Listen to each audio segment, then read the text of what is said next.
Uh, okay, this should be working, right? Okay. Right, sound okay, guys? Right, sound okay, guys? Alright, cool. Let's get in on here. No, it was just something else borked in OBS. But, you know, I think it's fine now. So we should be good. Okay, let's get the music playing.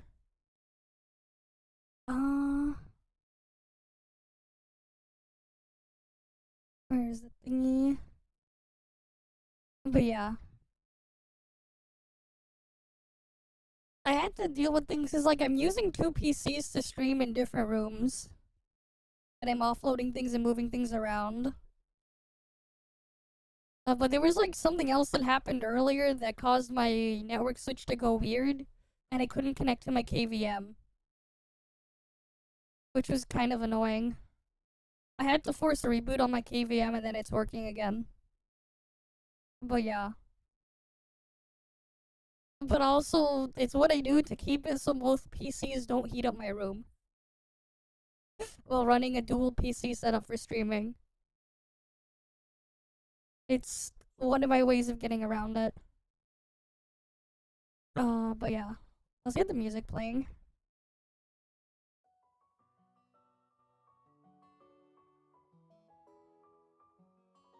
Okay. Why? What's wrong with YouTube chat?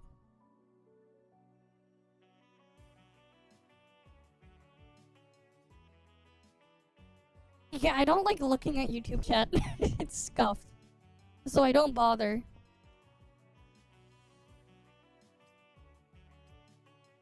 I look at it through something else. It is what it is. Alright, let me claim the things here. Oh yeah, we gotta have to like go through that story stuff there.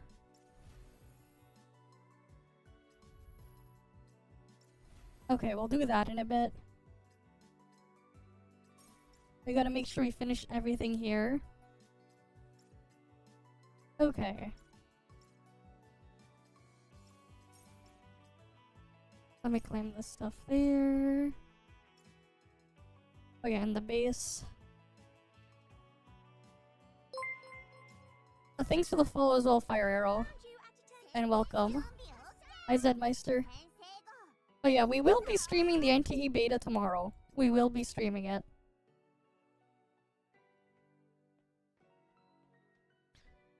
Okay. I still haven't, like, met my full quota for the thing. So we have to stall for a bit in Snowbreak category so I can hit my quota so I don't have to bother streaming it for the next couple of days. So I can hit what I was supposed to before. What we can do? We can probably do some reacts while in Snowbreak category as well later. Just to stall. It'll be my big brain thing to do here.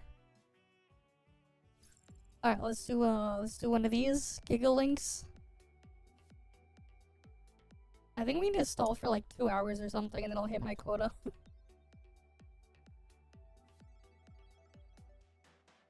Like 2 or 3 hours, so we can do reacts while in the thing here. Alright, come on people. Surely we can get people in here. Surely. Surely.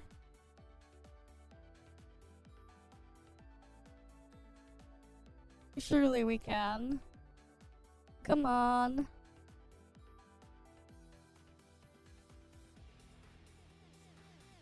But yeah. We're gonna stall in this category for a bit. Is hero games like just completely dead? We'll just chill here and wait for a match then. Well, there's someone. Okay, come on. We'll wait for another one.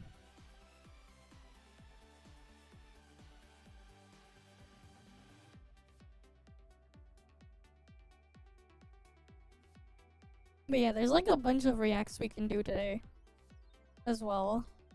So we'll probably just do some reacts while in this category. We'll do a bunch of our reacts in here.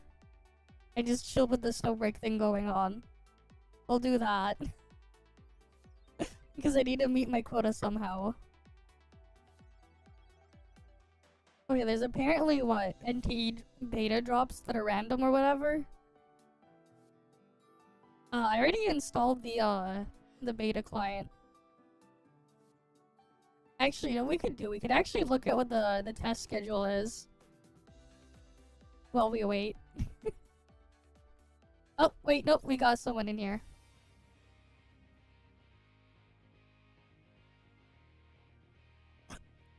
I'll pull it up later.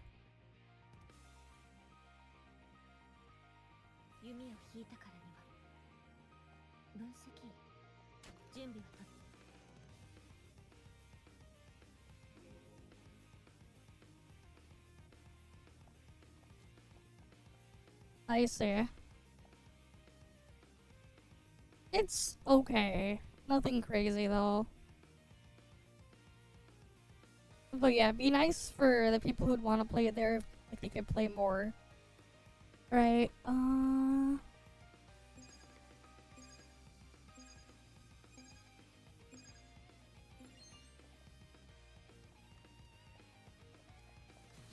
these buffs suck.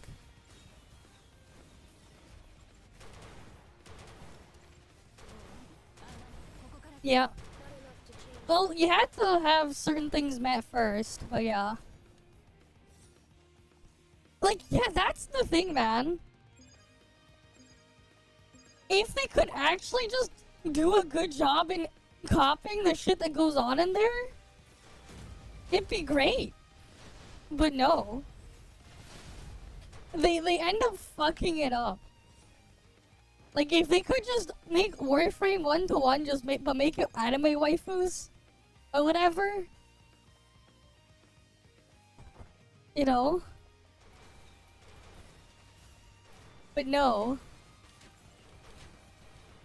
they gotta muck it up with some other bullshit.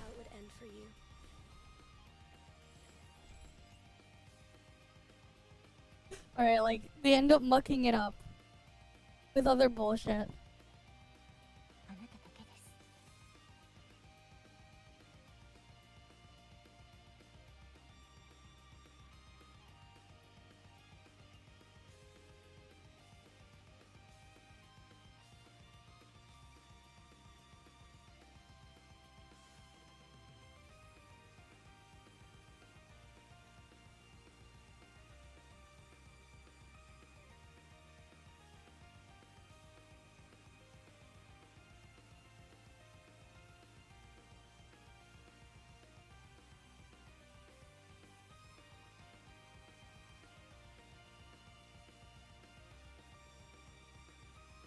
But yeah.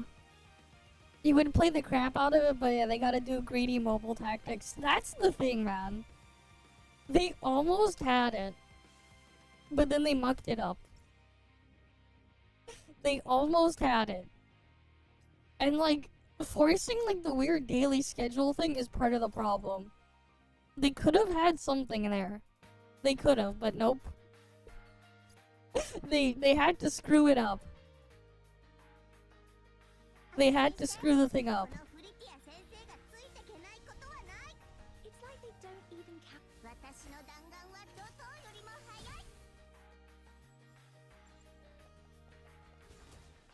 Alright, they had to screw it up.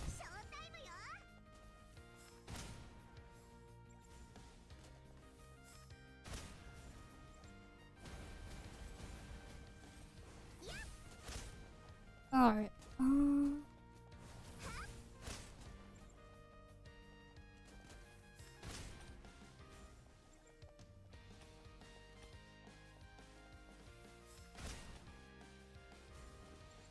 Okay. That's cleared. On to the next room.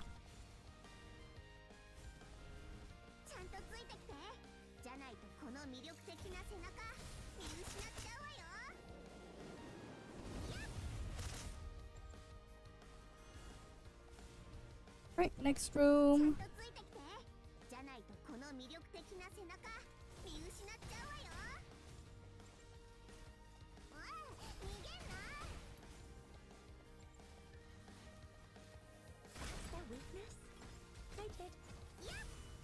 Right, Lizard Edge. Next side. Oh yeah, we gotta like stall a bit over here. There's technically not much we need to do in Snowbreak. But I technically have to stall for time in here. So I can meet and finish the quota. So we gotta do that. Honestly, some of these days I should just like do thing.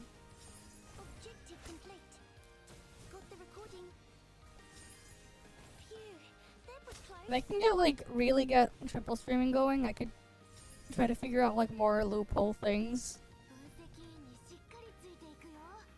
Okay, let's get these guys wiped out.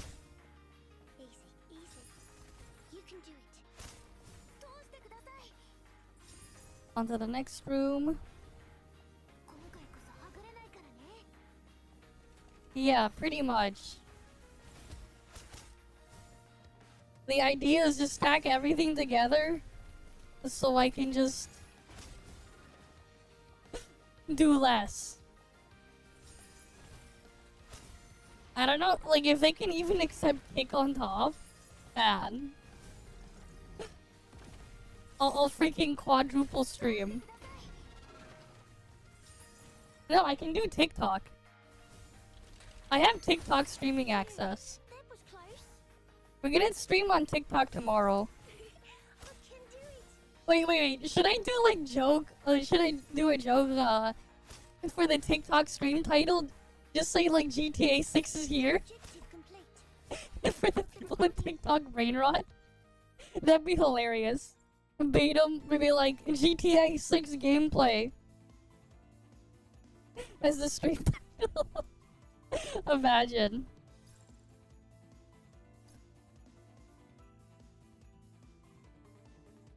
We could do that. It would be hilarious. Yeah. I'm gonna triple stream it tomorrow. I don't have Twitter streaming. I don't have Twitter streaming.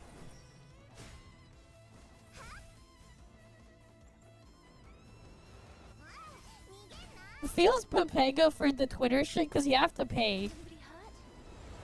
You have to pay a fucking subscription to do all that shit on Twitter. I don't even have an Instagram account.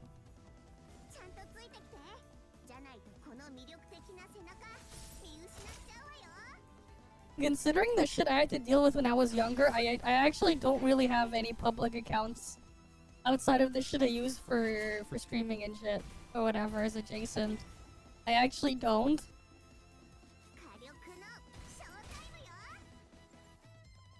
Because privacy. Right? Best way to keep your information private is for it to not be out there in the first place.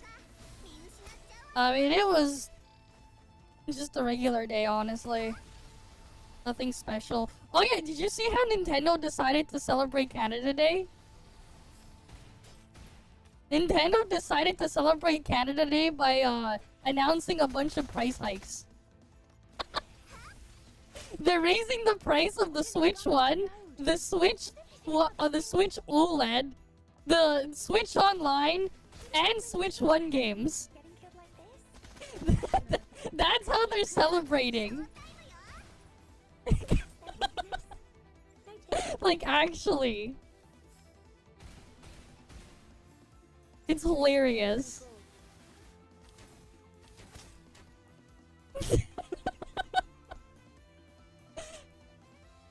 The thing is, the Switch 2, for what it is, technically speaking, relatively speaking, it didn't actually do well. Because, like, they barely sold through any of their stock. They literally had so much stock of Switch 2s, and they barely sold any, relatively to their stock. The majority of Switch 2 sales are in Japan only. Like, Like, the fact that they barely sold over, like, 3 million, right? And more than half of that was in Japan only, is kind of scuffed. Like, sure, you had, like, weird headlines saying they broke records or whatever, but that's only because on the release day they had a lot more than the demand was. Unlike a lot of like other consoles which have historically all sold out on day one. But the Switch 2 never did. The West is not mostly PC as you think. But yeah.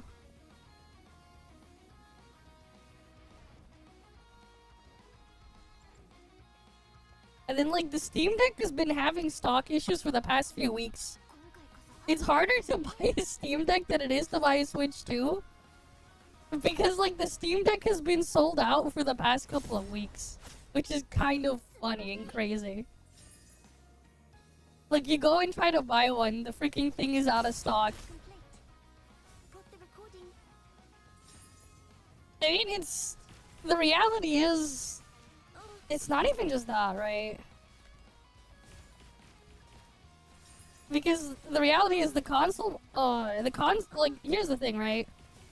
The actual real market, the biggest part is the mobile market, and then it's PC, and then, the free-to-play PC shit. And then you have consoles after. They're like, really, they are in last place. Yes, the consoles are, but it's not mostly PC. Everywhere it's mobile first. Like, here's the reality, right?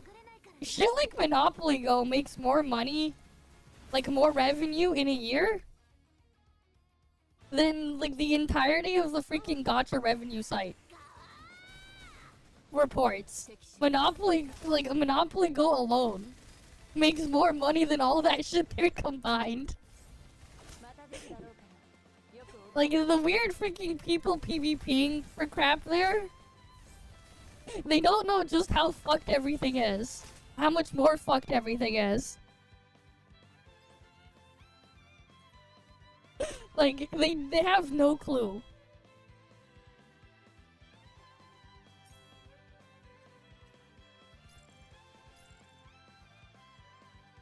Just how, like, messed up things really are. Yep, it is the biggest market by a lot. Fuck. You know, my freaking, one of my neighbors, their grandma literally plays slot machine mobile games.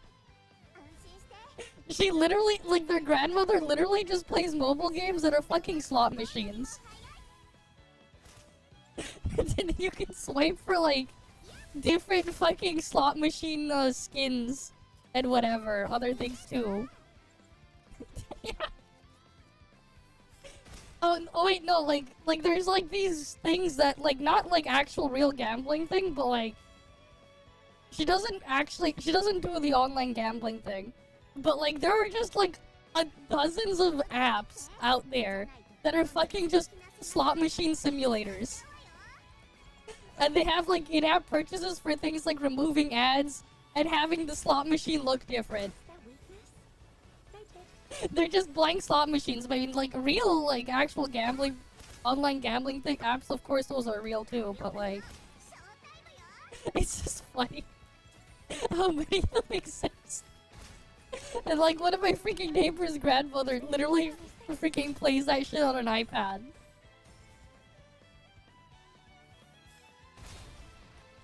It's funny. The funny shit you probably wouldn't expect to hear, it's like, who plays them? And it's like, oh, these are the people playing them.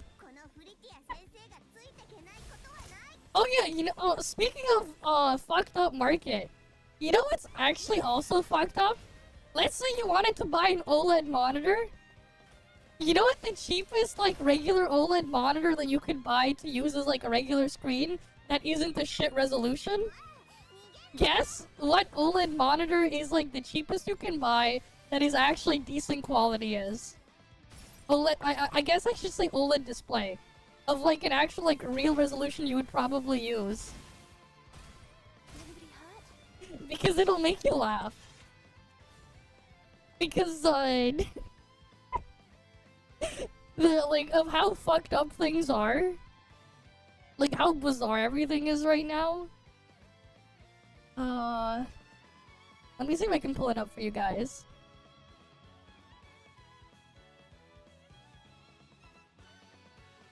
Because you guys will get a laugh out of this.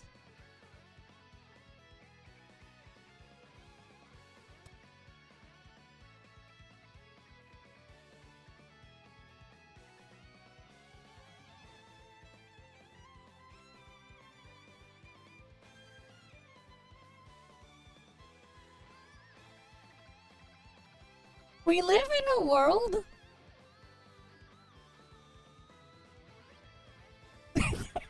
We live in a world where this is the best budget OLED screen you can buy. A pair of glasses from AliExpress. This is the fucking world we live in if you want a good high quality OLED display, like OLED monitor. It's a fucking pair of glasses. I don't know why this is the weird world we live in. But we live in a bizarre world where that's the thing. Like, actually. This is the world we live in. If you want, like, a good 1080p OLED display, this is the best budget thing you can get. A pair of glasses. If you want 120Hz, you just pay double the price. Here's the thing, these aren't any other... These have a fucking display connector, no. The glasses are the screen. Hi, Bahamut. No, the glasses are the screen. The glasses are your screen. That's the thing. That's the funny part. The glasses are the screen. It's basically like this if you're wearing it. This is like the weird, bizarre world we live in. If you want a budget 1080p monitor, that's like a high quality OLED. You buy a pair of glasses. A pair of fucking glasses is like the best budget 1080p monitor you can get right now. It's a pair of glasses, especially if you want to use it for gaming.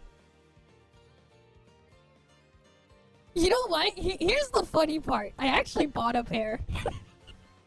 Remember how a while back I was talking about because of how I was doing a thing. I was looking at buying a Nano KVM PCIe. Oh, not this one. This thing. Because I wanted to... specifically this one.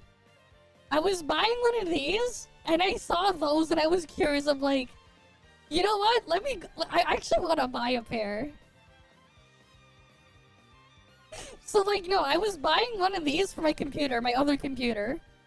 Because what this is basically Ethernet in, HDMI in, and then there's like a USB thing there. You can have a Wi-Fi antenna and stuff. Basically, what this does is it lets you control a computer remotely. Right? So, like, a power in, I don't use this because I use PoE. Right? I have power over Ethernet. HDMI here. This is just a USB pass-through to emulate keyboard and mouse. And then over here, I plug in the ports for, like, the power switch, reset switch, and everything. And I can remotely turn on and off a computer and see what's on the screen. Right? I bought this. This thing has been incredibly useful. These things are incredibly useful. If you need it to control another computer in a different room. Or in a different location. If you for some reason needed to do it, and you wanted to do it yourself, and host it yourself, these things are amazing. And the thing is, like, there's a reason why, like, enterprise, like, server boards and stuff, part of the reason why, like, server motherboards, they cost way more than like regular consumer chipsets is because they have something like this built into like a server board. All these features and stuff is like built into like most server motherboards. Oh yeah, no, the glasses, I actually did buy a pair. No, I actually did get a pair of these. They're actually pretty good. My only complaint is the freaking display connector is over here. If they move the display connector elsewhere, because it's like, it comes out off of here, and then you're supposed to like move it down through the ear thing there. The newer version, they have the display connector actually at the end of it. But I actually did buy a pair. They're actually pretty cool. They're actually like, these things are actually legit. No, this is just, basically, it looks like a pair of sunglasses, right? But no, it's like actually just a big screen in there. It's like actually looking in through like a big screen. These things are actually pretty sick. But yeah, like I actually bought a pair. And like the input lag and stuff is actually really good because it's an OLED screen.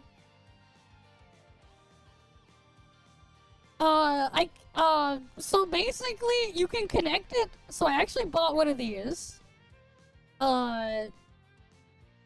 It was HDMI to wait, no. USB-C adapter. You needed a specific one. You needed a, like, let me see which specific one. It was one that would convert HDMI out to USB-C.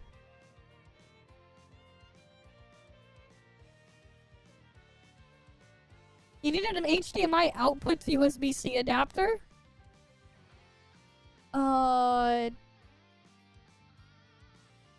They have like, they were like $10. It was like a $10 adapter. It took me a while to find it. You need to like get a special adapter and I can plug it into my computer. So it's not VR. It doesn't really work like VR. No, I've used it for my computer, but I've also plugged it into my Steam Deck. So like, I can just plug it into my Steam Deck, or if you have like a laptop with a USB-C port that can support a monitor through USB-C, it'll just work. Otherwise, you need to get like a special adapter. You need the reverse of this cable. It's actually it's a weird one. But yeah, like I bought one of these.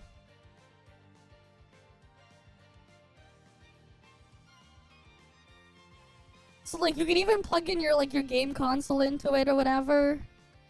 They're like it's like a special adapter that just converts a USB an HDMI signal into USB-C. They have kits to plug in like for Switch dock as well. Let me see if I can find the exact one I bought. I actually got a pair. They're actually pretty sick. But I wouldn't buy that model. If I was to go spend the money again, I would buy the newer model. Just so I could have the cable in a better spot. But otherwise, they work really nicely, actually. It's like, it's stupid. Just like how good it works. It's stupid because like I didn't expect it to work as good as it did. Oh, it was like this thing. Wait, no. A slightly different adapter of this. It was like a blue adapter.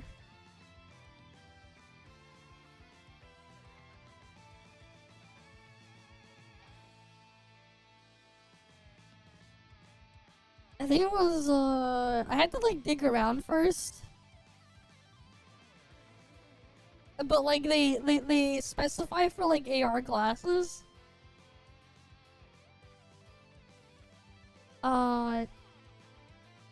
Mine looked a bit different. The port was coming out the other way. It was a male HDMI to female USB-C.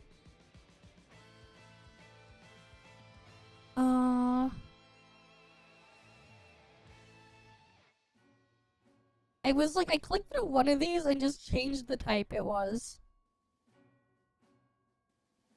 And then like, yeah. Oh, here you go. Well, I found a cheaper one of these. Oh, here it is. I think. Wait, no. Not that one. It took me a while to dig through it, but I actually did buy one. It's 60 Hz, but there's a version that has a 120 Hz screen for double the price. I was like curious and tried it. Oh, this is the one. Like, I got one of these adapters. So you plug the glasses here, you plug this one into your graphics card, then you plug a USB-C power here. Or you can plug this into your game console. Right? HDMI goes to your game console, and then the glasses go over here to this USB-C port, and it works. It's a thing, but yeah. They have a 120 Hz model.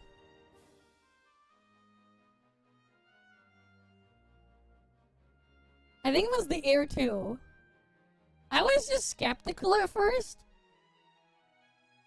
Right? So I bought the cheapest one. But like, yeah, these ones do have a 120 Hz screens. I bought the version ones, which were older, but like, yeah. It was double the price and you get a 120 Hz screen. It's technically 2 screens because there's one behind each eye. They're like actually kind of crazy. But yeah. It's like... It's weird. Oh, you can just use a HDMI extension cable. I had HDMI extension cables, and I just used that. And I just moved where the adapter goes. But like, if you plug it into your phone, I mean, your phone can just be in your pocket, and that's fine. Or if you plug it into your, if you plug it into like a handheld PC, it's like, the cable is more than long enough. It's just that if you plug it into like a computer that's a bit further away, you probably want to make sure your extension cable with your adapter stuff to convert the signal is long enough. But yeah. I got one of those as like, it was kind of like just as a joke at first, but then I actually tried it. And this shit like actually worked. I was just surprised how well it worked.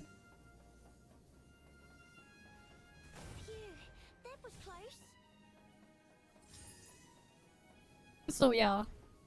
And now I have a pair of those. Oh, like, actually, I've been watching more stuff with it lately, actually. For some reason, I felt like rewatching, like, I felt like binge rewatching the Gate anime, the one with the JSDF, where, like, they're, like, fighting the thingy, that thing.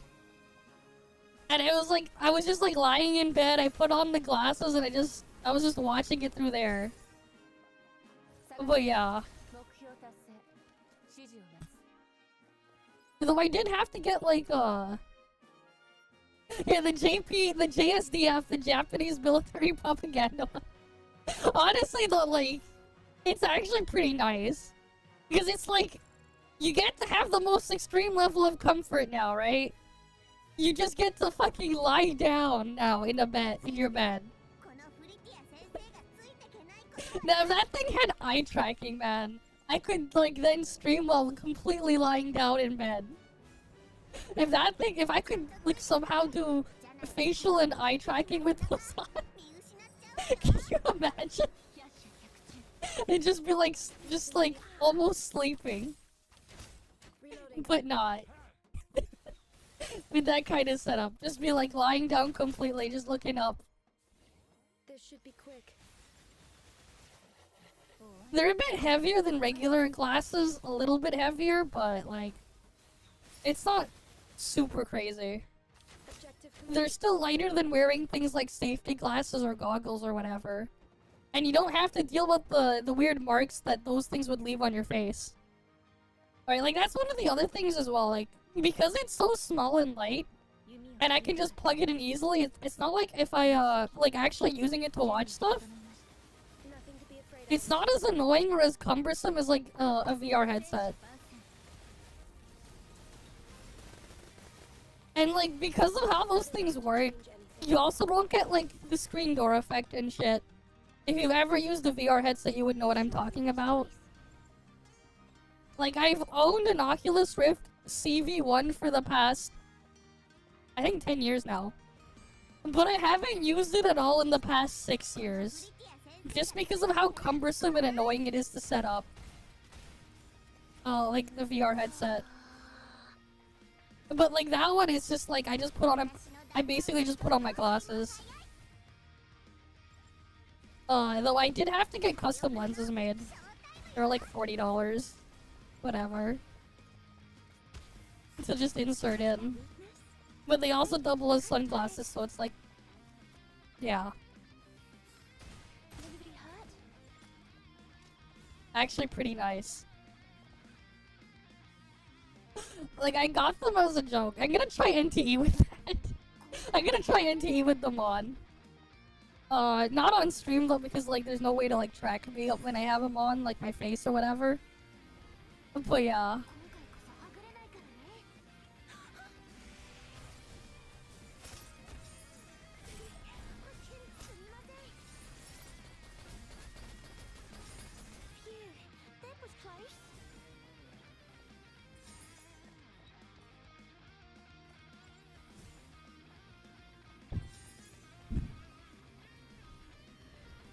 But yeah, like I'm gonna just like watch stuff with them on like that. They're nice. You just plug them into your device, whatever that can thing. I tell you. We were just talking about one of the most bizarre impulse purchases I ever made.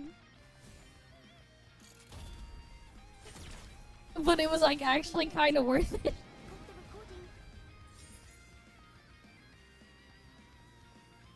Rip, man. That's unfortunate, but hey, we'll play it tomorrow on stream.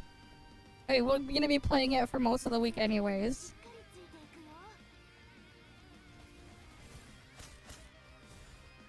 But yeah, like the AR glasses were sick.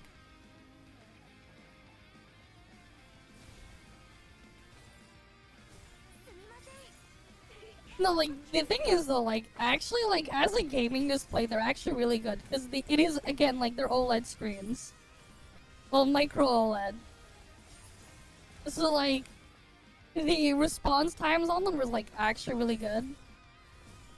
Like, it's, like, actually really good because it is, like, it is just a pair of dual OLEDs. It's just that you're just wearing as a pair of glasses. Not quite.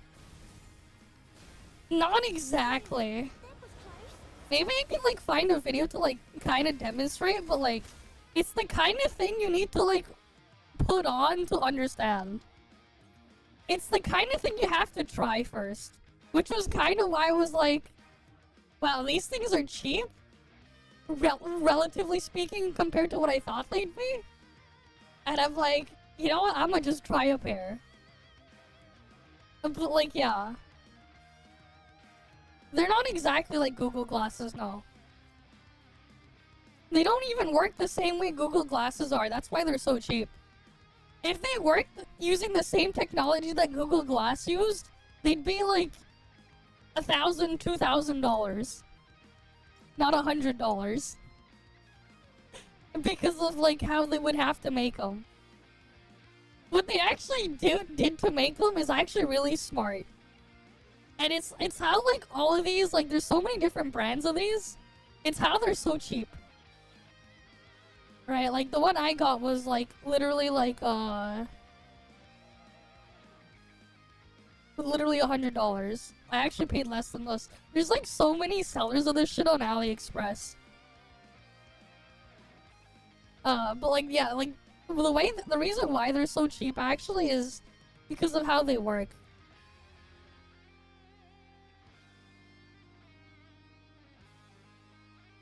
They call them AR smart glasses, but they're not really AR glasses. They don't actually work like that. So like, wait, can I find a better picture of how it looks inside? And like the thing is, the cheaper the one that I got, the cable's attached. It's not detachable. So like you see this. This is what it looks like on the back. So this is like, you know, like one-way mirrors and shit. Yeah, I know. It performed worse, way worse than the Switch one. I know. So basically, the screens are actually hidden here. They're hidden behind this piece of plastic up here. They shine into this lens over here, which is actually like a one-way mirror, which then get reflected into another pair of one-way mirrors in there. It's like a triangle lens system here, and you're looking inside. And it, like, this is like a bit of an exaggeration. It doesn't, like in terms of size there, I guess. It depends on how you look at it, but like, it's kind of like, you just wear it and it's kind of like this. Kind of. This is a bit of a dramatization, but yeah. And this is like the cheapest OLED screen you can buy. That is like actually not shit. I know, like, it's basically a 30 Hz display, yeah. The Switch 2 LCD is so bad, it's basically it might as well be a 30 Hz screen. But yeah, like, this is a 60 Hz OLED display. The response times is what you expect from an OLED. Like, actually, like, you just put these on, they look like you just wear them, people will think you're just wearing sunglasses. Because they look like you're wearing sunglasses. But the reality is, you see this. Kinda. So like, you see the part here, this dark thing, the thing that looks like this part here, you can remove it. But if you remove it, you will see through the screen. But yeah, basically, they're a bit thick at the top here because this is how they basically make it cheap. They basically just put two micro OLED screens here. Like, right here. Underneath this piece of plastic is just two micro OLEDs facing down. And then the reflections of the thing bouncing back is what you look at.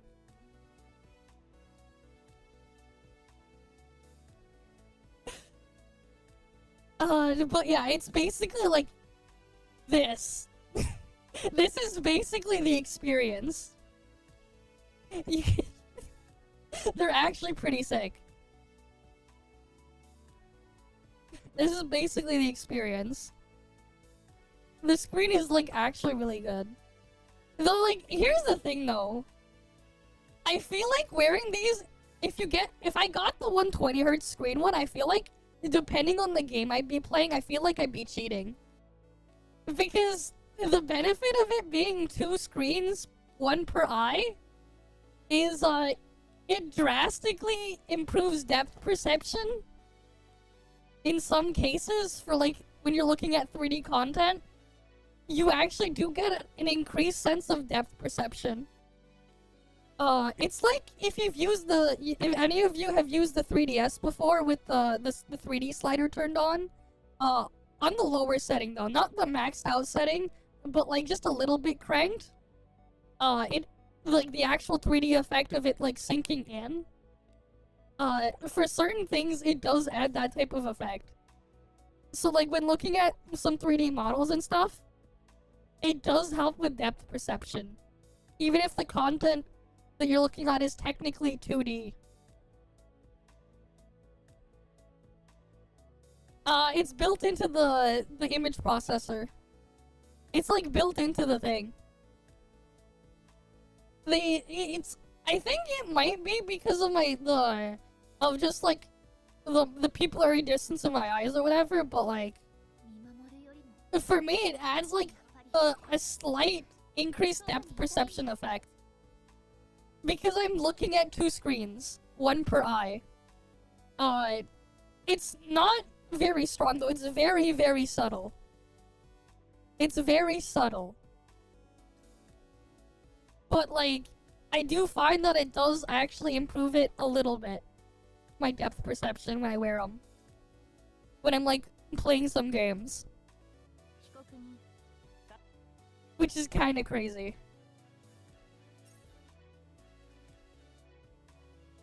If you wanted to really do it properly, you can do it though. The problem is, if you want to do it properly, you can only use it on your phone. You have to have like a phone that has the USB display out, and then you have to use the app on your phone to watch 3D content. Like, there is an app you can get on the phone to do it. But if you just plug it into like your monitor or like your game console, you're not gonna get that. It's like a very, very subtle effect. It's still technically there. The only reason why it's technically still there is because you're looking at two screens. And that's just what happens. It's more of a side effect. But like, to some extent, it kind of feels like cheating.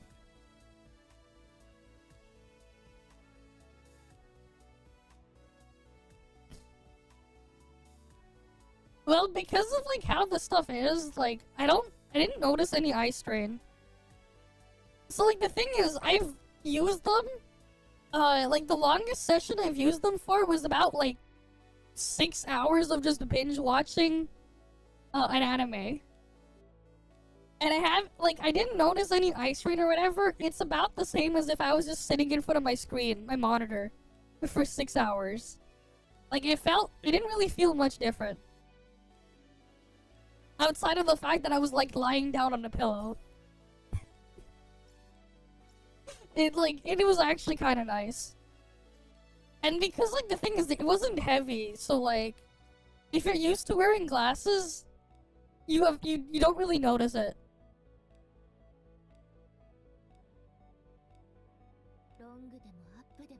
Oh yeah, if you had dedicated support, it would definitely improve the thing there, yeah. Yeah, like, the thing is, they're so cheap. Like, they're surprisingly so cheap for what it is.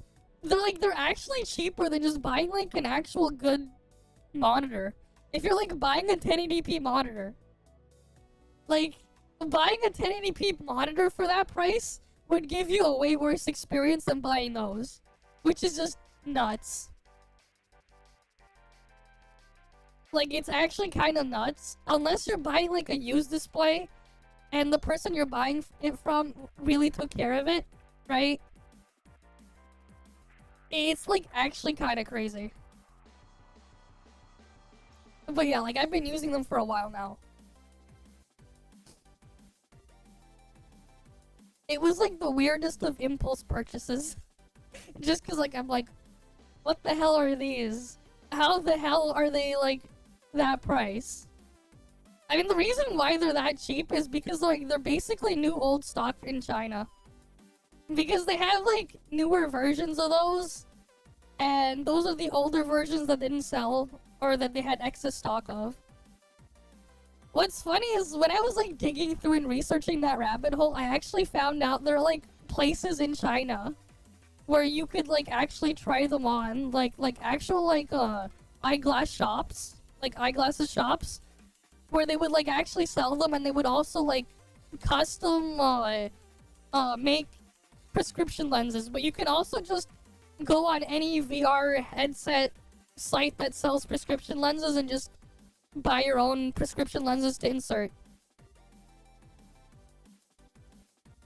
Exactly. No, that's actually what I've been, like, so, like, what I've been doing now is, like, I've been putting them on and lying down in bed while watching some content. Like, when I'm not streaming and I want to watch something, for the most part, if I'm not watching in, like, the living room TV, because I already talked about how we upgraded that TV, earlier this year. I've just been putting those on and just lying down and watching that. Watching stuff through that, because it's really nice. It's, like, actually worth it. I thought, like, at first I'm like, this might be a scam, because, like, I was just like, no way these things are this cheap now. But then it's like, oh wait, no, actually, yes.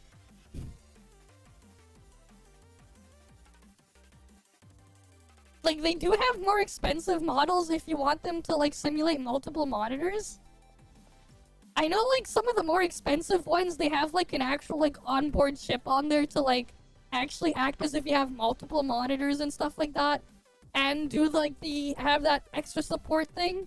on your computer, but those are like $500 plus. Those are like the newest ones on like on a different tier of the thing there. I just got like the most basic one. the original one just to try them. One of these days though, I'll probably look into getting one of those in a couple of years. Maybe. Because they seem kind of sick. Just once the price goes down on those ones. Because like because like the thing is too, right? If you're like into like racing sims or like flight sims and stuff as well, if you can get like the model with like the bigger like display setup, it's a lot more comfortable to wear those than wearing a VR headset. Because it's not heavy. It's just like a slightly heavier pair of glasses versus like a big bulky VR headset. And cause like the reality is you're just looking out into something anyways. So like, yeah. I can imagine though like at some point in the future that'd probably be like the thing, cause like currently like the ideal setup for like racing sims and stuff is just get a VR headset. But the problem is like you sweat a lot when you wear them because you're strapping the thing, you get markers around your face after a while, even after like half an hour. Right? Like that's the thing. And like the thing is when you put on a pair of a VR headset, you really know that you're wearing a fucking VR headset because the weight on them. Like no matter how much they've been trying to redistribute the weight, it's very noticeable. Right? But yeah.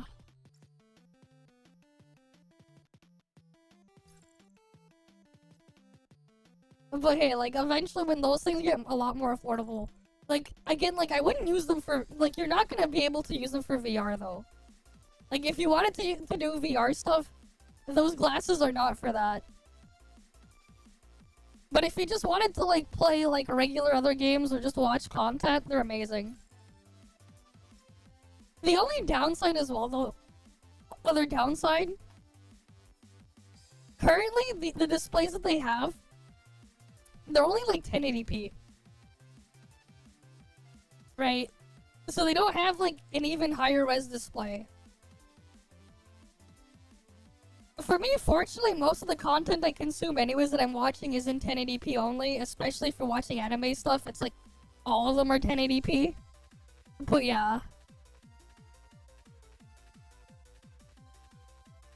Yeah, it's basically like, you get to experience having a big portable monitor in front of you without having a big portable monitor in front of you. And it just floats, it just sits there and floats around you. That's like the experience.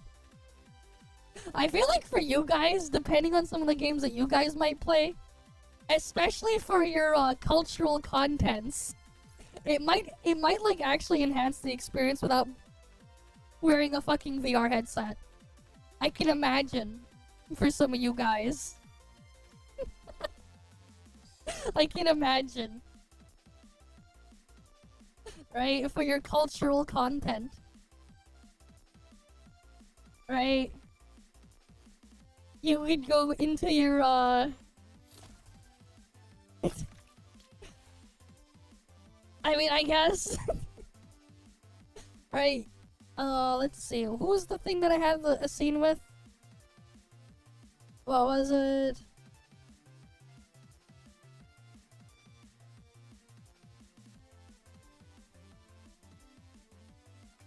Oh, which one was it? I'm trying to remember which one had it that I had. Oh yeah, Riptide had a scene.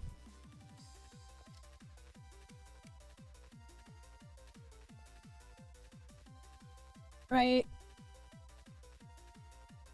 So let's say you put them on and then you would just see this a big screen in front of you of whatever you're looking at here.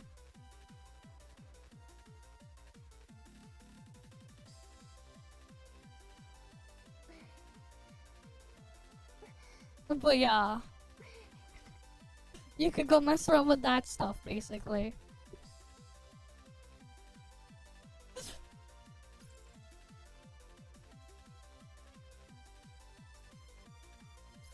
It was the weirdest impulse purchase I bought like I've ever gone through, but it was like actually kind of cool. He was ready to pin her down, yeah.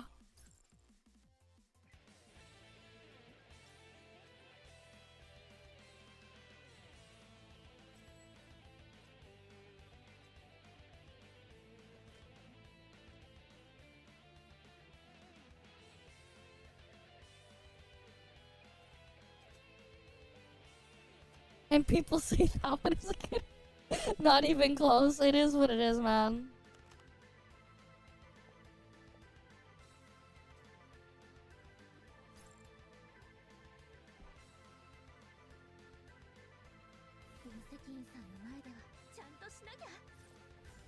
Only downside is falling asleep in bed. You don't yeah, it's not- oh no, there's an ambient light sensor in them. They have an ambient light sensor in them, so the screen will turn off. It'll turn off the display when you do that. Though, like, having an ambient light sensor is actually also pretty common in, like, a bunch of other VR headsets. Like, again, like, the first version of the Oculus Rift has an ambient light sensor inside as well. That can, like, detect that type of thing and it will turn off the screen. Because, if you didn't know, the original Oculus Rift model from like 10 plus years ago also has an OLED display inside. Well, it had 2 of them. But it was like a 960p OLED. But like the fact that you would have when wearing them was like so close to your face that you could like, if you really looked, you could easily see the individual pixels. Which was a bit unfortunate.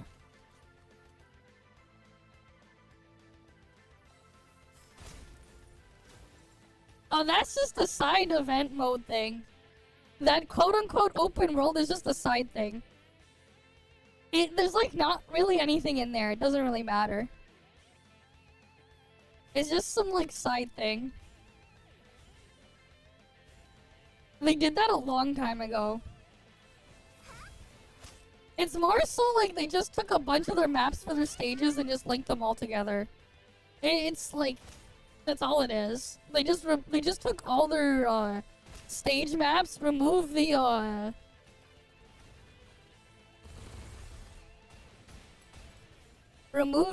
invisible walls and linked them together, and that's it.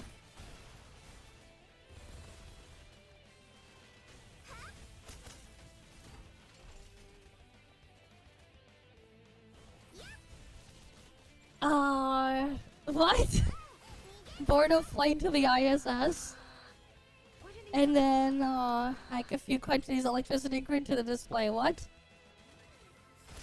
Why? Getting killed like this? Irrational. Is anybody hurt? It wasn't really grindy in the first place. I literally am just stalling for time right now. Snowbreak doesn't really have grindy shit in here. You literally finish your shit in like 1 minute a day.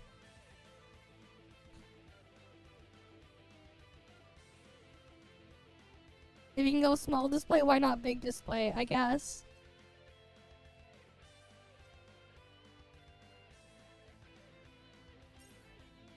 Yeah, fair enough. That was last year's anniversary.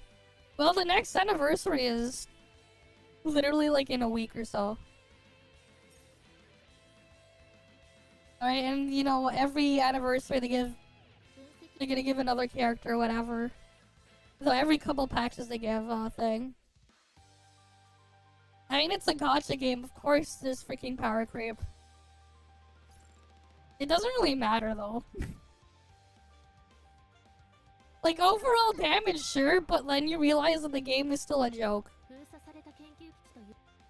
So, like, it doesn't matter. Right, when you realize just, like, how the content is scaled, it doesn't matter. It's like, yeah, these things have power creep, but, like, who cares?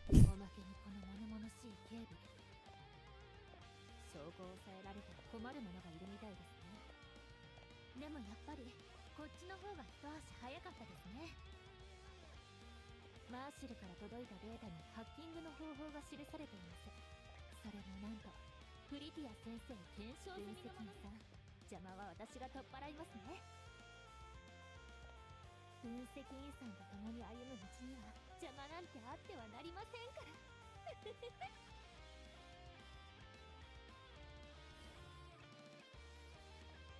You can pity for that frame you do not use because it blocks your boob avatar. Truly priorities.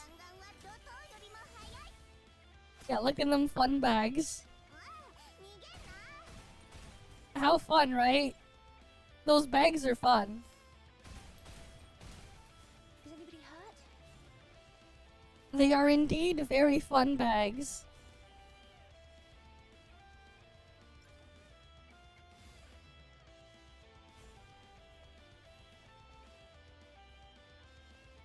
You would have thought they would have configured access privileges.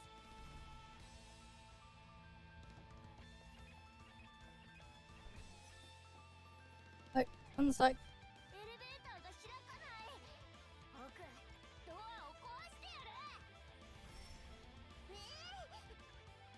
Yeah, alright, sure, let's go put on.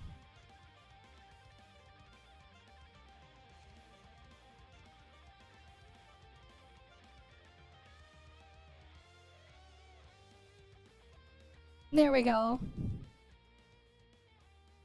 There we go, there are your redeems. Enjoy, guys. Get the cat ears on as well. Set bonus down. Just put it on. Well, they're there.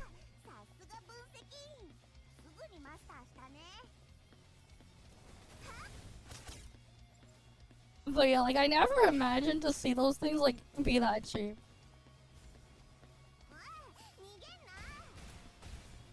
But that's the world we live in, man.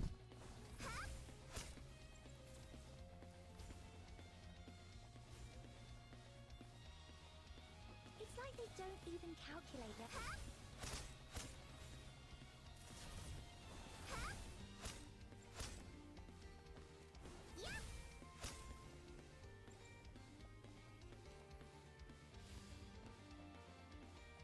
You would have thought they would have configured access privileges.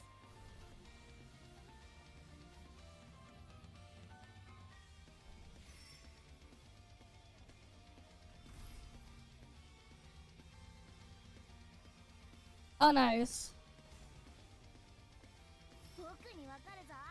I'm probably just gonna get like a window unit as well myself.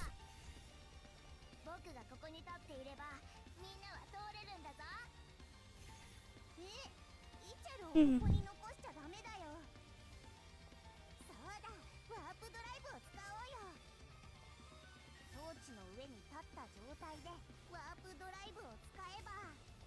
The hell? Okay, I guess there's like a bit of a delay there.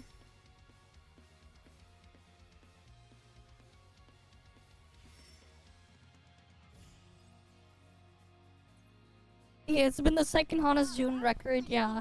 Shit's just been way too hot lately.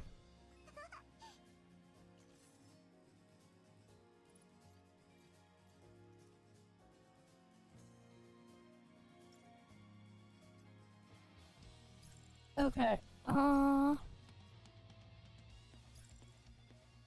like honestly, like it's just been so hot. I've contemplated just not wearing wearing a shirt and stuff at night when I'm streaming, just so I have less heat on me. I've contemplated that.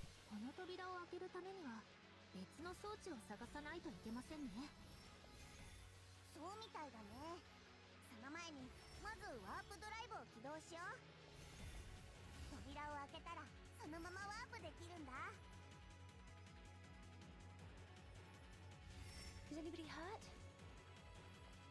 これは制限付きのやつ？でもまずは起動状態にしないと使えないね。よりも早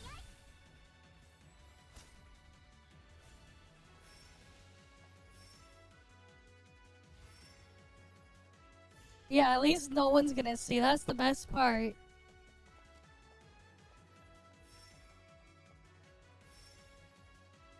But yeah, I've contemplated that. That's the best part of not having my actual self on the screen. And instead being behind the model. Because I have contemplated that.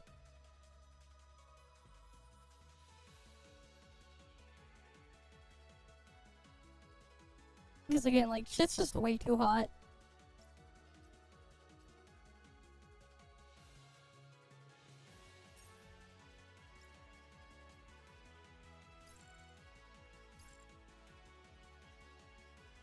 Alright, we're just gonna skip through everything here again.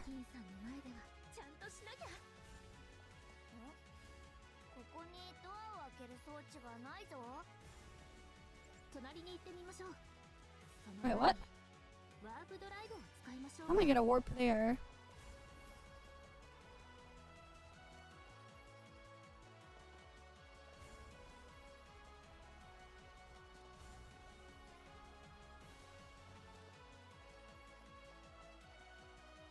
Oh, here.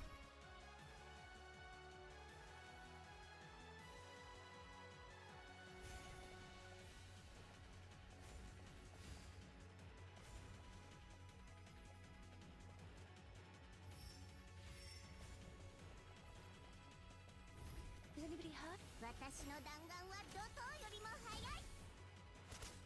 Fair enough. Well, if it gets worse, I'll do it.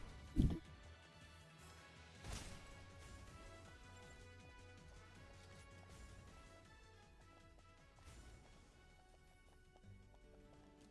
would have thought they would have configured access privileges.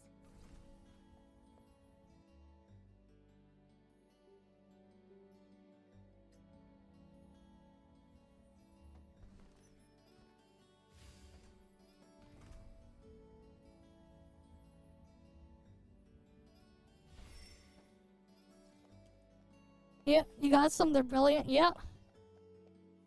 Probably are. More and more hostiles appearing. Have we reached the threshold where... Yeah, fair enough. We're getting woken up by the sun. 火力のショータイムよ。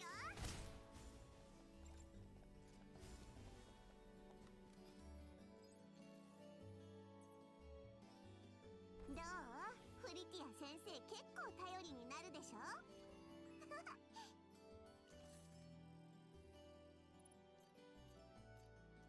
Right, next one.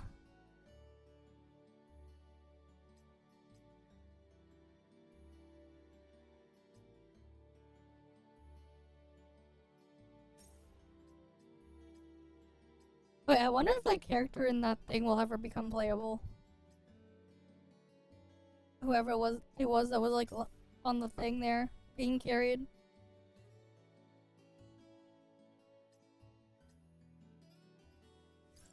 Alright.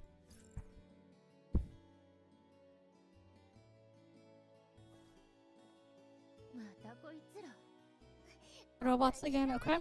ニョロニョロしてて気持ち悪い。違う。あれは暴走しているのよ。よりによってこんな時に暴走するだなんて。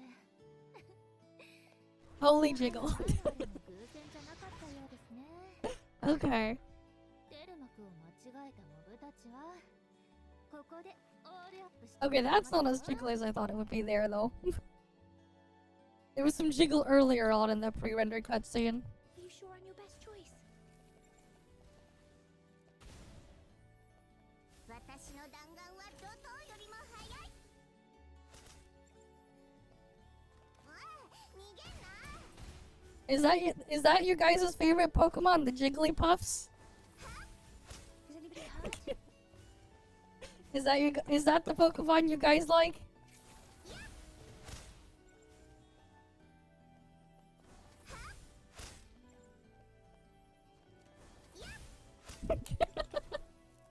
Mewtwo hips. Okay. Fair enough. Hostiles appearing. Have we reached the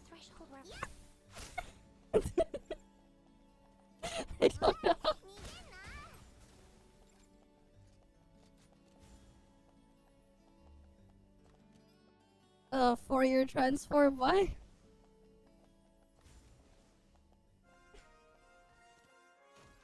There we go up here. Don't even calculate their odds of success.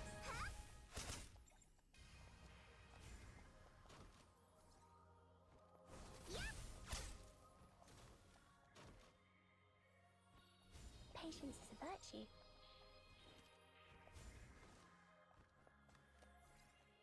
Alright, we gotta go kill stuff here.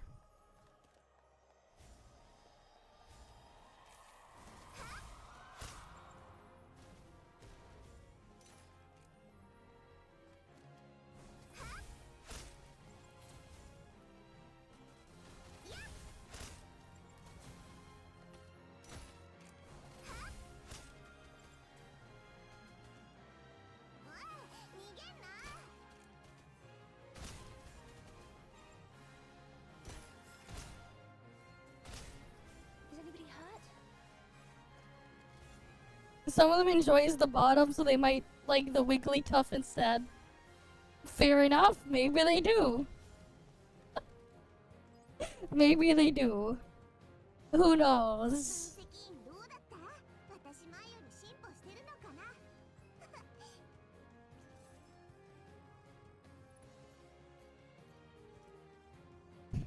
Now what they need is they need to take Rotom and put it into something else. That's what they need. What if Rotom had a fairy type form? What motorized device would you put Rotom in for a fairy type form? I think it'd be something kind of magical.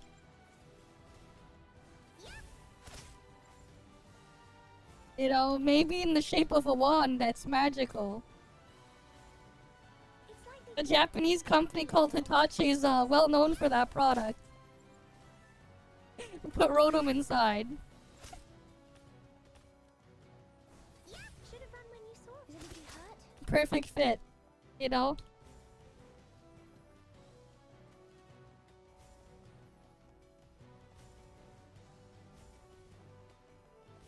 Especially because it'd be the perfect household appliance that some people would have in their homes that would fit the girly fairy typing.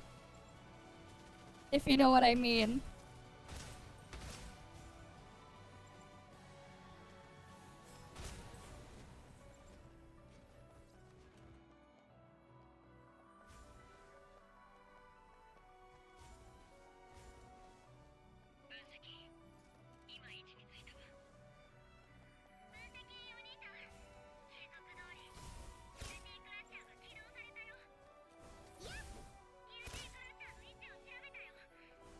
Alright, we'll just go kill the things over here.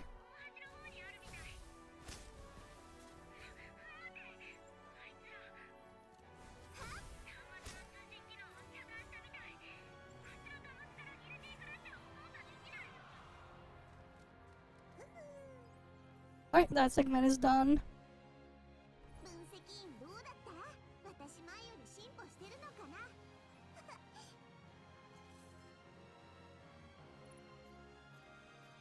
Right, on to the next one.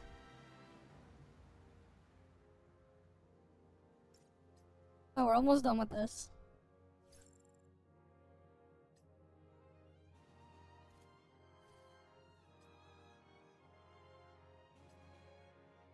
Okay, and then I just put Echel over here.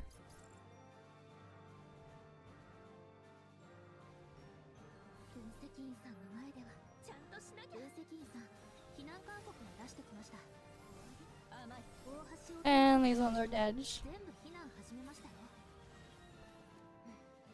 それにしても厄介ですね。次から次へと湧いてくるなんて。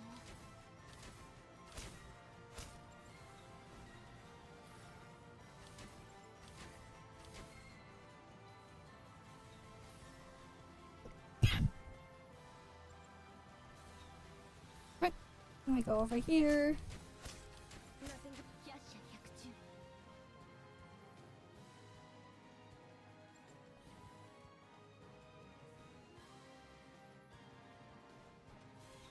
Keep it tight. 大橋、ようやく到着しました。効率のいい乗り物が必要ですね。 Too bad I don't have the character that can run in my setup right now.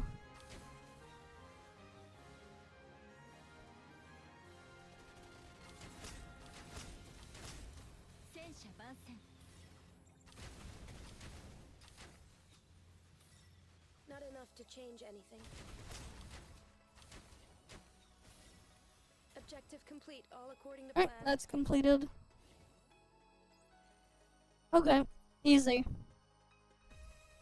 定め、私を導いてくれるのはあなただけです。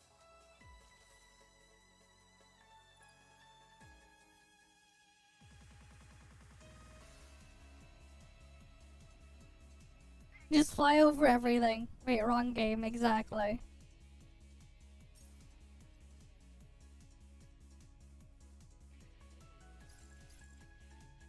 Oops, wrong thing.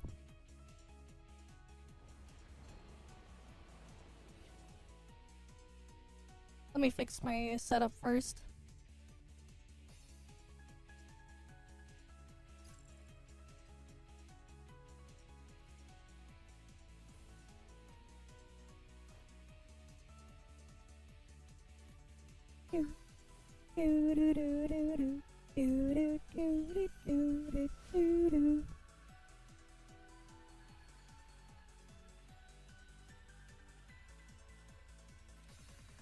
Oh, I'm gonna put. Where's that shoal? There we go. I wonder if we're ever gonna get a replacement for Etchel or another Etchel. It'd be nice to have another one. 分析員さん、あれがします。 Alright, guys, it's coming. Whatever it is.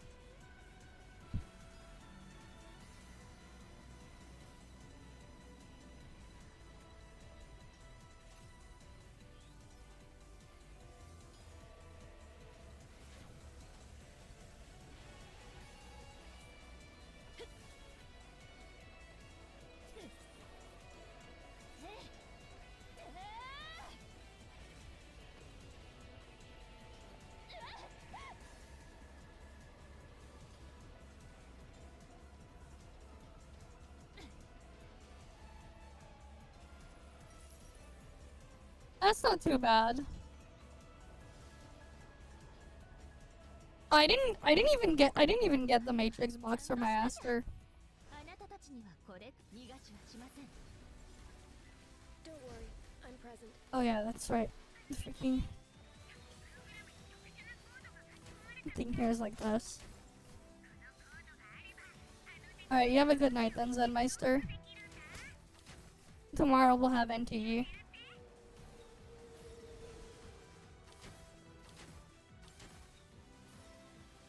終わり、甘い、ここからです。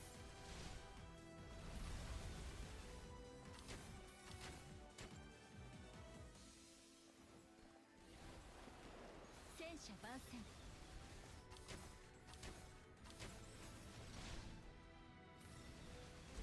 I see. Things did not go to plan. Oh, that's unfortunate. Yeah, I didn't bother going further because I don't have quality at all. I have Aster and that's cool. Good thing. 百射百中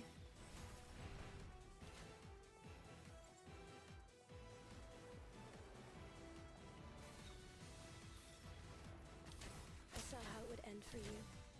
Alright, that's done.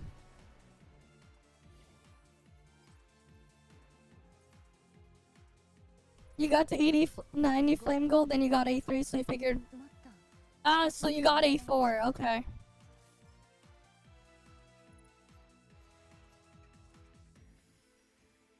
You got A4 then. Not the A5 Wagyu.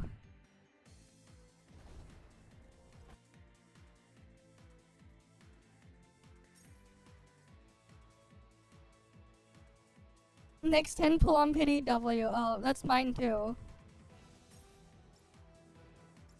after my Aster pulls. I still need to like edit it out and re-upload my Aster pulls.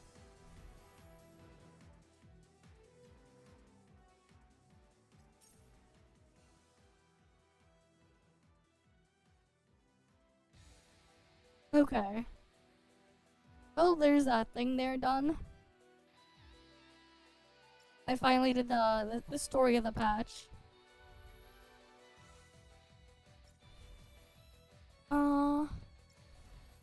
Let's see. I gotta slowly clean out the shop here.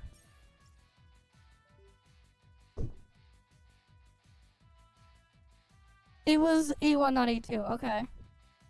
You're at A6 now. Oh boy. You're at A6 now.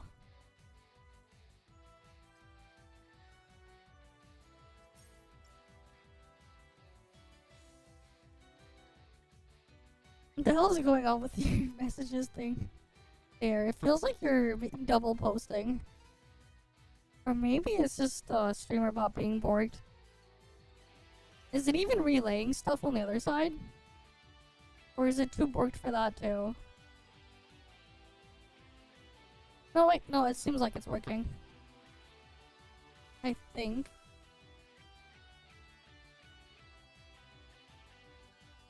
Yeah, no, it's working. Okay.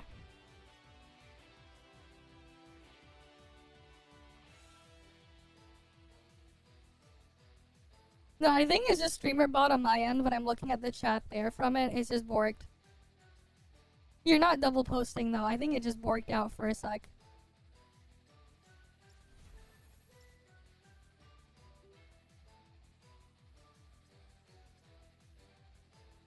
I'll probably like move more of the Nightbot command stuff and get rid of Nightbot into the mix it up to like spit out, because I can set timers and stuff for it. I'll probably end up doing that at some point just to make it cleaner.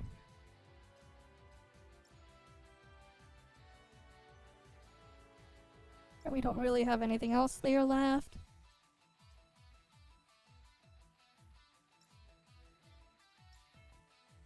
We got time anyways, we can thing in here and I just stall for it. So...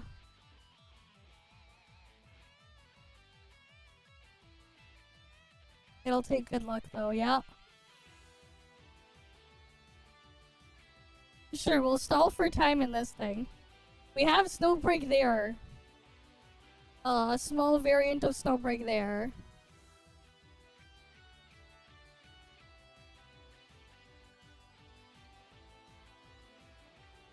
So we can have that chilling there.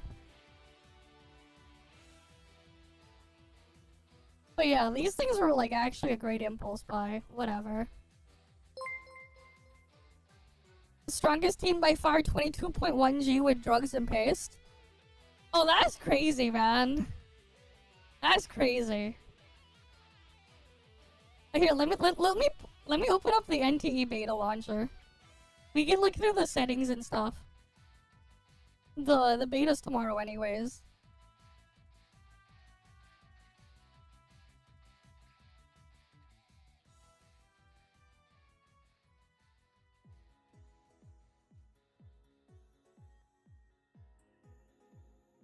Oh, that's a bit too big.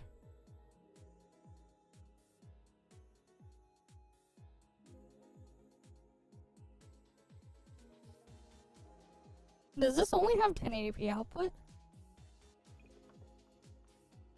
They don't have 16:10 support. What happened to all the other settings that were here before? Why'd they move them away? They were like here before in the previous beta. Why'd they downgrade the settings menu? I am so confused. Also, why default to Asia?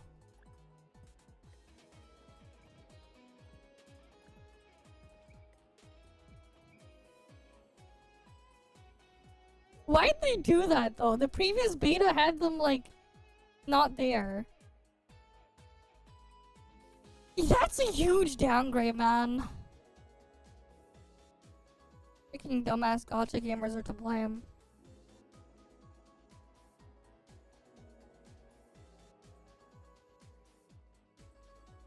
I'm gonna like put it in the freaking feedback thing on the CC Discord and ask them to put it back. Because I want to adjust my settings before getting in, ideally.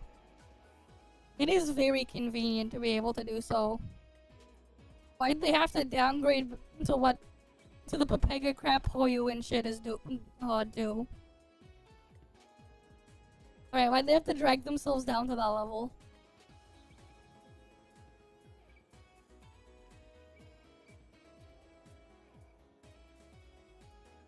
But yeah, like, AR glasses stuff is pretty sick. There's some reaction we can do in a bit.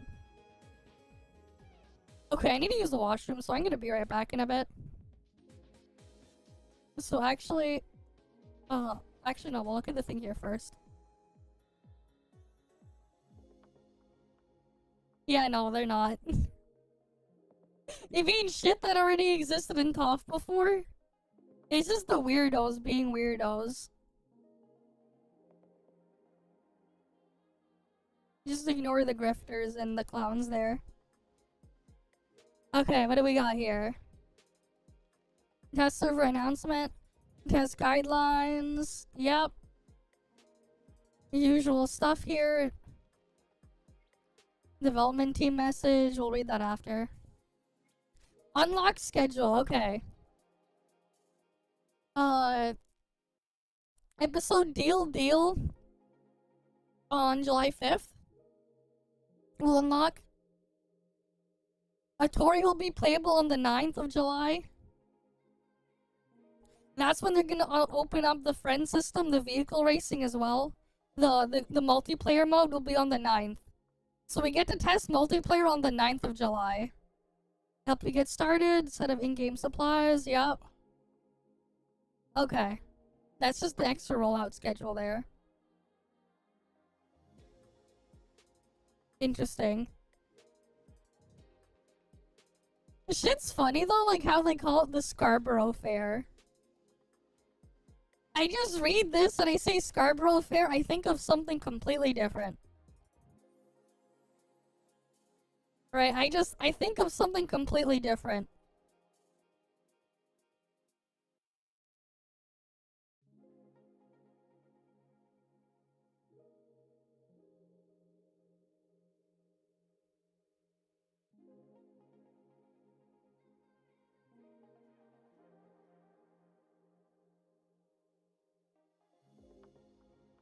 Like, I see just Scarborough Fair, I think my mind immediately just thinks of the actual place Scarborough.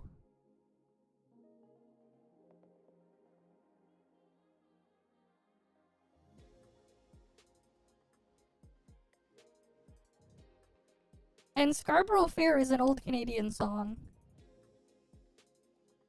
From, 25 years ago. Goddamn.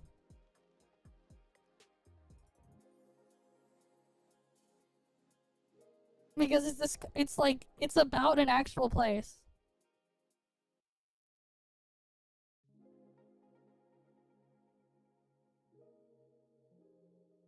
Oh wait, no, this is a ballad about something else. Okay, never mind. What happened at the... Okay, wait, no. But like Scarborough is like a district of Toronto. But yeah, that's where the Toronto Zoo is, Rogue Park, and Scarborough Bluffs, yep. It's an actual area of Toronto.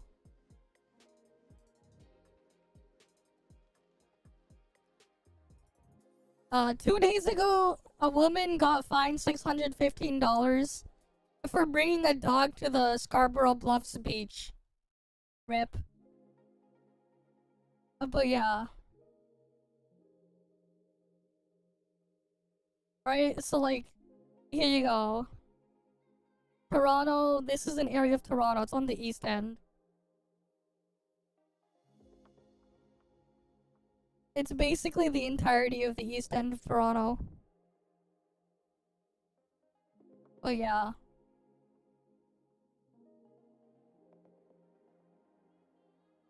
Yeah, because the border there is on Steels.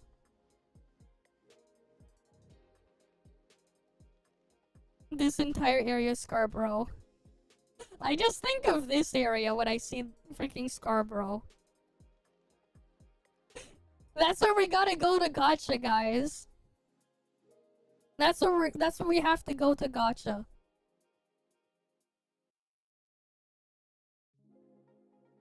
Here's the funny part though. If we zoom out of the map a little bit, right? So this area here is Toronto. If we zoom out, I guess around this far, this region here, they call this region here geographically GTA. It's not though. Geographically, this whole area here gets abbreviated to GTA. But yeah, there you go. Scarborough's right there.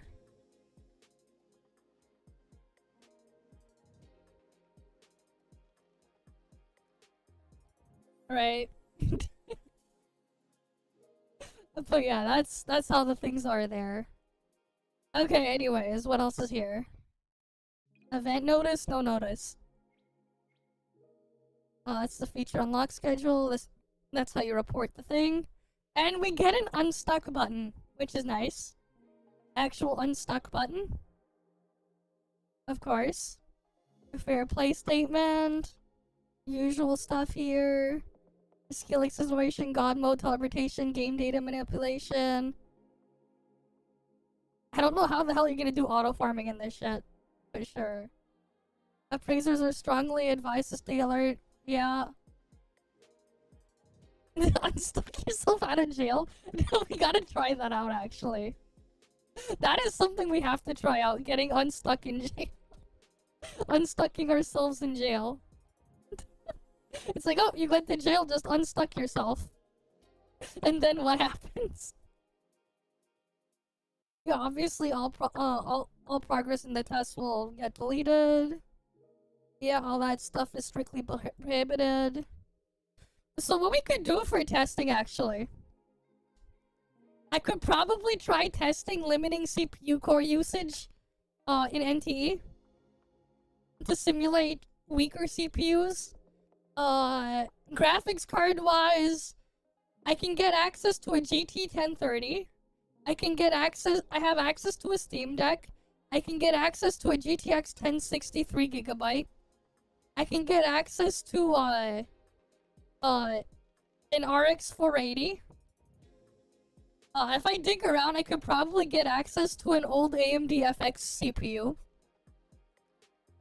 I don't think I want to try to set that up though and get that thing figured out though. But it's technically possible. I could, maybe.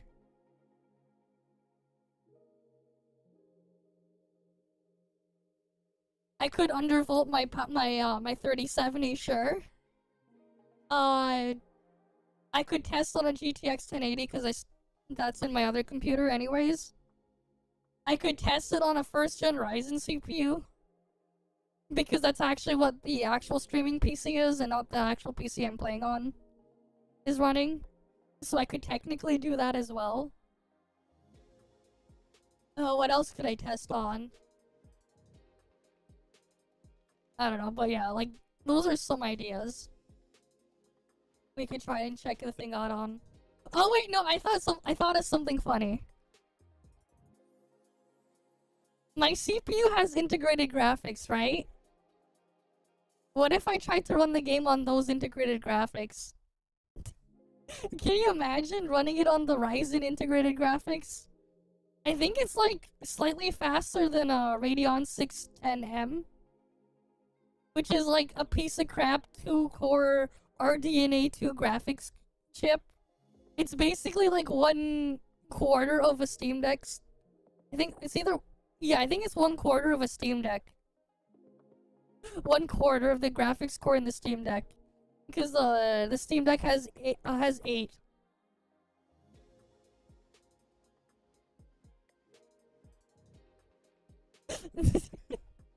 Measuring the frame rate in megahertz. I don't know, man. Because I know they're not going to be locking out our thing during this test. They aren't actually doing that.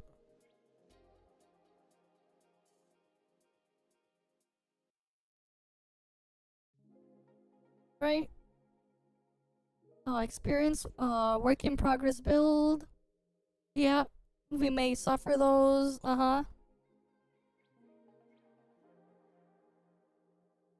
All content is the thing does not represent thing. Transferring test clients, whatever, strictly prohibited. We're not doing that.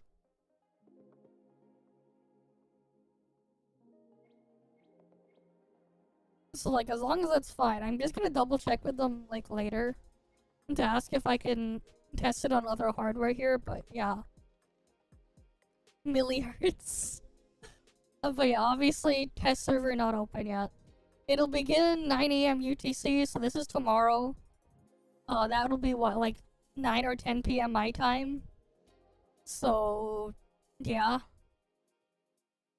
Well, we'll have this. We'll probably do like a weight room thing first, and we'll like kill the main guard and crap before then, and then, yeah. We'll probably do that. Right.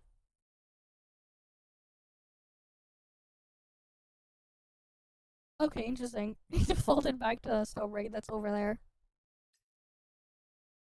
Cool. Too bad we don't really have much left to do in here. Right, because we got everything else done. Oh wait, no, not neural sim. I guess we gotta get neural sim done.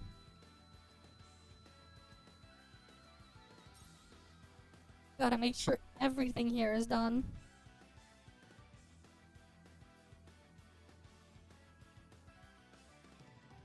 Yep.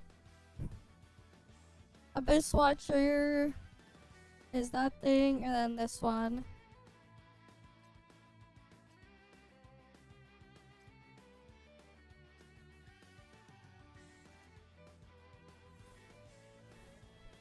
Right, we just use sticks. And then we use Riptide.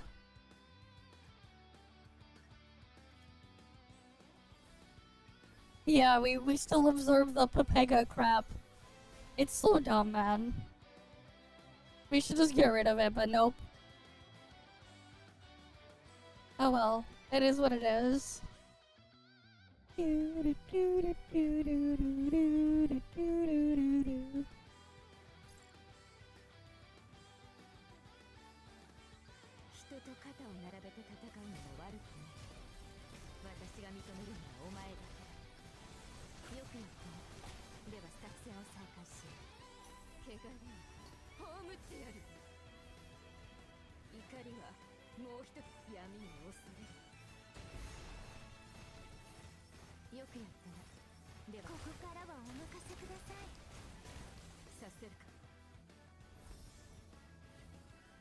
Supplies are in place.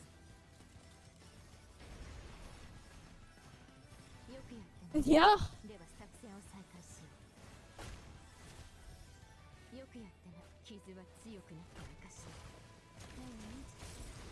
I like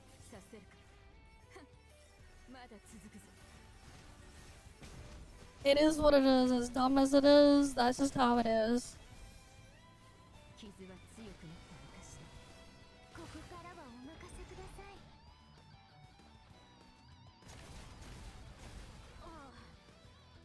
Where the fuck did the thing go?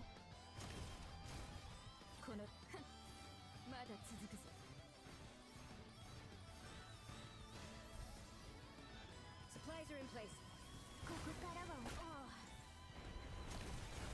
No need. I like how it hurts. Alright, she likes how it hurts, guys.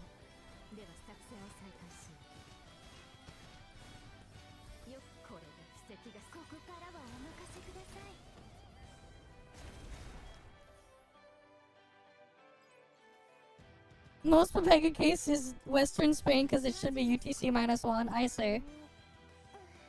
Well, it is what it is, man.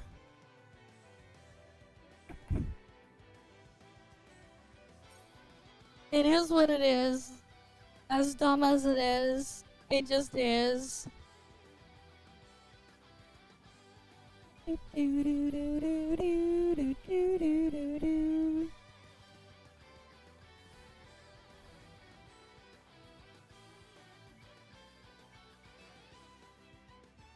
Alright, there we go. Gotta chill in there. 満を持して行ってきます。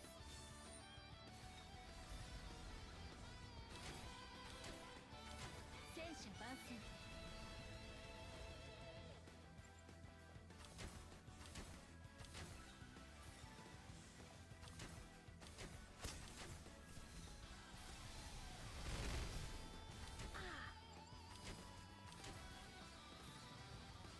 終わり。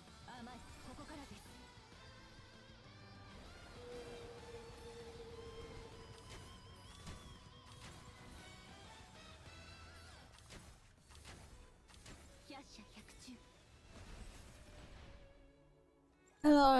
You mean, imagine though the clock reads 12, but it's really just still morning? Yeah, fair enough.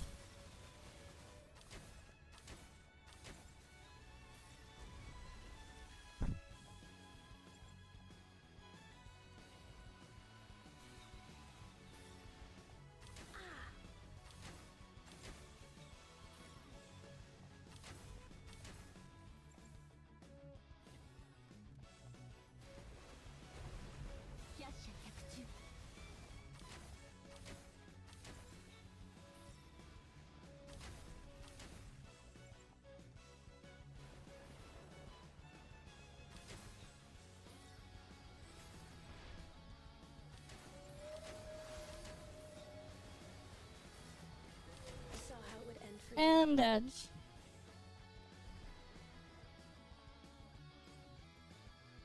Not the greatest score, but hey, good enough. Whatever. We filled time.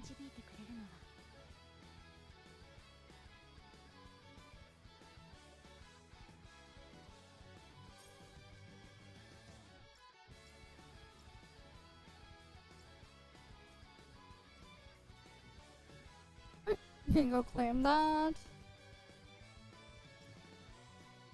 Then can go here.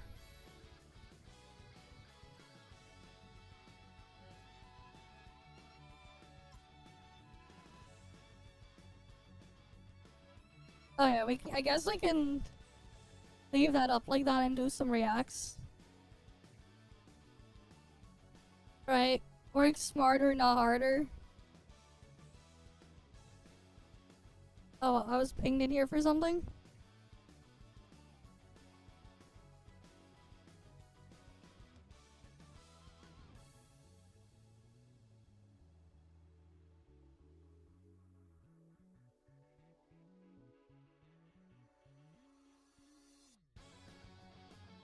Alright, let's see. Right, we can dig through some of these. Let's see.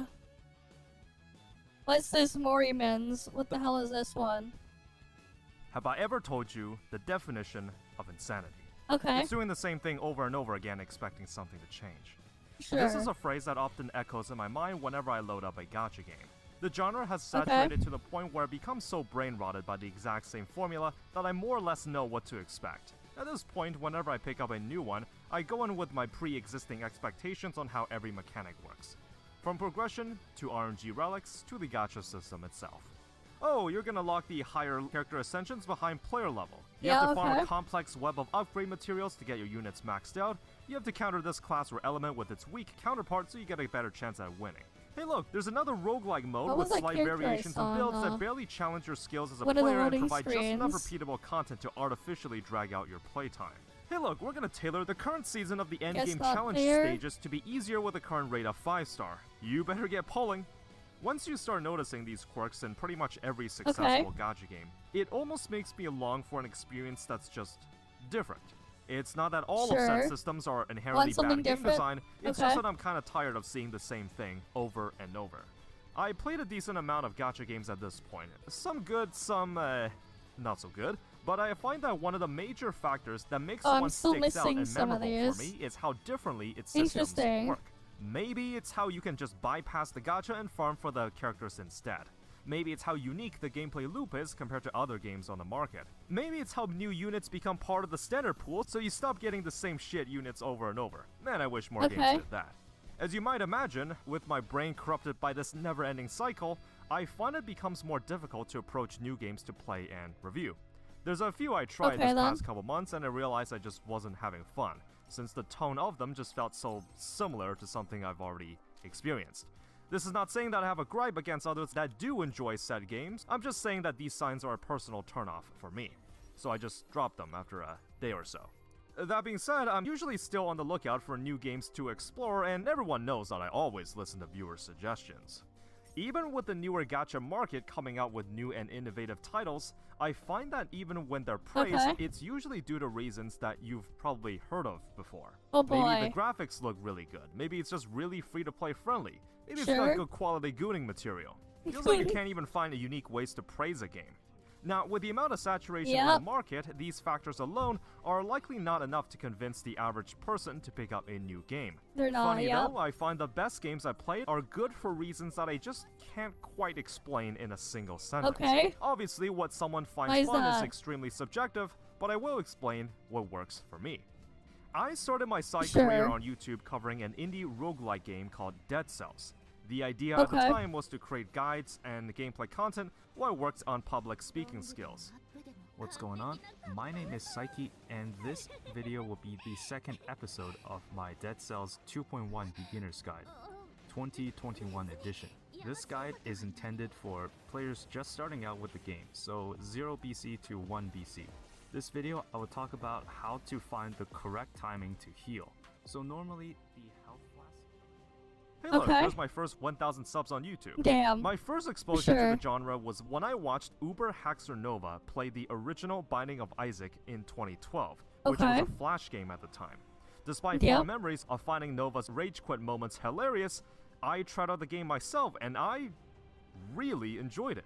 See, Okay. the entire roguelike experience prides itself in being high difficulty. It's built on you failing over and over again, gaining the skills and upgrades you need to beat the odds, then finally succeeding.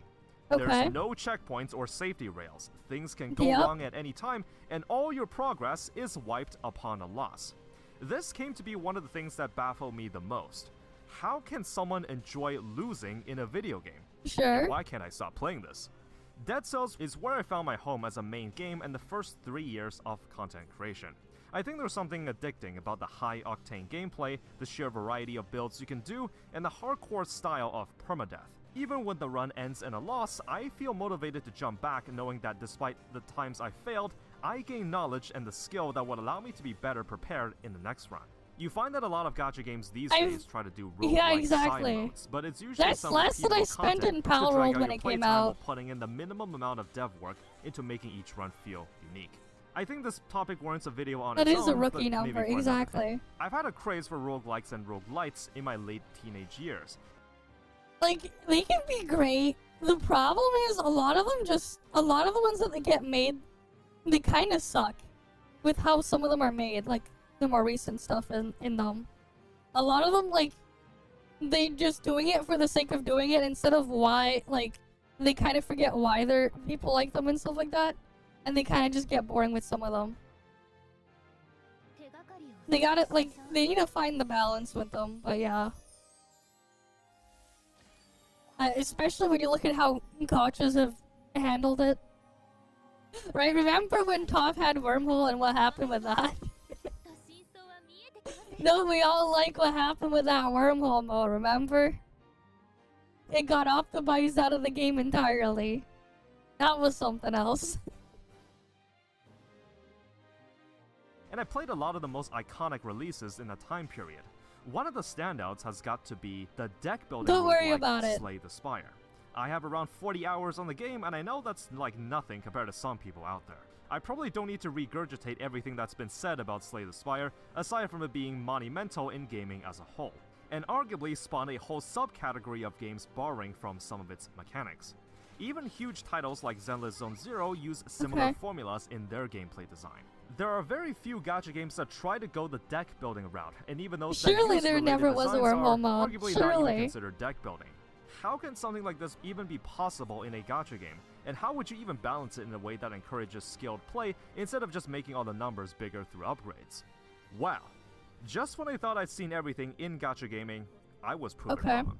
My obsession for the last month or so has been with an extremely indie and hidden game that has more or less consumed me. This is Moriments. If I had to describe it in the fewest words possible, it will be Slay the Spire, but gacha game. At first, I was pretty skeptical in trying it out, as the name was the only piece of information I could base my expectations on. And my first reaction was, Moriments? Like, Mori Men? Is this some kind of a weird otome game? Aesthetically, it reminds me a lot of Reverse 1999, both in terms of art style and in-game graphics. However, Moriments leans more into exploring Lovecraftian and more mature themes. I actually completed the entirety of the first arc, and I found that with the limited budget, the world and writing felt oddly deep and intriguing. This game marks the longest playtime I've accumulated for a single gacha game in a month, with my playtime clocking in at just over 100 hours in 30 days. Moriments also takes the crown for the hardest gacha game I've ever played. The later story chapters are seriously difficult, and part of me thought I might not even make it through sometimes, even with the free team revival items. This game makes Limbus Company look like child's play. It makes that fluffy boss from FGO's Lost Belt 6 look easy. I guess that's one benefit of not needing to cater to the mainstream crowd. If you can beat the entire story on normal and hard mode without revives, you are an absolute legend. With this game taking two major achievements right out of the bat, what's Moriments about? The world is dying, but not because of a reason that's apparent like war or disease, but in ways in which people can't observe, due to an unknown phenomenon called dissolution. It causes people to forget things, forget people, how they're just gone from the world and never to be remembered. Historical figures, past events, ideas or concepts, slowly being stripped away from memories and records. You are the Keeper, a junior investigator of Mythic University, an institution focused on studying the dissolution and how to combat it. With the unique ability to utilize silver to spiritually link with combatants from a certain time period called Awakeners, you will be the one to lead them into battle. From there, you'll be sent on missions to research and document persons and events forgotten by history. You are greeted by your assistant Ramona, and that's where you'll be introduced to the gameplay. Now, this game just kinda expects you have played Slay the Spire before, as a lot of the mechanics are just not explained to you, such as how shields only last for one turn, how you draw 5 cards and all your remaining cards in hand are discarded at the end of the turn. These are basic rules from Slay the Spire, and I'm sure you can figure a lot of this stuff out, but you'll immediately recognize a lot of the gameplay mechanics if you come from previous experience. There are some other additional features in Moriments, and the game does do a good job of explaining those. You can bring up to 4 units called Awakeners into a team. Each unit has a total of 4 command cards and a rouse card, as well as an ultimate skill. Every Awakener comes with a generic strike and defense set costing 1 mana, though some of them will have slight variations on how they work. Their other 2 cards do something more unique, and usually make up the Awakener's identity. When combat starts, 5 cards are drawn from the draw pile by default. You also have 5 units of Arithmetica, basically just mana to play cards during your turn. You can fill up each Awakener's energy gauge with Aliamus, which is generated slightly when playing one's strike or defense cards or via other means. When it's full, you can use their Exalt ability, basically their ultimate skill. The Keeper also has their own skill called the Posse. You can choose one from the list you unlocked, and that gauge is filled with key flare. When it's full, that in Reverse 1999, a very noticeable standout is that there's no element system. Each Awakener belongs to one of 4 realms. The mechanics of your team changes depending on which combination of Awakeners are included in the lineup. The realms are separated by Chaos, which is just kind of the generic default support realm.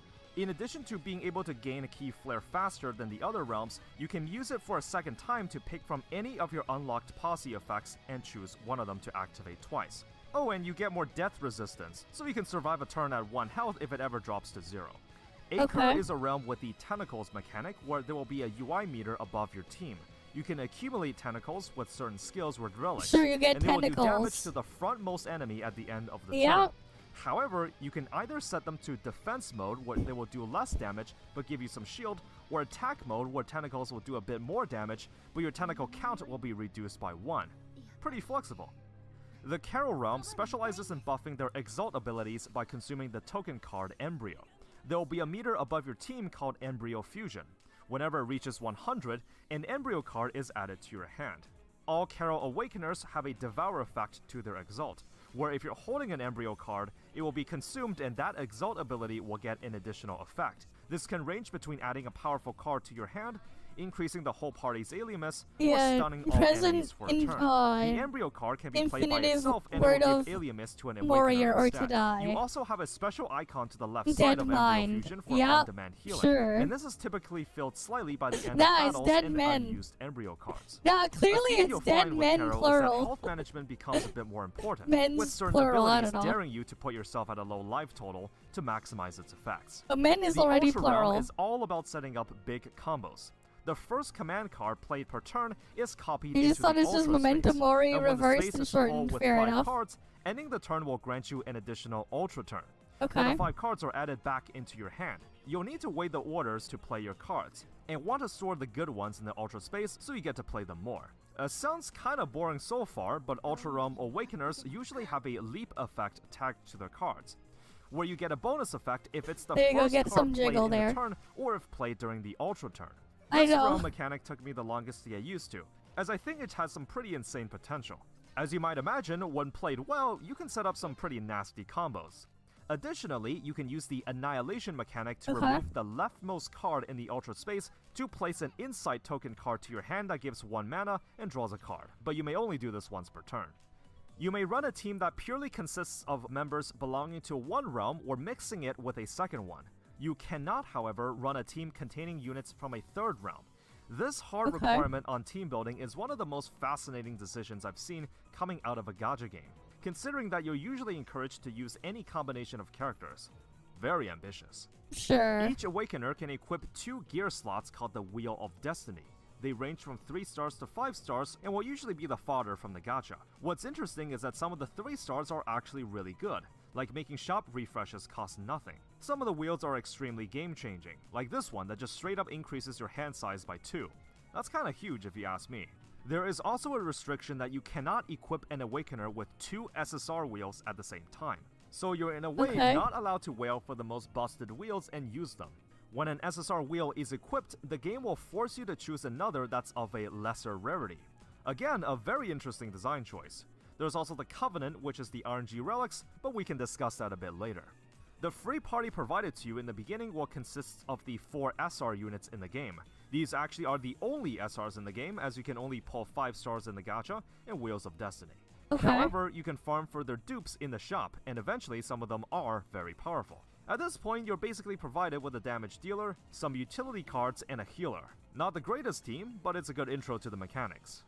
The tutorial stages were easy enough since I already came in with some pre-existing knowledge about the game, and up until the end of Chapter 1, I didn't really pay attention to anything. That is, until I got to the boss stage of Chapter 1. So here I thought, oh whatever, this is just Chapter 1, there's no way I need to put in any effort. Okay. To my surprise, on my first attempt at the boss, I actually lost. Now, Skill there's an issue. item in the game called the Emergency Gnosis that lets you revive to full health, fill up your posse, and all Awakener exalts. One is refreshed every day on server reset, and you can store up to 5. There's technically no drawback for using this aside from hurting your pride, but certain game modes will penalize you for using it, and some Okay. will just disallow it altogether. For the sake of proving myself, I just kinda, overleveled a bit, and then just went back and beat it. How the level structure Sure. works is that every single stage sort of plays like a dungeon, where there's a fog of war obscuring the faraway nodes, and there are all sorts of nodes that function differently. Your goal is to Yeah, locate the definitely boss skill node and issue. beat it. You can run into nodes that add a choice for a relic, shops where you can sell a command card, small boosts called orisons that take effect whenever the card it's tagged onto is played, or buy relics with the currency sigils. The relics are categorized as silver, gold, and cursed tiers, where the golds are more expensive, and the cursed relics will grant a powerful boost but with a drawback. I immediately recalled some similarities to Slay the Spire. A relic that no longer discards your hand at the end of the turn? Hey, wait a minute, that's Runic Pyramid. What about one that randomizes the cost of cards? Hey, that's just Snickawai. There are certain nodes where you can either heal up or add the Rouse card of an Awakener to your deck. The Rouse card can only be played once per battle, but it will give a big dose of Aliamus and permanently buff that Awakener for the remainder of the fight. The decisions made during a run will stay with you until you beat it or lose. Some of the later levels can go on for upwards of 30 minutes, so you have to weigh the pros and cons of each decision. Some choices place symptom cards into your deck that are typically low cost, come with a drawback and a bonus, except they're usually very low value and oh will yeah, clog up that's your true. deck, The ToF making you guild draw the event useful was cards less often. something. All of these choices you make will start You're piling on, right. and when you get to the The fog reconstruction guild event. We haven't had that thing in forever. challenging content, you'll really start to feel its We haven't had that consequences. thing in Some forever. of the final dungeon levels at Almost the end forgot of a chapter about that. also have different rule sets that makes it even more challenging, like Exalt abilities requiring more Aliamus after every use. It's technically not a true roguelike, as there's still meta progression in pulling characters and upgrades. However, the decisions you make during a level stay with you. So if you bought some bad relics or managed your health poorly, even if you decide to restart the final boss stage, you'll still have to play with the decisions made up until that fight. I fought through the main campaign with a counter comp that focused on building shields and letting the enemy kill themselves. I mean, I did get a little lucky on the gacha and spent a little bit of money, but with a team like this, I was able to get along the story just fine. However, I found that understanding the mechanics and playing your deck well matters way more than upgrading your team. It feels that every decision you make has weight, even if it's a small miscalculation, or when you play the order of cards wrong, when you thought you had enough mana but you didn't. It felt like every card played was impactful enough to decide the outcome of the fight. The enemy is about to one-shot you, but they're at half health? Instead of focusing on building shields and defending, I'm thinking I go all in on damage. When you have a boss enemy with tens and thousands of health staring you down with enough damage to one-shot you, in the back burner. all you can do is And then look at a focus on possible more place random from your bullshit hand go, yeah. and think, alright, how do I Back get to out of more. this? You look for possible shortcuts, the order that you can maximize strength upgrades, the conditions to activate your relics. Alright, every 8th plate card gets double cast. The enemy is off by 12 points of health. I can actually survive this hit. Eventually, you find ways to optimize, cheat out cards, and turn the tides of an impossible looking situation. I never thought an experience like this would remind me of the glory days as a former roguelike player. I'm not saying Morimens is a complete replica of what a quality roguelike game would look like, but I'm saying that it's a damn good attempt at it. The main campaign has 9 chapters, and Arc 2 has 2 so far. Each chapter has its own unique gimmick. One chapter grants a card that gives temporary barriers that negate all incoming damage. This chapter lets you select one card from your deck and clones it every turn. There's even a meta progression system where you can upgrade that gimmick. Considering that it will take you the majority of the chapter to unlock everything, that's where hard mode comes in. Being able to use the full powers of the chapter gimmick while tackling a more difficult version of the encounters. This is arguably endgame and where your skills will be put to the test.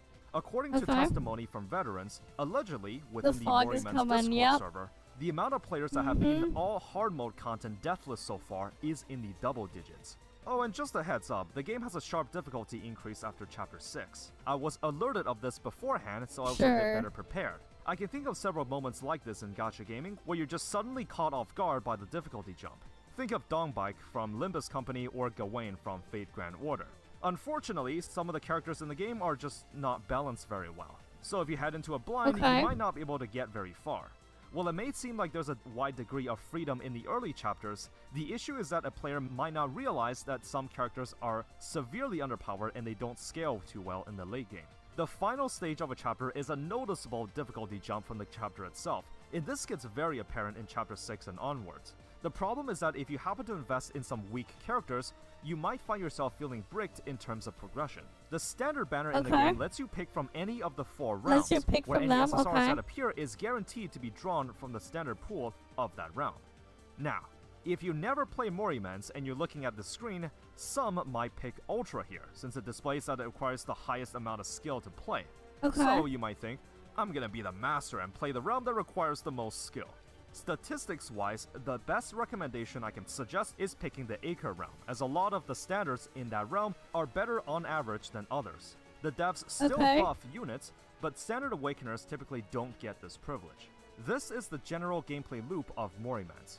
One of the inherent problems with gacha games is that content is pumped out faster to fit an update schedule, and what you get is usually just the same formula regurgitated over and over with minor variations. It feels like I'm playing the same level with just the slightest things shaken up. What Moogold has created is unlike anything I've seen before in a gacha game. Due to the lack of elemental affinities and map layouts can shift luck in or against your favor, what I find is that you're almost never punished for running a specific realm or a certain strategy. I cannot stress just how addicting this gameplay loop is, and at times during the past couple months, every session I spent in Moogold often extended out to the 1 to 2 hours mark, because I actually want to play more of the game. Well, it's about time the live service progression system start rearing its head, so let's see what that's all about next. If it was just the gameplay that stuck out to me, I probably wouldn't have made as big of a deal with this video, but Moogold takes some very interesting approaches to progression. The maximum default level for an Awakener is 60. They can be leveled and ascended with your typical farming resources. What I do find very fascinating is that typically, gacha games will prevent you from progressing too quickly by slapping a level gate until you're a certain player level. While that is the case here too, there are actually other ways you can unlock the higher ascensions for Awakeners. As you can see, you only need to meet one of the requirements. You can either beat the main story to a certain extent, beat a certain level of the Realm Challenge mode, or if you like taking it slow and don't mind waiting, you can of course hold off until your player level is high enough. The main story is not time or level gated. If you can beat it, you unlock the next chapter. Simple as that. In addition, most of the non-farming stages, including the main campaign in the game, do not cost stamina. In a nutshell, even if you're under-leveled, if you're good enough, you can unlock the next level cap early. That's kind of insane. Unfortunately, the farming stages that require stamina don't get the same treatment. The level gating is still present before you can farm the higher value stages, though a sweep feature exists, so you just have to beat it once. The stamina caps at 300 units, with 1 unit refilled every 5 minutes, meaning that it's a 25-hour wait time for a full tank. This actually gives quite a lot of wiggle room when you log in daily, with an overflow feature that lets you go to a maximum of 3000 excess stamina. The level cap can be further increased to 80, requiring a limited currency and more upgrade materials, with 2 levels of jumps at a time. Their 4 command cards, the Rouse card and the Exalt, can be leveled to 6, with rarer materials required at the later levels. The upgrade materials can be farmed in their respective stages here. You can only farm it once per week, but it doesn't take stamina for some reason. There are passive skills that boost the Awakener in some way, and one of them only takes effect during Arc 2 content. They don't seem that impactful, like starting with some Alimus already in the tank, though the Arc 2 exclusive upgrade is a different story. It's sort of reminiscent of the Servant Coin skills from Fate Grand Order. Lastly, Enlightenments. This is the dupe or limit break system, and unfortunately one of the weaker aspects of the game in my opinion. At first glance, you might be able to make out that an Awakener can only get dupes up to 3 additional times. Had this been the case, I wouldn't have minded. When you click on this last icon, however, you're going to be having some second thoughts. This gauge here, called the Psyche Surge, goes to 12, meaning that the actual maximum number of copies you can pull for an Awakener that actually upgrades them is 16. Now, most of the dupe levels here are just stat boosts, and again, had that been the case, not really a problem. There are several milestones, such as 8 or 12, where the maximum level of the Awakener can be further increased by 10, so it raises the level cap, meaning the absolute maximum level cap for an Awakener is 90. However, the biggest offender here is an ability unlocked at stage 4, the Overexalt. Once unlocked, this allows the Awakener to accumulate Alimus above the usual cap, and you're able to fill it for a second time. When you use it when it's filled twice, you unleash their Overexalt ability outlined here.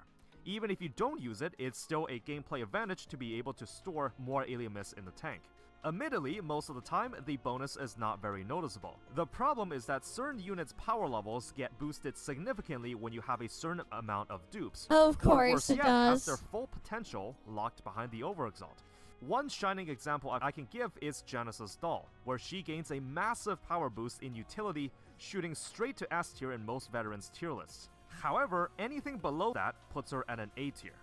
Obviously, telling free-to-plays or low spenders to pull 8 copies of a character is not an easy thing to say, even if you don't know the gacha rates yet. It's kind of like that cat meme, where you hear people say that so-and-so unit is really good, only to find out you gotta spend over 100k gacha tokens to guarantee them at the advertised power level. The Overexalt system is, in my opinion, one of the weakest aspects of the game, and it honestly drags down the experience. And I hope the over-reliance on Overexalt doesn't happen into the future. You can have powerful effects for character dupes, but locking that behind pulling 8 copies? I don't know about that. One way you can kind of alleviate this is by using the dupe selector that's sold once per month in the shop. That's With only this, one you can per increase month. the dupe level of any Awakener in your roster, including limited ones. Of course, if you want to argue that you can just wait 7 months to pull 1 copy of Doll and eventually get her to Overexalt, what about the many other units that are already good at low enlightenment levels? What about Why the would I power have one creep good unit too? when I can have like 4 or 5? Speaking of which, the Wheels of Destiny also has their own dupe system. There is also a token in the monthly shop that lets you get a free dupe. The maximum number of copies to get a wheel to its full power is 16 as well. One huge kudos I gotta give is that aside from upgrading it with dupes, the wheel itself does not have to be leveled or ascended. That's very surprising. However, when it all seems fine, there is one more caveat regarding how wheels work. Okay. Remember when I said that an Awakener can only equip 1 SSR wheel at a time? That's partly false. Because if you have a max limit broken SSR wheel, meaning that you have 16 total copies of it, you can equip that in another SSR wheel. Lastly, Damn. the Covenants are essentially the RNG relics. They kind of look like pizza slices, and they come in sets of 6. Each pizza slice has a pool of whatever main stat they can provide, and they can generate 3 substats of varying potency. This was one of the last mechanics to unlock, as you have to be player level 55 to access the substats. Okay. There are a variety of Covenants you can farm, some drop from its respective stage, using stamina, and some bought within the shop. Worth mentioning that the devs have no plans to create more Covenant sets, so the ones that are already present is all there ever will be. I found them to be very generous in the amount that dropped, then I really didn't have a problem with them, as they can go rather secondary to your team's output. Granted, if you absolutely wanted to min-max, then you could reroll everything until it got the maximum values. Though as long as you got some decent amounts of stats from them, there's not going to be any noticeable major differences in your gameplay. You have just one daily mission every day and it doesn't change. What's the task? Play 50 cards. Play That's 50 it. cards, okay. Basically, if you're not doing story content, there is a daily level called the Phantasmal Dive that's a randomized dungeon that you can complete every day. Completing it will net you a token that you can use in the monthly shop, and there is a selectable difficulty that lets you get better rewards if you clear it, as well as a ranking system. During this stage, you can actually skip normal and elite fights at the cost of your own health, though your final score will also be penalized if you use this tactic. If you're strapped for time, you can also just auto-battle it a few times a week. One of the biggest complaints I have with gacha games when playing long-term is that it can often feel very samey in terms of the tasks you're doing every day. Yeah, Because of the way the roguelike gameplay loop is designed, I actually rarely found the daily dive to be tedious. You can just select a lower difficulty to get the rewards right away if you don't want to play, yet I found myself actually looking forward to it. Usually, I give the games I play a month, and most of the time I get burnt out to a certain degree at the end. More Immense is one of the few exceptions I felt. After seeing that my monthly Welcome Pass was about to expire, I was like, damn, I played this for a month already? Describe some minor gripes I had. Unless you're min-maxing in endgame content, More Immense's progression is more tolerable than most gachas I've seen. Being able to bypass player level requirements if you're able to beat the latest chapter is just unheard of. It takes in the effort to not force you to be time-gated in progression, so if you're good enough as a player, you can unlock stuff faster. Ah yes, every gacha gamer's favorite part, the Gamba. How do you pull for new Awakeners? Well, aside from the beginner SRs given to you, no other SR Awakeners are present in the gacha pool. However, character rarity often doesn't matter much, as the SRs get their dupes from the monthly shops, and once you get their dupes high enough, they can be as good as the 5 stars. We'll start with the standard banners. First, you can pick from any of the 4 realms. Any SSR you pull is guaranteed to be from that realm, and this can be changed at any time. There is a standard pool of Awakeners, but when an Awakener has been released for a while, usually a year, they are added to the standard pool. The base rate for an SSR is 3.03%. The rate for an SR Wheel of Destiny is 15.85%. The Hard Pity is at 30 pulls, and each pull costs 200 of the silver currency. Surprisingly, you can only pick between a 1 pull or a 5 pull here, but the total amount needed for an SSR will be 6,000 silver, assuming you Hard Pity. There is also a standard Wheel of Destiny banner. Same rates, same pity. But you can select a specific wheel to be on rate up, but the rate up chance is 1/3. Older limited wheels will enter the standard pool too, but you just can't select them on rate up. If you don't pull the rate up after 2 attempts, the 3rd time is guaranteed to be the rate up. The limited banners work the same way, but the wheel banner has a second rate up guarantee. This means that if you're very unlucky, the worst case scenario to pull one copy of the Raid Up SSR is 18,000 silver. Each Awakener also has their signature wheel, though most of the time it's quite optional. I caught the 1.5 anniversary celebration of the game, and there was a paid banner where you could pay $15 and pull 2 random Awakeners and 3 random wheels from their respective realm. I did a quick calculated gamble on it, and I'd say I got off with some pretty decent results. There was also a special item that was given to you where you can reset the dupe level of someone you already have in the roster. And for every dupe reset, you get a standard selector. That's kind of insane. With that, you could round up your team with any important dupes, and a lot of the standard characters are pretty good. The gacha rates are generous, and they do tend to give out a lot of pull tickets. The only thing is that since this is a turn-based game, some of the dupe levels will feel pretty significant, when an Awakener's power level spikes dramatically if you have them. Keep those monthly dupe tokens handy, you're gonna need a lot of them. We'll take a look at monetization. For full disclosure, I spent around $60 to $70 on the game, and you do get permanent account XP boosts for buying enough in-game currency. For example, I can usually allocate my spendings on gacha games as a business expense to make these videos as timely as possible. So because of the money I spent, I got a 20% boost on player XP, which allowed me to level faster. 20% to be fair, boost. all you realistically achieve with faster leveling is more features, except it's not really a race to go anywhere since this is a PvE game, so take that how you will. Aside from the whale packs, which you'll often find with any gacha game, the values for the other purchases are also very fair. For example, the $5 monthly pack actually gets you a total of 6,000 silver, which if you recall is 30 pulls, meaning that $5 can actually get you an SSR. I don't even know any other gacha games with this level of value. The Battle Pass is your typical premium track with 50 levels, for around $10. You do get 50 silver every level, so that's a total of 2,500. In addition, it's not a premium Battle Pass without its exclusive weapon. You may pick from one of 3 Wheels of Destiny at level 40. Unfortunately for free-to-plays, one of the wheels, Sunfall, is one of the best wheels in the game. If you ask any Moriman's player, they're of course going to tell you that it's optional, but I just want to put that out there. Overall though, I would say monetization is on the generous side. The $5 pack is able to guarantee a 5-star, the Battle Pass giving 50 silver per level. That's just not something you see often. The game also throws a few flash sales at you every now and then, except I found most of the deals to be fairly bad value, so I just suggest ignoring most of them. Look, there'll be plenty of time to praise the gameplay later, but this is a gacha game, and in my opinion, gacha elements is really there's about still how more much it going takes on. away from Damn, the this is a overall long experience. one. That was So the best games I'd recommend are the ones where the gacha takes away the least.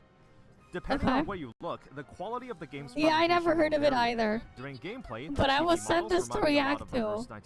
I don't know what I don't know what to say. Exactly blow me away in quality. Because I don't know this shit. What I do have to give praise for is the Lovecraftian style the overall world design is going for. You'll often see background CGs of slightly disturbing imagery, excessive violence, or graphical depictions of mature themes. One of the major barriers of the game to reach its peak potential right now is still the untranslated nature of the story. As you know, the game is made by a development studio called Studio BIAV, which stands for Brain in a Vat. Kinda metal.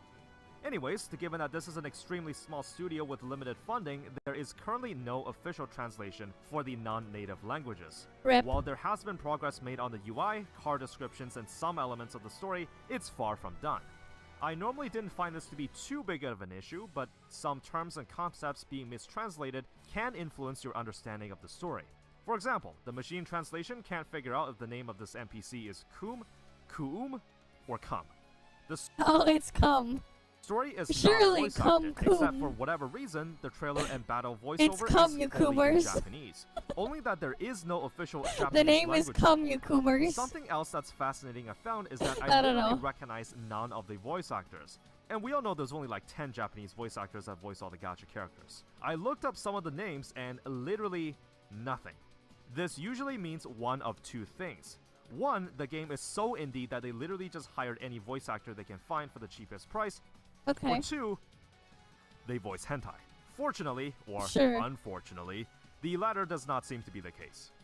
The music is also thematically on point. It's orchestral in nature with nostalgic and melancholic tones. Not the most unique I've heard, but damn does it fit the overall darker themes of its world. I also like the character designs. Not every day that you see characters that are limbless, with corporeal bodies, or with their innards exposed. Aside from that, the UI in the menu screens and during gameplay are all decent and stylized. Only the premium Genesis characters have life to the animation sprites for some reason. The card sprites also just have the same art. I wonder if it's possible, when given enough funding, to have unique art for each of an Awakener's cards, like a picture of them physically trying to hit or block something to show as their strike and defend cards. That'd be kinda cool. The game has also tried selling skins, which I don't see why these would cost $10. It's literally just a PNG file.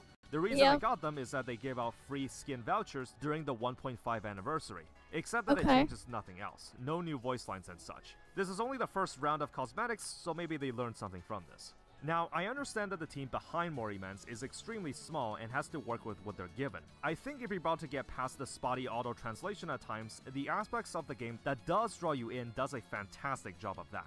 You're mainly playing for the deck building gameplay and world building, and Morimans absolutely nails those elements. The game has been live for more than 1.5 years at this point, and let me start by addressing an elephant in the room. When Arc 1 of the story concluded, the game was in dangerous territory of being shut down. While that had been talked about, the game was eventually saved by additional funding from an external source, and development was able to continue with Arc 2 of the main story, with it still chugging along right now. A batch of new story content is released every few months, so if you're worried about the state of the game, you're fine for another year at least. Probably. Arc 2, named Astral Reign, comes with a special set of rules that makes playing content within it different than previously. The rule set is a little long, but it has also shaken up the balancing of the roster, mainly just limiting certain mechanics so you can't just create an infinite loop or one-shot the enemy in one turn with poison damage. Some Awakeners that used to be decent have also been indirectly nerfed by this rule set, and are in desperate need of a buff.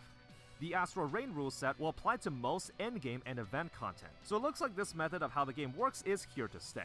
Yeah, Due to well, the it game's is what it smaller is, scale, man. any past event stories and campaigns have been archived, and can be unlocked using this crystal orb thing that So you get can one replay per old day. stuff. There That's is a variety cool. of past archive content that can be explored using this orb, so I'll go over what they are.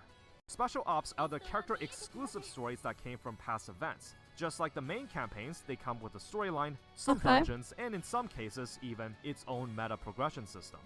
Kinda like a side story by itself. These will take 7 orbs to unlock one. It's even got its own hard mode. The Psyche Deep Dive is sorta like a light version of the side campaigns featuring a specific Awakener in the cast. They still have a dungeon and a hard mode, but the campaigns are generally shorter. These only take 3 orbs to unlock. Dreamscapes are much longer in terms of story length, which take 7 orbs. Last on the list, Reproductive Frenzy. Supposedly, this is basically mini scenarios with the Awakeners in your roster where you, reproduce. Basically, it's a little bit of fan service when you get one of your units to affection level 10. Gonna be honest, I was kinda disappointed by this. I only saw a few of them, and despite costing 3 orbs per session, what I got was just some brief snippets of dialogue that sort of insinuated in some innuendos. It's nowhere near as spicy as I thought. Like, damn, I just waited 3 days for 10 lines of dialogue. Now, maybe I just 10 happened to lines get of the fat dialogue, yeah, once, or totally. there's some nuance I didn't understand, but I think this should be the last priority when it comes to spending those orbs. You might think that there is already a boatload of content in the game, except I'm actually not done. There's still endgame stuff to talk about.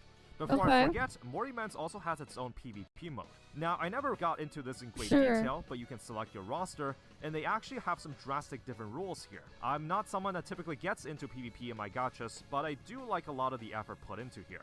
This was actually the gameplay loop from the devs' previous game, which was PvP in nature. The signature endgame mode, and where the most difficult content in the game resides, is in the D-Effect Zone. This is a seasonal mode that rotates its level lineup every 2 weeks. You may form a team complete with their wheels, except you cannot use the same character, wheel, or posse twice.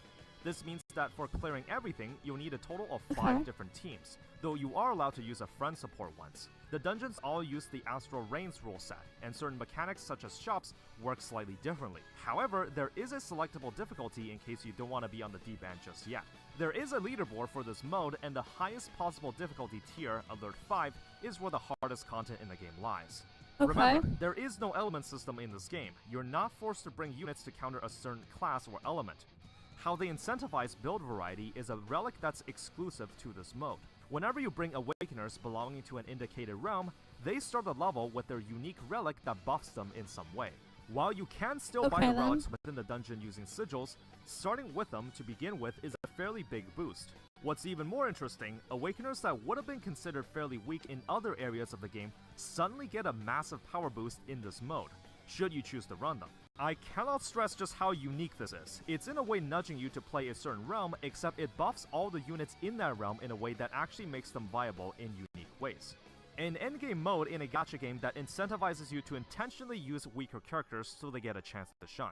I don't even know any other gacha games out there that does this. There is I mean, we've seen it in a couple of also ToF cases raids. where a certain unit performs a specific niche that they're good In at. weird, For bizarre example, ways. Celeste and Karen have For the tools bullshit that remove the mechanics. sluggish effect from your hand, Right. which is a debuff that decreases the cost of cards. In this boss fight, in the Okay. current event for example, because it tends to spam this effect at you, units like Celeste are pretty useful. To make a comparison, and I know this is reaching for a low-hanging fruit, but I'm gonna pick on MiHoYo here. I recently returned to Zenless Zone Zero to go through the main story and just have some laid-back gaming sessions. The endgame mode is painfully obviously designed to be compatible with whatever 5-star on radar. Yep, if you run that's them, how they always fights do become things there. easier. You don't need to use them, but it will become easier if you do. To be fair, this has been their antics since 2020. And unfortunately, this philosophy has been leaking to other games as well. I probably don't need to say this, but this is an intentional design to incentivize you to pull the most recent shiny 5-star. Now, part of me understands that gaming is a business, and this is a tactic to slightly nudge players to play the game in a certain way. I don't necessarily have a problem with this, but on the other hand, I do have massive respect for games that don't try to pull this kind of stunt. Okay. While you can still argue that Moriman still incentivizes playing a certain realm, this system is way more flexible and doesn't blatantly show favoritism for the current rate of 5-star. With the core roguelike gameplay loop of Morimen's, how are events handled? Well, events have their own story campaign attached and a separate farming mode. These modes can actually feel rather unique. For example, this events dungeon places 35 expedition units in your relic slot, and 5 suspicion cards are added to your deck.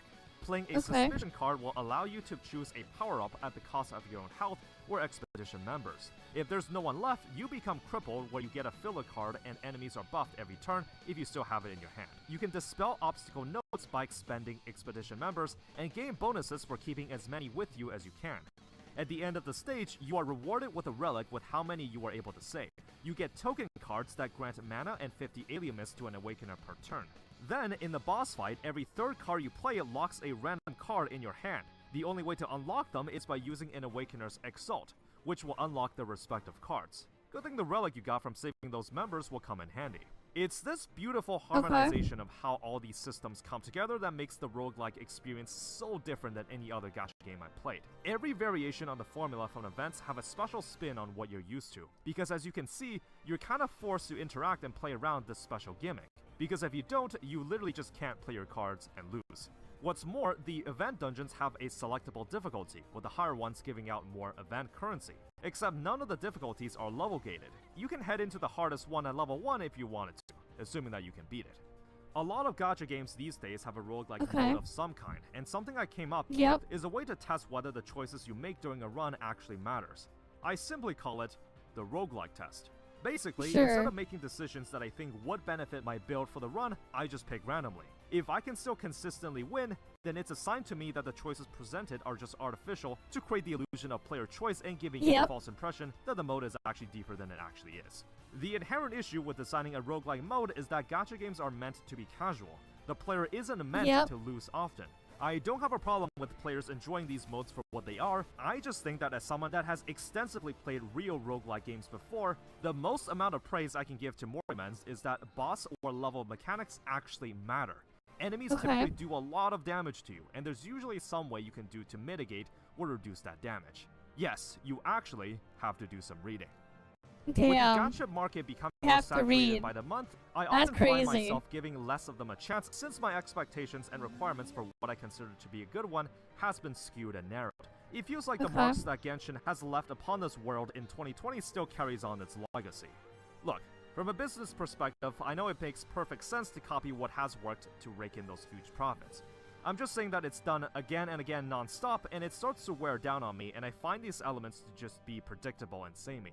The pinnacle of gacha gaming, as cringe as that sounds, is when a game redefines what I consider is possible in the genre.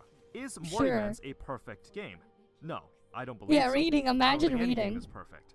You get a lot of pulls, except some units are very reliant on dupes to reach their full potential. You can bypass certain level requirements by just being good at the game, though gacha aspects will still start rearing its head when you unlock the higher value farming stages and other certain features.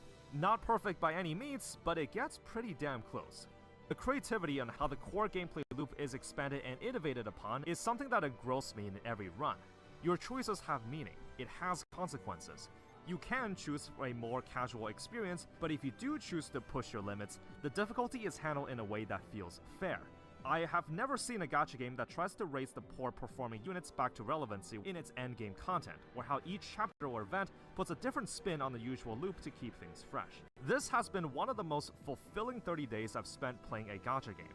Never did I think I'd be able to relive my glory days as a roguelike fan. It's one of the shining examples of a hidden diamond in the rough that gets virtually no attention from mainstream media. In a world of the same regurgitated formula with a shiny coat of paint, More Immense is a reminder that good games are out there. Sure. You just have to find them.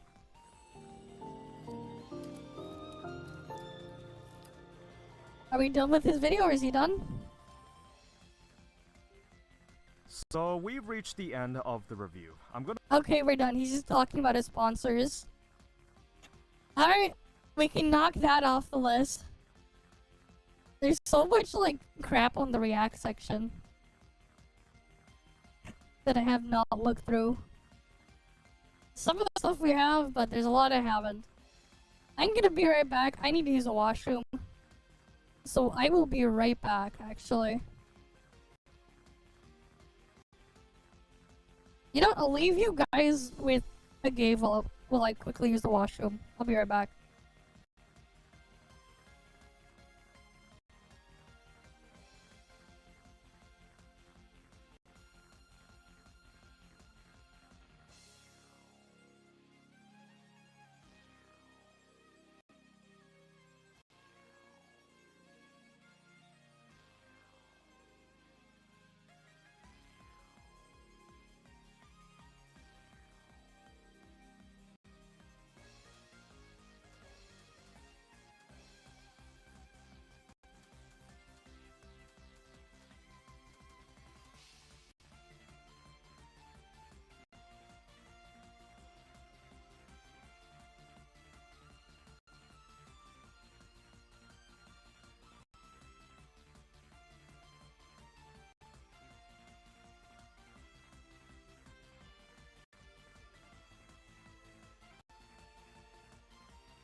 Okay, I'm back.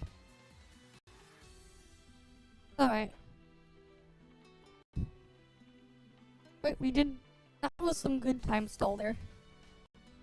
Time stalled enough in the Snowbreak category. For the quota. I think. Right. Just doing a couple reacts to do it that way. That was a good way to time stall. Anyways. Let's close out of that. Let's switch on to the next thing then. You know what?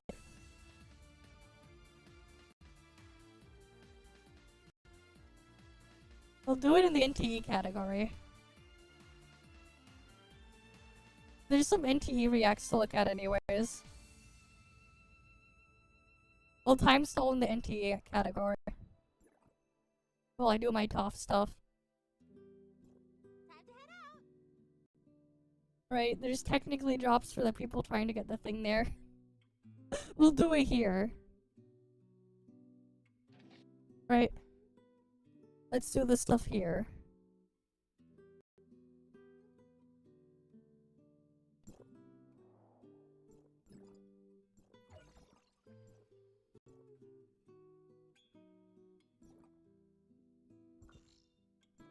Oh, I got things to claim here.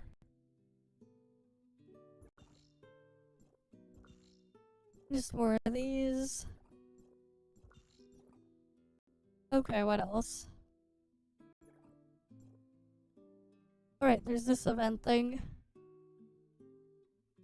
Yeah, we got time to do that. Anything else I need here? Alright, I'm gonna do my network dailies.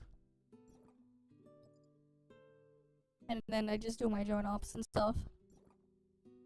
And we can do a reacts after.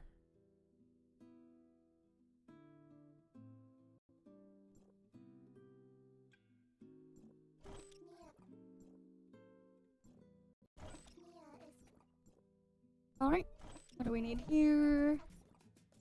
Get all the things there. What's today's join op? Okay, that's today's join op.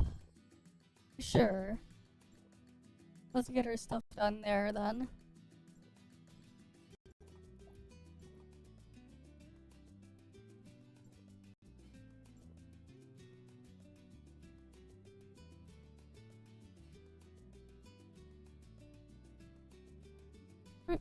Let's go get those done.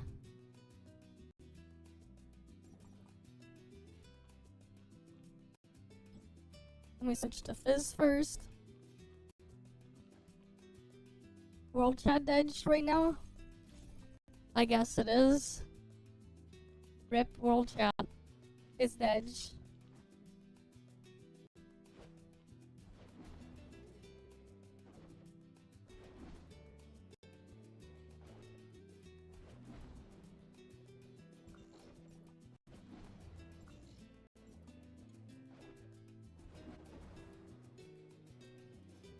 We go this way.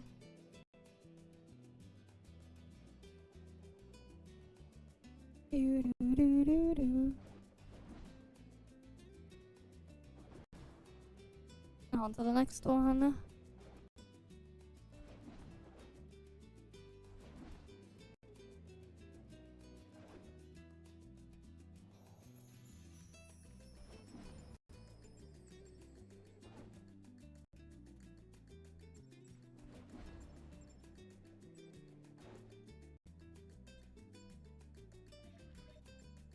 Alright, let me just warp my ult over here first.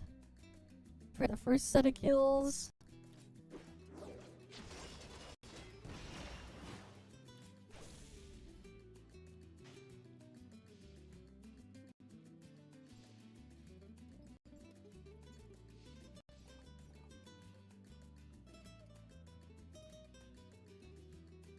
Wait, which one is this one? Heavy armor guards.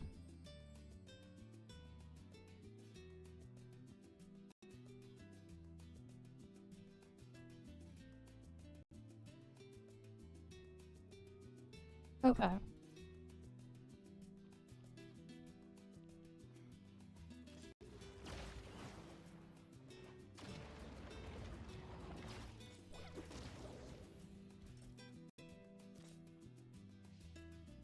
Sure.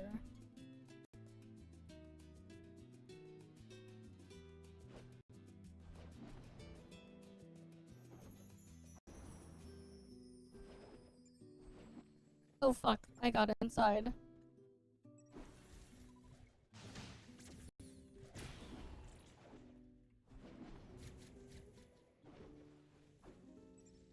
Oh, I did not want to get inside here though.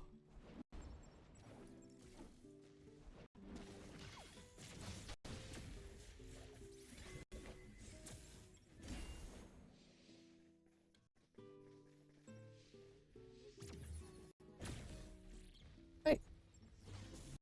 Tight space problem. Good thing I can just work myself back out. And then get to where I want to be from there. Give me a sec. I will work myself out. Right, come on.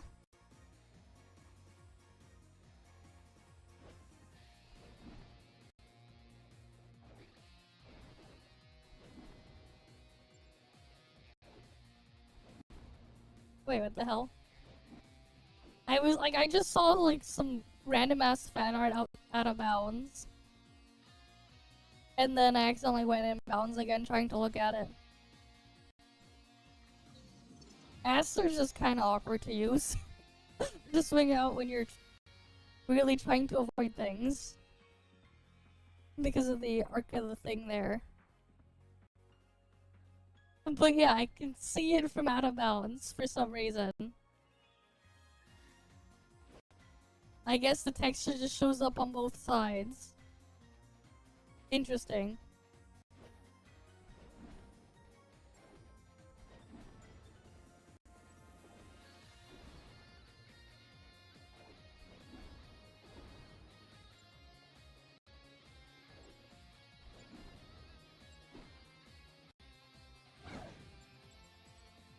Alright, let me work my ult. Do do do do do do do do do do.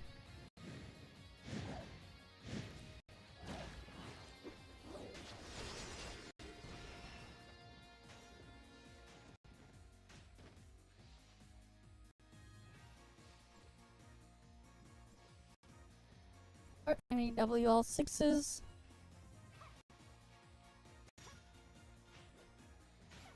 Oh, there's one over here.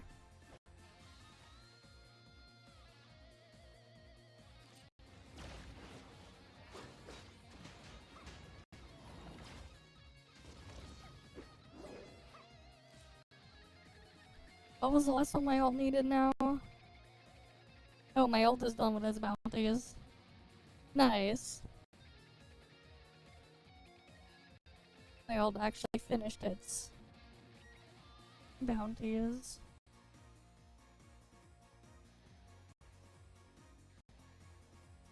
Okay. Time for join up.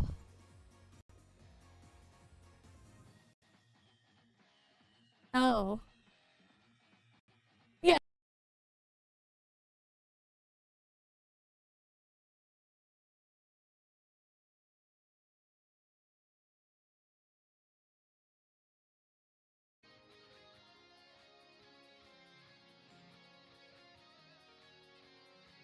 I'll probably just switch it to NVenc for tomorrow. Instead of using the AMD encoder for that. Probably. I don't know. Blame AMD's Pepega encoder.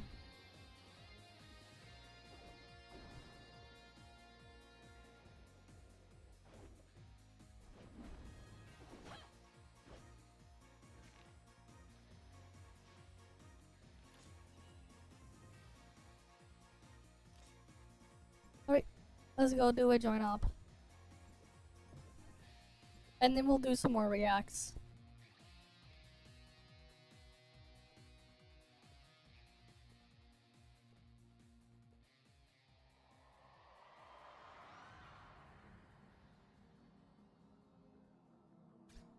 Alright, let's get that done.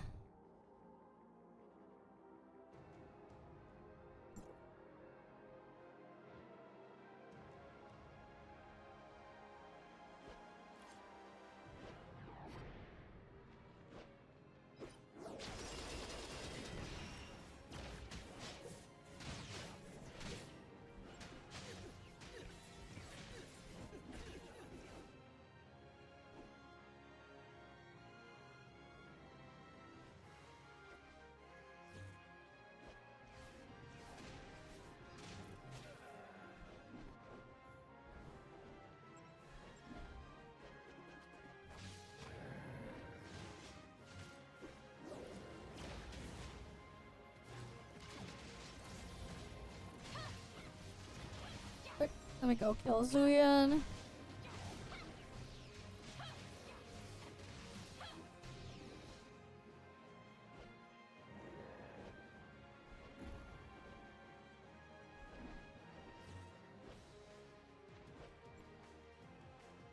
And then I get my ult over in the next area.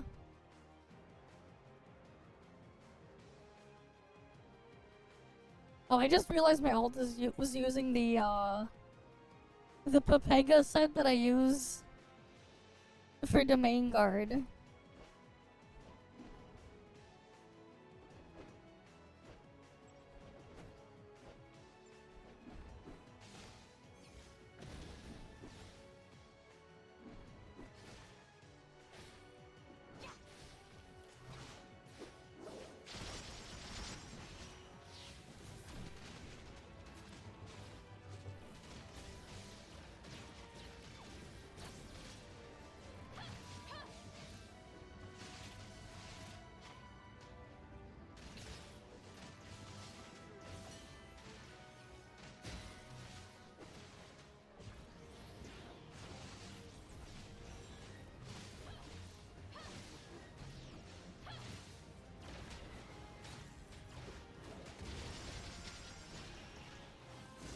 Bandage.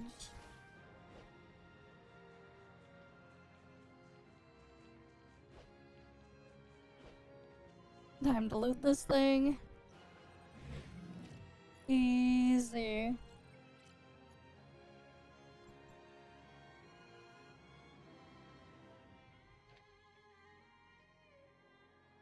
Okay.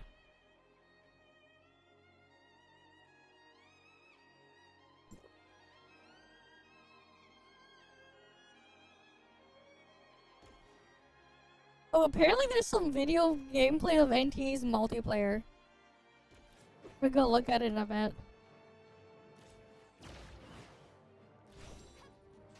Because it's actually kind of cool, apparently. Alright, so we got my dailies done. So that's nice. Don't have to worry about that. Hi, Leekun. Welcome, welcome. I was just doing my dailies out of bounds in ToF. Because I'm still doing network dailies. Because, stockpiling on the, data sources. That is the best way to get data sources to do them there. I don't remember. Did I get all the things from the boss this week? Let me switch to Frost. I don't remember. Did we do it all yesterday?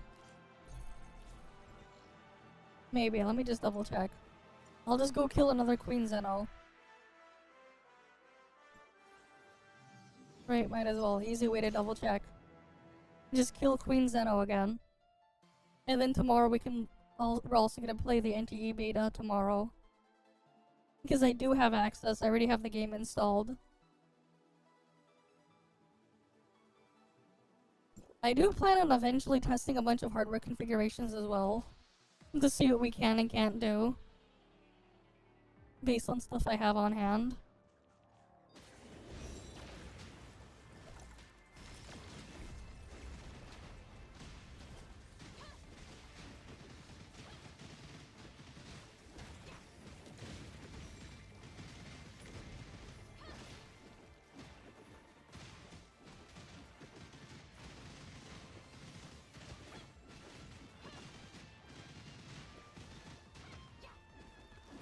But fishy.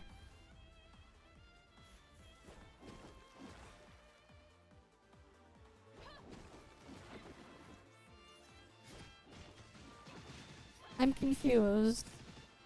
What? There's no fish here.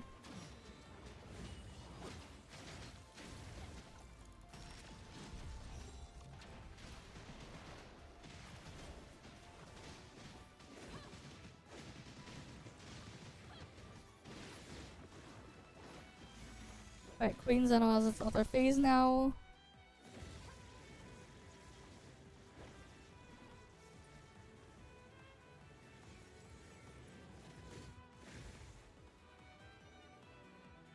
Wait, just wait for Zeno to do its thing.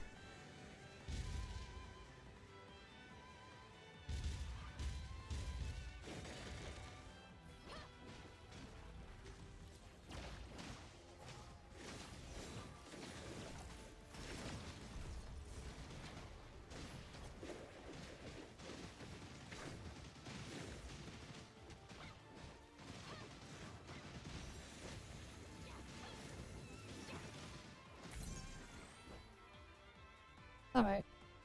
Let's go get the stuff there. Yeah, I did use my keys already. I don't know who Fishy is. There's no Fishy here. The character on my screen is my own custom character in this game. No Fishy here. And then my smart servant Leia. I don't see a Fishy. So... the answer to that is no.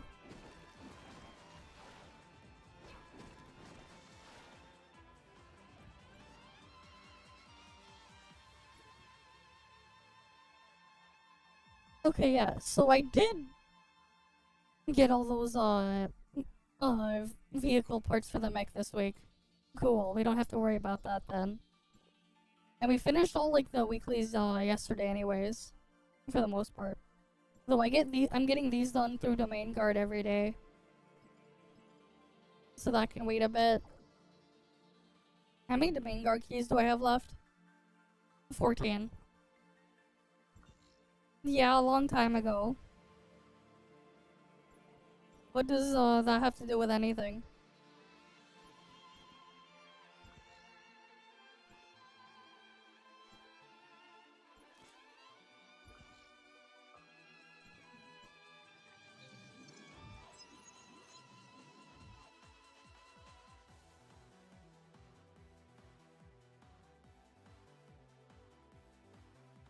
Alright, let's get loaded on in here.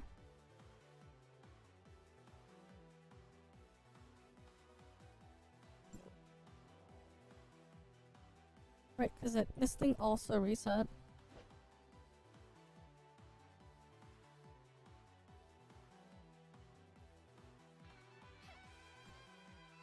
Wait, what did he sell me this week? Okay, I can sell 2 forge hammers. Black flame sensors are good to sell.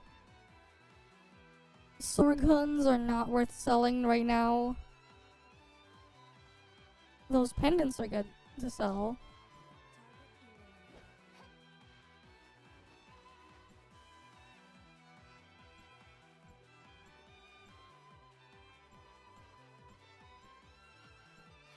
Oh wait, I should have grabbed those and sold those.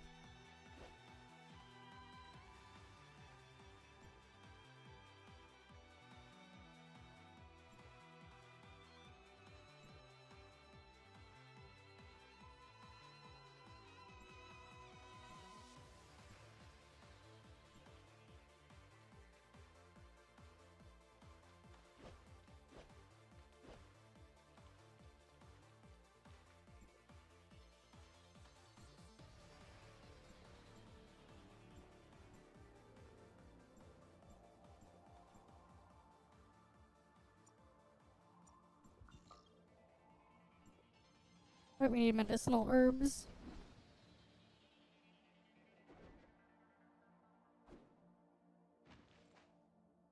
Oh, you said fischl. Oh, you spelled it wrong. I thought you said fishy. For a sec, I was confused. Okay, never mind. Medicinal herbs too expensive. We don't get the black flame sensors then. Not worth it for those medicinal herbs.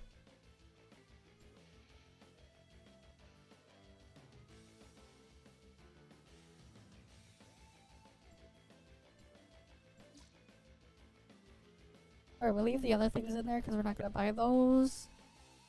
Let me do it on my alt account. But no, there's no official here. No official.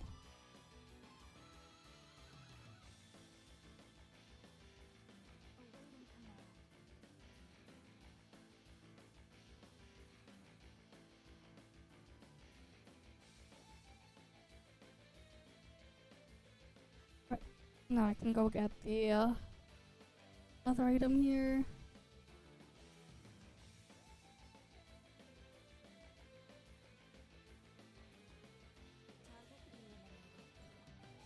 I need to get the domain guard key.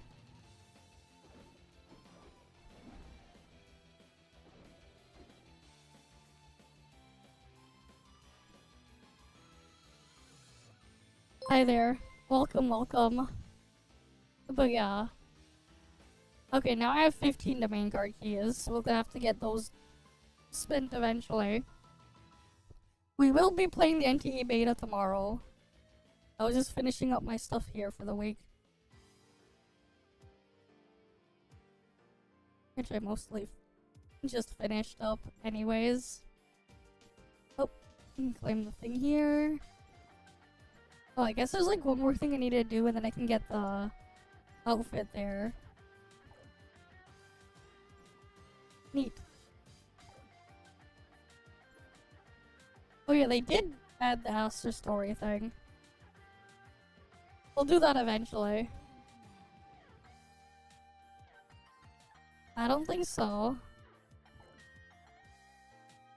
Got your next target in mind? Is it time to act? Yeah, I don't know about that.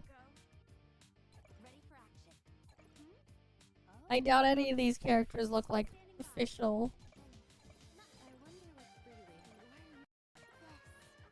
I don't see a single one here.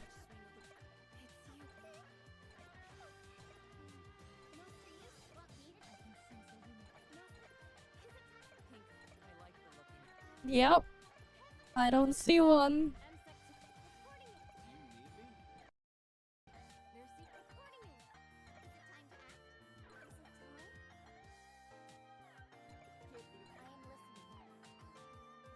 Nope. No official here.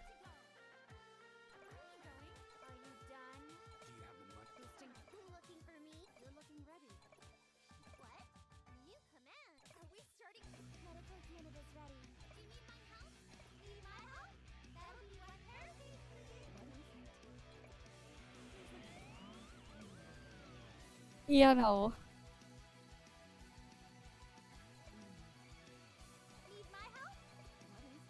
Which one?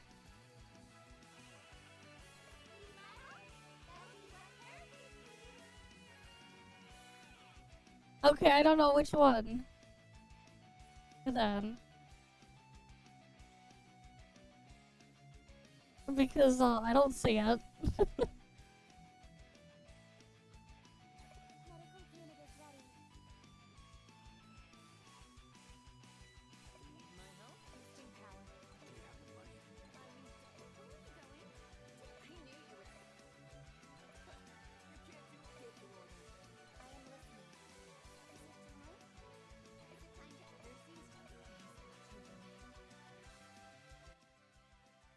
Yeah, I don't know.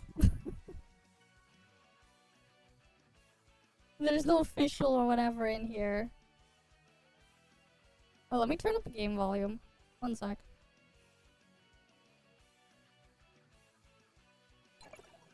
I knew you. You give the order. I am listening. Is it time? Please. There's. Is it time to act? Do you need me? Reporting in. MSEC 2000. Headline. Hey! Hey! I like the look in your eyes. Think before you act. I can see. What, Beef? Yeah, like, I don't know. It's you. Do you require my help? I can do that. Yes. Why are you looking at me? I wonder what break. Nani?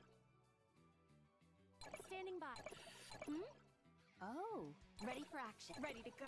Let's take our Got your next target and everything's good to go. Is it time to act? Yeah, I don't know. Target eliminated. I mean, maybe someone made their own lookalike in here because the character customizer, but I don't know about that.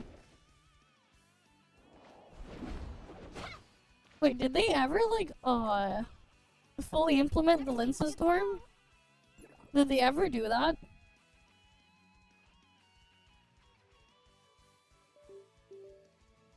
When I fought Queen Zeno?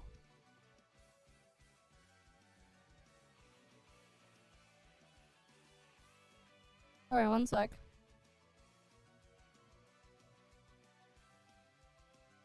Here's what we'll do then.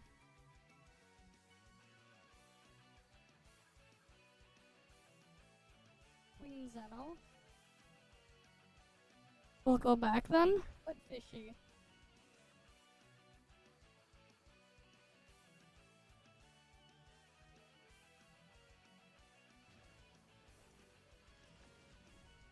Alias.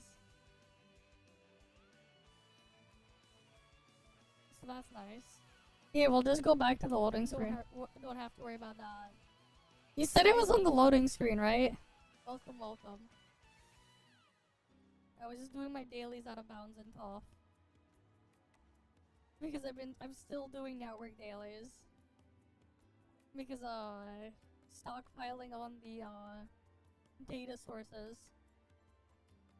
Alright, we'll see. That is the best way to get data sources to do them there. I don't remember, did I get all the things from the boss this week? Let me switch to Frost. I don't remember, did we do it all yesterday? Oh, we're almost there. Let me just double check. You talking about this? I do plan on eventually. That's just Shirley. What? Thanks for the follow, but like, no. Let's see. I am listening. Well, welcome iBucks, welcome Raiders there. Welcome, welcome. Yeah, I don't see it. Well, hi there. Oh shit! It's I forgot I disabled the preview of the clip player from before. It played the audio, but it didn't show the pop-up.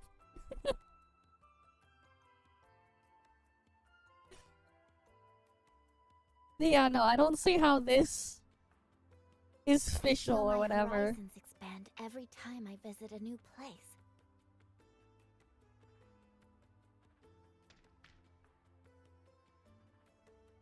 Oh wait, I can use the other skin next to it too. One sec.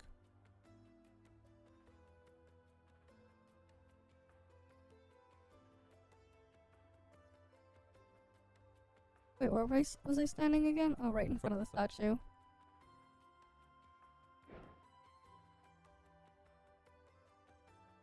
Alright, let me put a different skin for Nemesis then. Eliminated.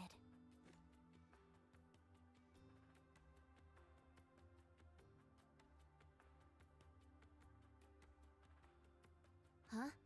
What's up? Oh, don't worry about me. I can take care of myself. Same character here though.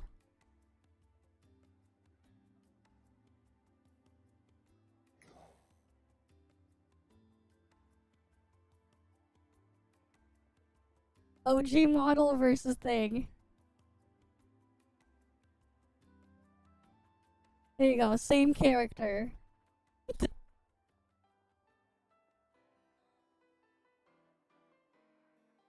But obviously the one on the left is taller. Awaiting command. Because yeah. That said though, look at the freaking reduction in booba size. I feel my horizons expand every time I visit. It's crazy. The booba size changed. They got smaller. I just realized. They got smaller over time. They got smaller. Right, and then there's the Void Piercer one.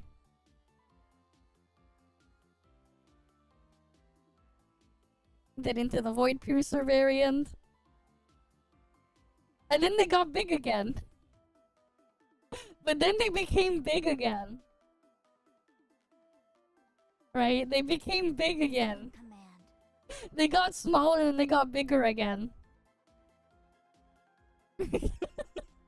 Anime logic, I know, My right? horizons expand every time I visit a new place. They got smaller and then they became big again.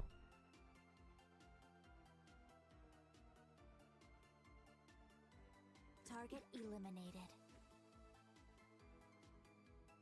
The booty shorts are pretty good, fair enough. But this one though, they got bigger. Okay. She's just taller, okay. Awaiting command. Fair enough.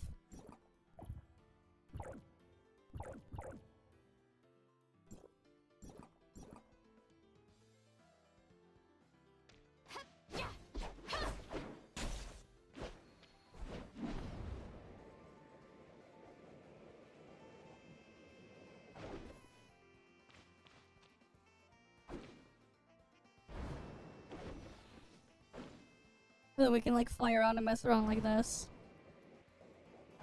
Because we can. Alright, because we can.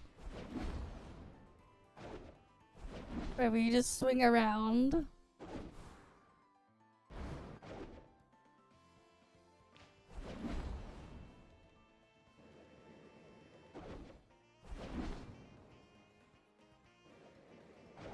So I don't need to do anything else here right now.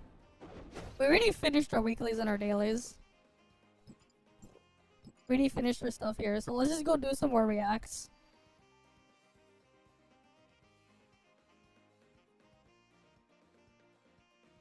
What do you mean, how does the banner work? If you're talking about here? I mean, what? You have the character banner here that's actually a weapon, and then you got like matrices, these little gear chip things with set effects on them. I don't want to do a demonstration because the next thing I grab is a guaranteed, and I already have her maxed out entirely. I already have her at A6, so I don't want to just do a demonstration. But here, if you didn't already know, right, 150 dark crystals or use red nucleus, you pull on the character banner. Target If you pull SSR early, before getting to 80, your counter here doesn't reset. Every time you do a pull, you get a flame gold. At 120 flame gold, you can also just buy a copy. 50-50, blah blah blah. This is ToF. No, that is ToF. We're not an NTE. We're gonna do some more NTE reacts and stuff though. Because apparently there's more stuff to look at from people that I've been made aware of. But yeah, that's just ToF. Right here. NTE has a different gacha than what ToF has.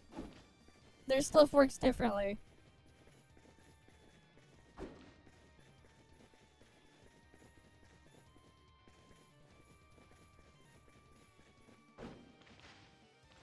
But yeah, that doesn't really matter right now. Okay, I guess we can go do some reactions or whatever now.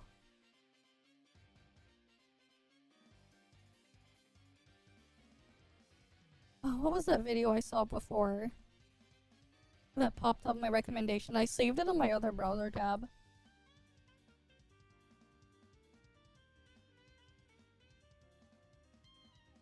I think it was this one. I saw this in my recommendation, it popped up. I didn't actually see the video yet.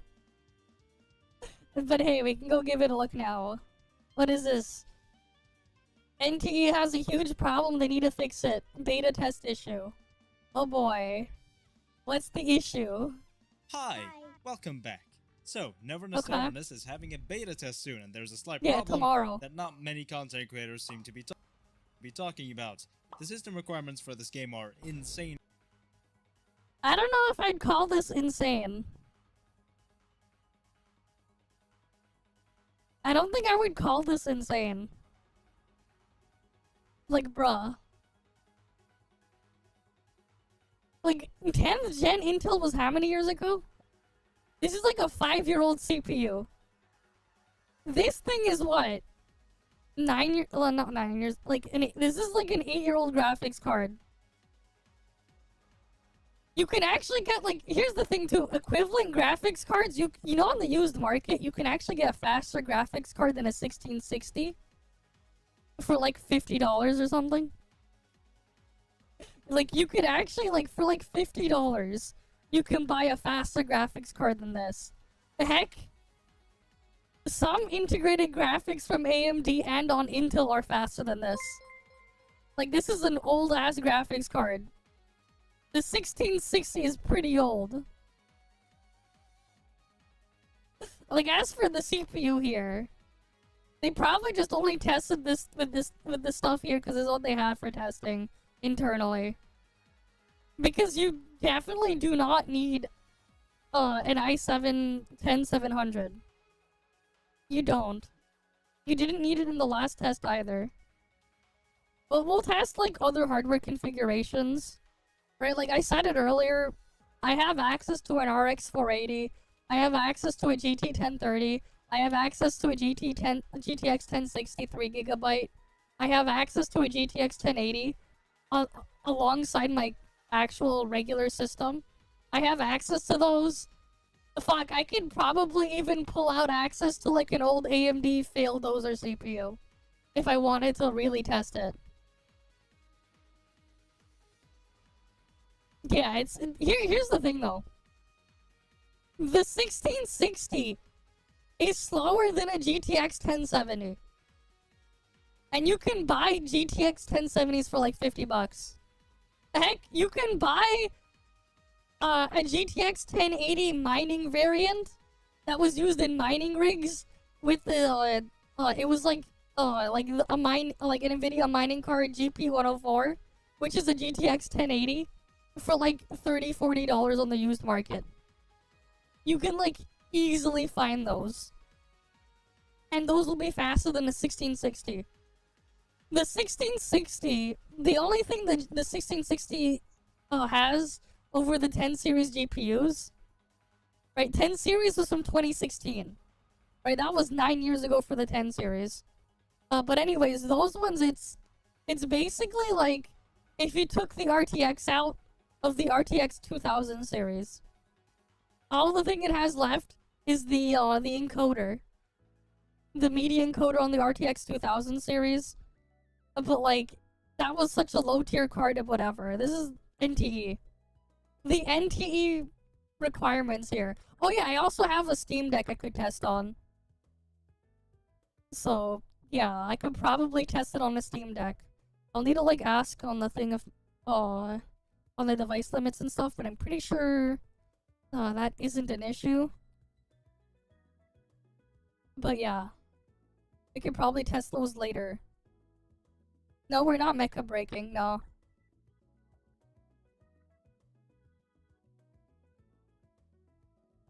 They have those 1660s GPUs, the problem was 1440p resolution, that's why their frame rate is lower. Or they turned on Lumen. There's no ray tracing hardware on these old GPUs. Do not turn on Lumen. Because the thing is, Lumen does use ray tracing hardware. Despite not being an RTX setting, there is an RTX setting. There was in the previous beta, not previous beta, but I'm pretty sure there's gonna be a dedicated RTX one, but there was also Lumen. Lumen was in the previous beta, and if you turned on Lumen and you ran a graphics card that could not handle ray tracing, your performance was gonna be shit because it would try to run it through software rendering, which is just super Pepega. There were people who used a leaked dev build or whatever to mess around with that, but yeah.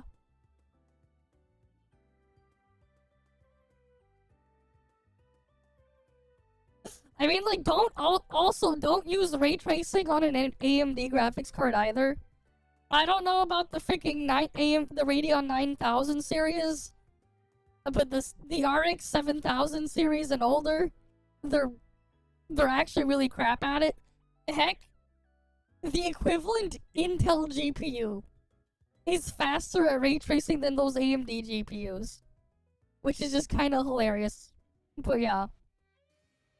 But you can turn it off. It's not like it's a requirement. Like, you can just turn it off. But, like, yeah. Like, an old GTX 1060 or whatever will be more than fine. I mean, I haven't even uploaded a short in, like, forever, man. I occasionally just clip stuff and then upload it as a YouTube video. But I don't upload on YouTube very often. At most, I'll usually just take stuff from my stream and re-upload, but yeah.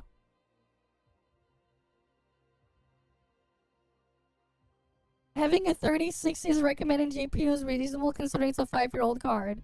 Mind you, other developers would have shot at least a 40 series card. Yeah, like, the 3060 is literally a 5-year-old graphics card. And again, like, it's not even, like, the final release. By the time the thing comes out, it's closer to 6 years. It's more so just some segments. I don't really have someone doing dedicated stream highlights. It's just some stuff that I do intentionally record or whatever I re-upload. There's some stuff I've been meaning to re-upload as well from a couple of VODs ago. It's just been too hot. I've had internet issues last week and it was just, yeah. I barely streamed last week because it was just way too hot last week and I had internet issues.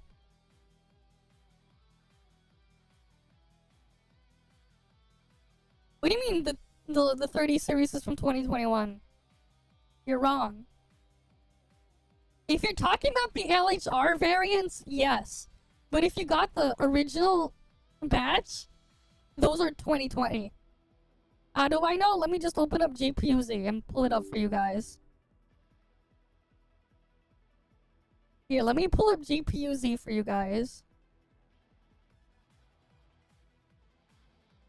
And the reason why I say this is because I am using a 30 series GPU right now.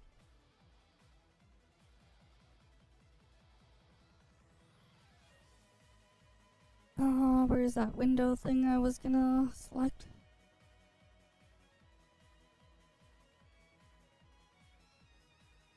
Yeah, close enough, whatever. Let me just make a new window, actually.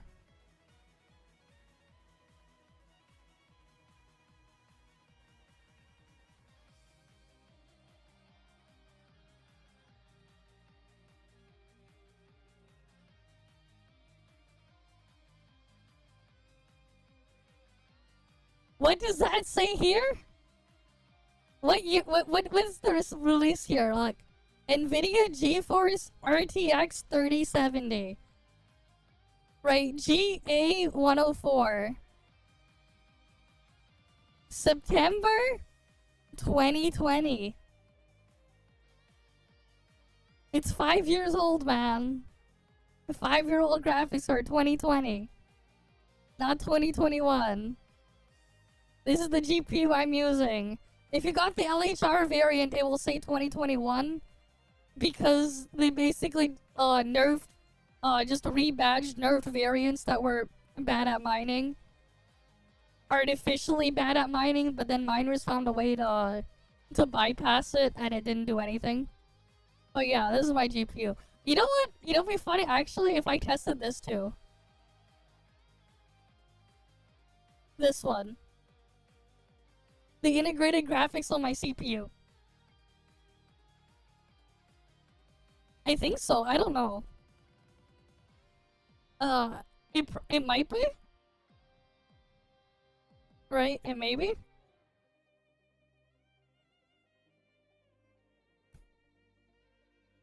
Oh yeah, I guess. can show what the client looks like. Where is it? Give it a moment.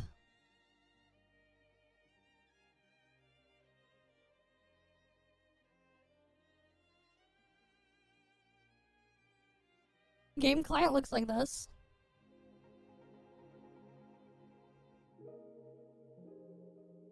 I don't understand why they got rid of some of the settings here, because in the previous beta, all of the game settings were in here, including targeting settings and stuff.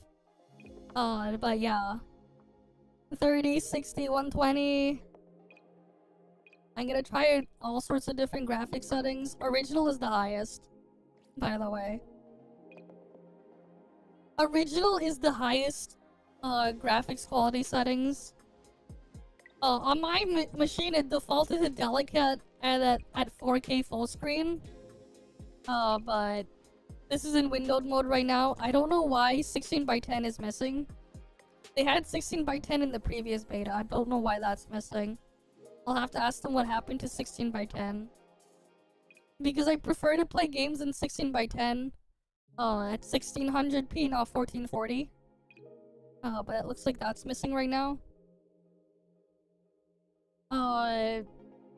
The CN server is separate from everyone else in this beta. The CN server is already ongoing, right? That one's already been up for about a week now. There's an Asia server. I don't know why it's defaulting to that one. And then there's America EU server here. Yeah. And then also they also gave us like the unlock feature rollout, because not all of the story will be available immediately. Some of the story will be opened on the 5th of July. And then multiplayer mode will be opened on the 9th with Hattori. Hattori won't be available until the 9th to play, and multiplayer stuff will be available at this point. Multiplayer actually just unlocked on the CN beta, so that's interesting. Actually, we could probably find some footage of that too. But yeah. Obviously, test not start yet. They probably won't. It's just that they're just staggering the testing thing. That's all. They're just testing different features at different times. They want to make sure like people are like in a good enough state to actually try the other features first. That's kind of the idea there. So they can gather feedback and stuff. Right, like that's kind of their plan there. But yeah, I'm gonna ask them later though if I can also install on other devices to just to make sure and test it. But yeah, because I do have other hardware I could try the game on, just to see how it works. But yeah, obviously though, like the RAM thing here, it's 2025. A 32GB kit of DDR5 memory is like 100 Canadian dollars for like DDR5 6000. This is literally the price of this is literally cheaper. It is cheaper to buy 32 gigs of RAM than it is to buy a game for the Switch in Canada. The 32 gigs of DDR5 is cheaper than a fucking Switch game. That's just the reality I live in. Getting 32 gigs of DDR5 memory is cheaper than a fucking Switch game. Let alone Switch 2 games. Those things are like 130 Canadian after taxes. Or something. Oh wait, no, those are getting a price hike later. Because Nintendo was like, oh yeah, we'll celebrate Canada Day by announcing a bunch of price hikes. They're even making the old Switch models more expensive for some stupid reason. The Switch 2 is already more expensive than a Steam Deck and the Steam Deck OLED models. I'm pretty sure by the time they announce the Switch 1's price hikes, the Switch 1 will cost about as much, or if not more, than the Switch, not the Switch, the Steam Deck LCD model, which is kind of ridiculous, but yeah. For being a gacha game, and while it's nice to look at pretty graphics, the optimization is an issue that we really shouldn't ignore. Doom posting before they even get to try it, man. Now, gunning for really insane graphics for your game should never be true, looked they down haven't. upon. Yeah. In fact, it should definitely. Yeah, you know how much is that in Canadian? Look at this.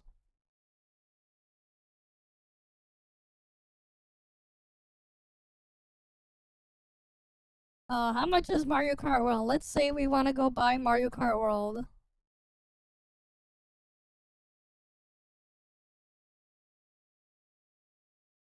This is how much it costs where I live. This is before tax. 110 Canadian dollars before tax. Tax is 13%. So, you know, 110 times 1.13.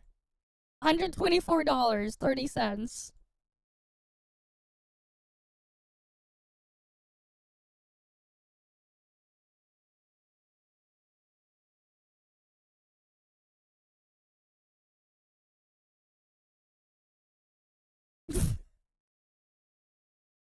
Look at this, man. DDR5. 6,000 mega transfers per second. 32 gigs of DDR5 is literally cheaper than buying a Switch 2 game. If I didn't specify that when it was okay with getting a slower speed, well, you know, that's even cheaper. Alright, look at that. Wait, no, this is also 6,000 mega transfers, $100 Canadian. That's the price of like a Switch 1 game. Oh wait, no, even cheaper here, $90 Canadian, this one. Right, I was like just looking at the top listing. This is 6,000 mega transfers per second, 32 gigs of RAM. This shit is literally cheaper than a game for the Nintendo Switch. Right? Like, actually. And obviously that's not what they're even recommending. I mean, they're recommending you have 32, but like, you don't need it. The reason why is just more so, in case you're doing so many other things in the background, it'll work fine, probably. If you're like running like a bunch of other crap. Yeah, good. Nintendo should get fucked. Let them get sued. Good. Definitely be encouraged because good graphics look good. However, in Okay. a game like Never Tavernus, which is a gacha game that is predominantly going to be played by F2P players who don't spend much money on games, let alone get a good gaming PC or phone, it's a pretty big deal to ask your players to have a GTX 1660, 16 gigs of RAM and a 10th gen i7 processor just to be able to experience the game at complete minimum settings. Keep in mind that type of PC would be able to run things like Genshin Impact, Honkai Star Rail, Endless Zone Zero, and even probably Wuthering Waves that already has players complaining about its bad optimization at mid to high graphics settings. So why exactly is it a bad thing for a gacha game specifically to require relatively high specs? And does this mean that gacha games should never have a focus on graphics? Never Tavernus should be careful with this because the gacha market is very competitive and having a problem like this can lead to very negative results. Before we start, just make sure to like, comment, and subscribe for more content like this in the future, and join the Express Run Discord server for a fun and lovely community to hang out with, all about gaming and anime, where we also hold mini giveaways and events and post pictures of cute pets. Now, let's get on to it. Now, Never Tavernus is not the only game that is going to have insane graphics when it comes out. I'm sure you've heard of Silver Palace. It took the gacha space by storm when its trailer came out of nowhere, and now half the space is tweaking out waiting for the next piece of news from Elementa, which is Silver Palace's publishing team. However, Silver Palace also might have the same problem as Never Tavernus, which is gunning for as much graphical fidelity as possible and seemingly forgetting to optimize your game, resulting in relatively high system requirements that are definitely not gacha market friendly. Now, we don't know much about Silver Palace Yeah, at is all, this guy but it real? already has players worried Yeah, about whether their I PCs, guess. let alone their phones, could run it. So, Didn't they have actual gameplay of the people playing the things on phones anyways already. And they're talking about like old ass hardware. Am I saying that every gacha game should look like shit in order to be friendly to gacha players? Of course not. Well, first off, if you consider games like Honkai Star Rail or Zenless Zone Zero, for example, to have bad graphics, you're probably very privileged. Games like Honkai Star Rail are both very well optimized and have some of the best visuals in the gacha market today. Maybe they don't have insane shaders or insane 4K textures, but that doesn't mean they are pretty damn pleasing to look at. In my opinion, you really shouldn't be expecting to immerse yourself in the most beautiful looking cinematic experience when you boot up a gacha game, although on the flip side, the developers may very well have the vision of creating a very beautiful looking game that provides both good gameplay and story and a cinematic movie-like experience as well. And that's certainly a very good goal that games in the gacha space have yet to really implement, because none of them are as graphically intensive as these new gen games. However, a game like Neverness Taverness is currently focusing too much on graphics, not enough on optimization. How does he know, man? I literally have gameplay of the previous beta test. Because I played the previous beta on my PC. The settings I used on the previous beta test, this was, what, this is 1600p, I think I was playing it at. 4K, not 4K, 1600p, 60 FPS while streaming, while running a Vtuber model and everything. No problems. I had no issue. And keep in mind, my GPU is also rendering my Vtuber model. If I took that stuff away, I could play this game 4K 60. This was on the max graphics settings on the previous beta. They didn't have all the RTX settings outside of Lumen in the previous beta, but yeah. This is previous beta. You can watch my VODs of the previous beta, they're up there. My graphics card is an RTX 3070. But yeah. So now I'm on 2 PCs, but it's weird. So currently what I'm doing, the reason why is because I'm changing my stuff to incorporate triple streaming. Because my plan is tomorrow, I'll be going live. I'm live right now on YouTube and Twitch at the same time. It's just that because of TikTok streaming being really bizarre, I was slowly working towards setting up a dual PC setup. Except I don't have both PCs in the same room. What I'm actually doing is I'm using OBS on my gaming PC right here to stream it to my Relay PC, which is then streaming it to Twitch and YouTube. And then tomorrow I'm gonna be adding TikTok to it, just to save on resources. I didn't want to keep both machines in the same room because it's the summer and it just gets even hotter. So I have a KVM switch that I can log into to control my other computer that's in a completely different room. And that's basically my setup right now. I have an IP KVM. That's actually running that one. That PC, though, is my old PC from 8 years ago. That one's running a Ryzen 1700 and a GTX 1080. So really old PC. No, you're allowed to.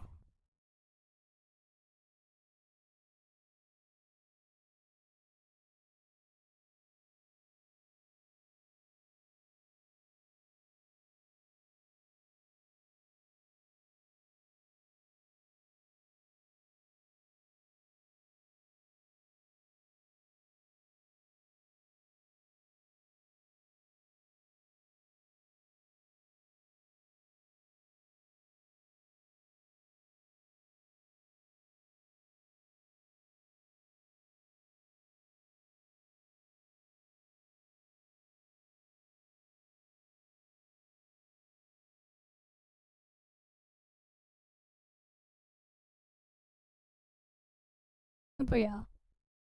It's like a really weird setup, but like what I'm doing is I'm using the onboard graphics on my CPU on this PC and then like I'm streaming it to my other PC at 100 megabits per second as the bitrate.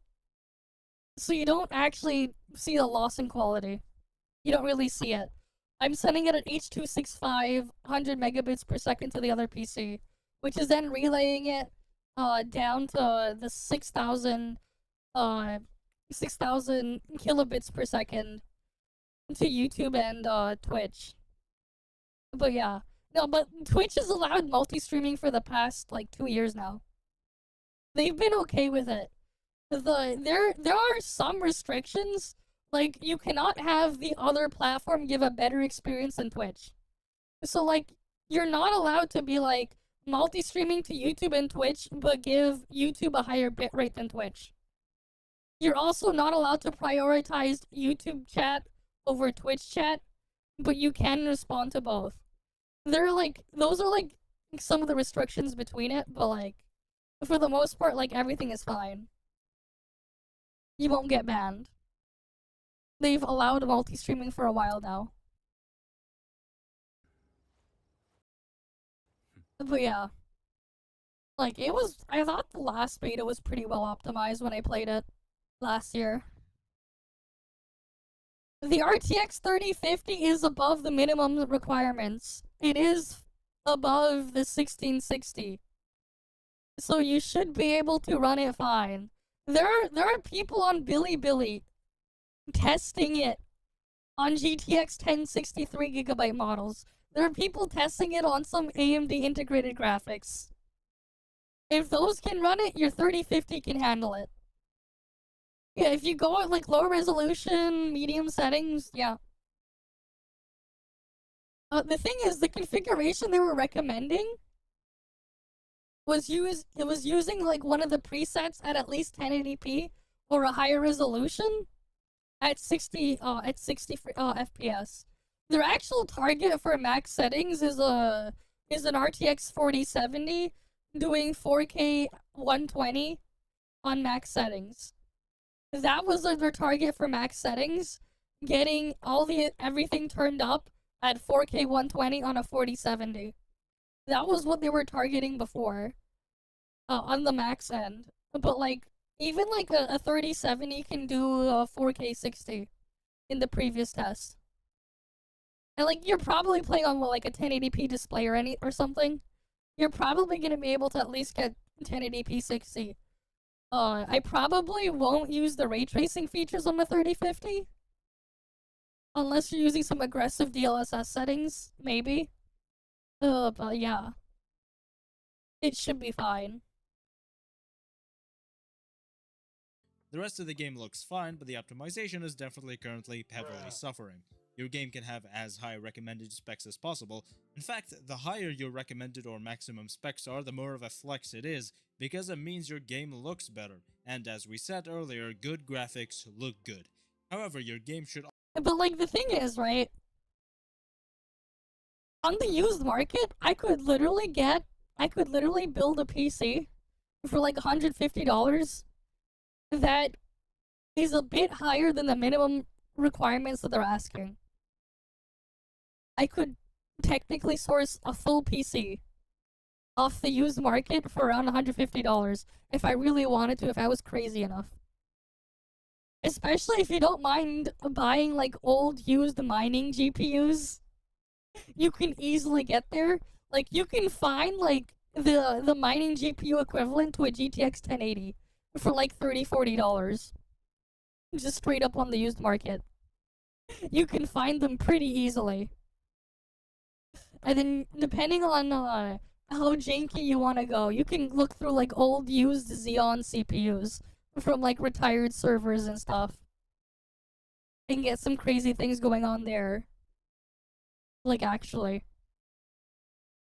If you're really crazy and crafty enough on that. It's not super crazy. also accommodate as many people as possible. But like, also like, if you get like a modern like higher end laptop from either Intel or AMD on their modern laptop chips, like the higher end, like the Ryzen 7 or Ryzen 9 mobile CPUs in a laptop. Like, I'm talking about like the current gen one, or the Intel Core Ultra 9 one. The integrated graphics on the Intel Core Ultra 9 is literally faster than the freaking minimum requirements, and it's technically faster than a 3050 in ray tracing, which is kind of funny. Integrated graphics on like the Intel Core Ultra 9, specifically the laptop Core Ultra 9, not the desktop Core Ultra 9. I don't know why they, for some reason, on the Intel desktop chips for the Core Ultra 200 series, they use a weaker integrated graphics chip than they put in the laptop variants. It's weird, but yeah. Same thing like what? The Radeon 680M, 780M, 880M, 890M, those integrated graphics are also more powerful than that 1660. They're integrated graphics, mind you. Right? Like the actual thing, like with these like handheld PCs, they're pretty cool for what they can do, and they're all stuck running integrated graphics on the CPU. And the things that they can get away with are quite impressive. So like, yeah, like, it's not as crazy as you might think. I mean, 1500 is, yeah, you can get a lot with that one. Like what, $1,500 PC budget, you could get an RTX 4070 in that budget. And still have enough for like the rest of the stuff if you're buying all new. If you're buying like fully new, you can like fit an RTX 4070 in a $1,500 budget. Yeah, we're gonna do early stream tomorrow, yeah. We'll probably do like, we'll probably start like an hour early and do the main garden stuff while we wait. And then we go into NTE after. But yeah. We'll probably do that. Possible, and especially in the gacha markets. A GTX 1660 being the minimum graphics card is pretty unacceptable here. It's not. These guys are so clueless on like how things are these days. We're at the point where integrated graphics on the higher end are actually straight up faster. No, like actually no, like, you know, like the Ryzen AI 9 HX 370 or whatever, stupid product name. Integrated graphics on that thing is literally faster than a 1660. On the freaking Ryzen AI mobile chips, the newer ones. And again, like, beta is not equal to final product, exactly. Right, like, we're at the point where like some integrated graphics are literally more powerful and faster than this shit here. That like they're like, oh yeah, that's the minimum. We have integrated graphics that are faster. Before we truly dive in let's take a 2025. little history lesson. Back when Neverness to Everness first had a closed beta test, the game was received very well. The graphics were beautiful, the characters very well designed, the combat was fun, and the story was engaging, and the world building was great. However, there were a lot of players apprehensive about whether or not their systems could run the game, especially mobile players. Well, these concerns were rightfully placed because optimization on phones right now isn't really optimal, because you still need a mid-range phone for the minimum settings and a high-end phone. I mean, technically, if you're crazy enough on the used market, some of these phones are as cheap as like $100 if you're importing it from China. Though personally, I wouldn't do that personally because of issues with batteries and stuff like that, and like no warranty and whatever. But technically you could, but also I don't understand why people really want to play these things on their phone. You're never gonna have the greatest experience. Like, you would have a better experience probably playing a cloud version of the game on your phone than actually running the game natively on your phone. And I think that's just gonna be the reality because of, and, like, you can have the game look a lot better. Like, playing a cloud version instead. Well, as well as you could use an older, slower phone. Surely they'll cook cloud version, right? Maybe. Or even a specialized gaming phone for max settings. Remember, minimum settings give you a bare minimum experience that probably isn't very stable. Also, most people, again especially in the gacha space, don't have an $800 phone at their disposal. I mean, like, you can get, like, he's using a newer phone, man. This is definitely higher than what they were recommending. This is definitely faster. But, like, the S22 they were talking about, those are what, like, $200, $300 on the used market? They're like half the price less? Half or a quarter of the price on the used market? If that's really what you wanted? But also, it's like, I don't understand why people really want to play these on their phone. They're not exactly the most pick up and play ready when you consider, like, where some people may use their phone. Like, if they're, like, quickly, like, gonna take a shit on the toilet. Or, like, if they're on the bus waiting between whatever. As they're commuting or whatever, they're pulling it out. For, like, short sessions. Because of how long it'll take to, like, open the game and do whatever. So expecting to have a large player base while having those specs is pretty unrealistic. Oh, and the only player base who is not gonna have any problems is the console player base. Y'all are chillin'. Keep chillin'. Now, what I don't understand is that the game was already looking to be one of the most, if not the most beautiful and most graphically intensive gacha game in the current market, even before the new graphic update. Exactly. Again, that's not necessarily Why bad even on play its on own, the especially phone? if it's one of the goals of the dev team. But when people were already fearful about optimization even before that update, you're kinda shooting yourself in the foot by focusing on graphics instead of optimization. Now, how does he know that? Like, how does he know they're focusing on graphics instead of optimization? Like, the weird assumptions that these guys make, man. How do they know? He doesn't have it in front of him yet. if you want to make a pretty game with intensive graphics that's not in the gacha market, like let's say The Last of Us 2 or God of War Ragnarok, which by the way, both games literally have lower system requirements than NTE. CPU-wise, yes. GPU-wise, it's literally about the same. GPU-wise, it's about the same. CPU-wise, sure. This guy is fucking brain dead. Right, this guy is like actually just fucking brain dead.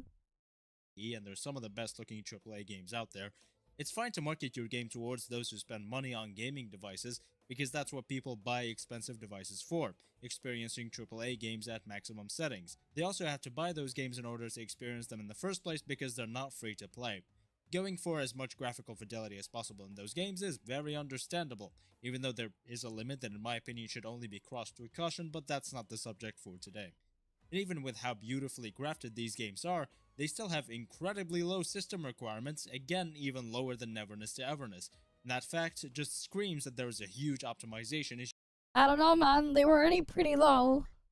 It's just that you could also play it at a lower resolution. The lowest they were willing to recommend for was 1080p, but you can set the graphics lower than 1080p. I'm pretty sure you can. I mean, we can double check.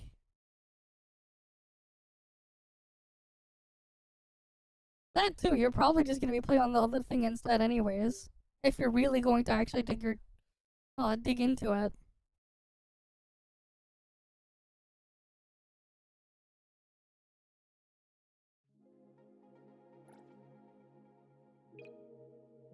They literally support 720p and 900p here. They'll be fine. They were talking about recommending shit for 1080p as their minimum.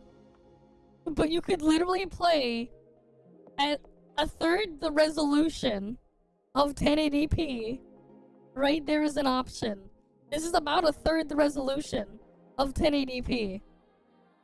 720p is about a third of 1080p. Like, that is just straight up an option. If they really wanted to. And the thing is, realistically speaking, if they were gonna play the game in windowed mode anyways, and that was their problem, their PC specs not high enough, they probably don't have like a 4K monitor or a 1440p monitor. Their display is probably at best a 1080p screen when everything is stretched to full screen. Like, let's be realistic. They'll be fine with 720p for those people, because it's very likely they don't have a really nice monitor that's a really high resolution.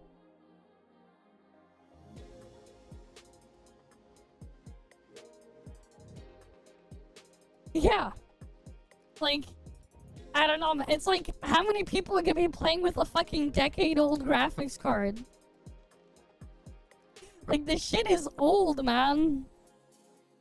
We have graphics card from literally 10 years ago that are faster than what they put as the minimum spec.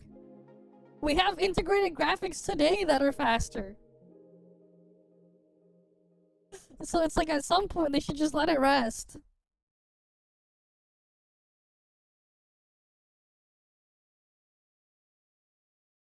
I mean, like, if like that's their issue, they have other priorities they need to like put first. Issue that has to be fixed because NTE does not look as good as them. Neverness to Everness is a gacha game, and gacha games are marketed first and foremost towards F2P players who don't spend much money, if at all, on their gaming hobby.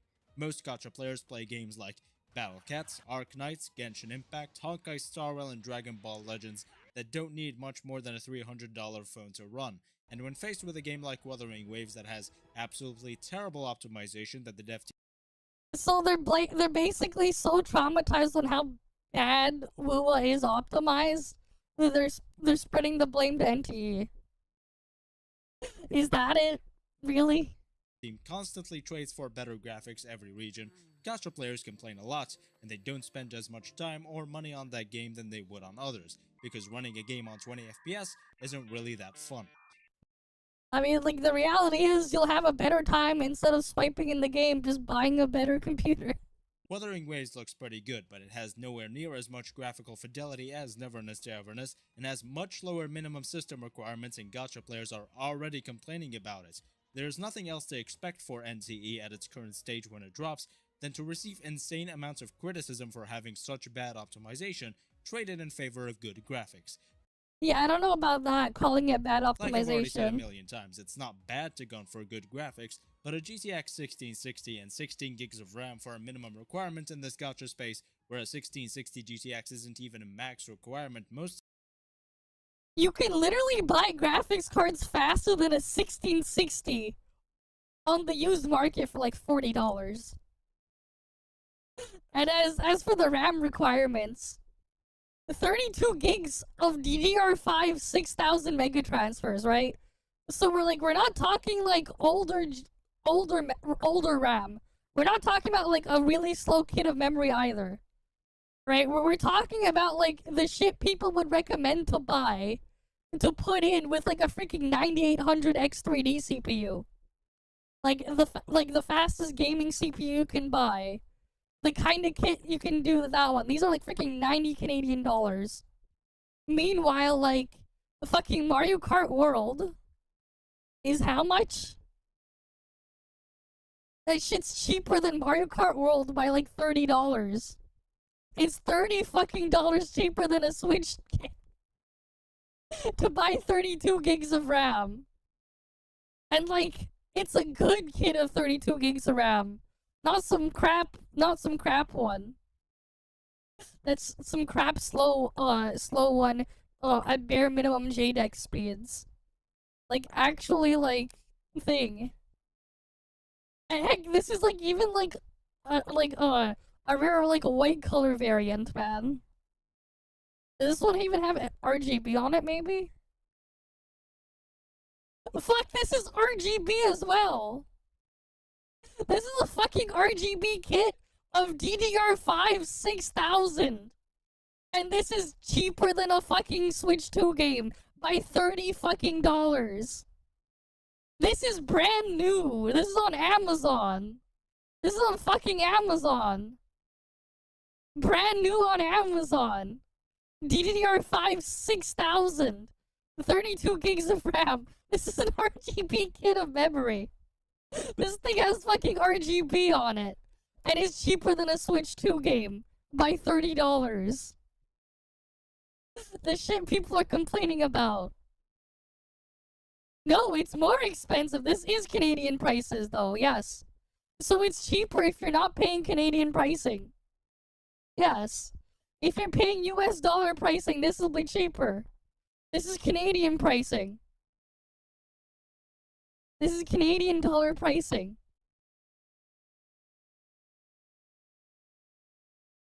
Like, imagine. Like, actually imagine. This shit's cheaper than fucking Mario Kart World by $30. Actually, later this year, it'll be cheaper by more than $30. Because Nintendo announced that they're price hiking everything on August 1st. They didn't say by how much, but they just said that, like, all their shit is being price hiked. So, yeah. Like, and this is 32 gigs of RAM. I don't get why people are complaining on that thing. You're not paying freaking RAM prices from 8 years ago, where like 16 gigs of RAM was almost $300 because there was a DRAM shortage, like 8 years ago. You're paying 2025 prices.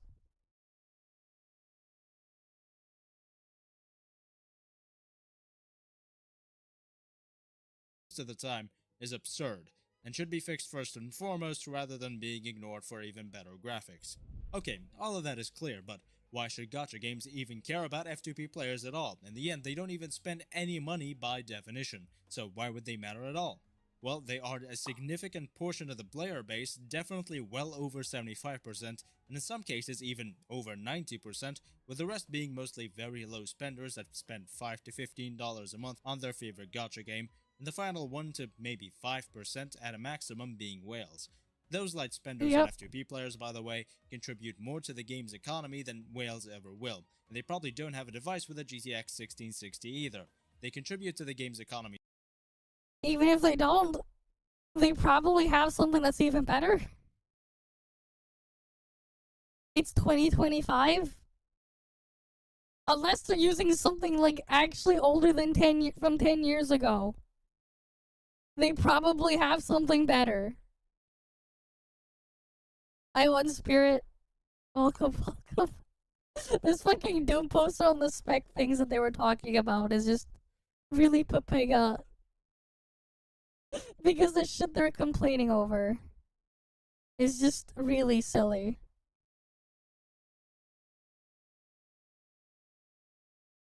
But yeah.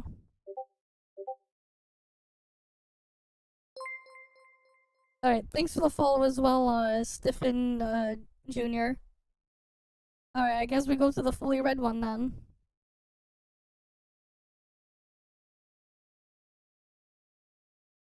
Where is it?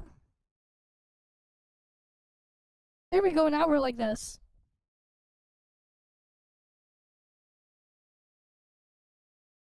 But yeah.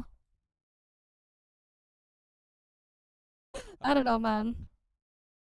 I don't even know if he's even in the server. Is he? I don't know. I can look him up, maybe.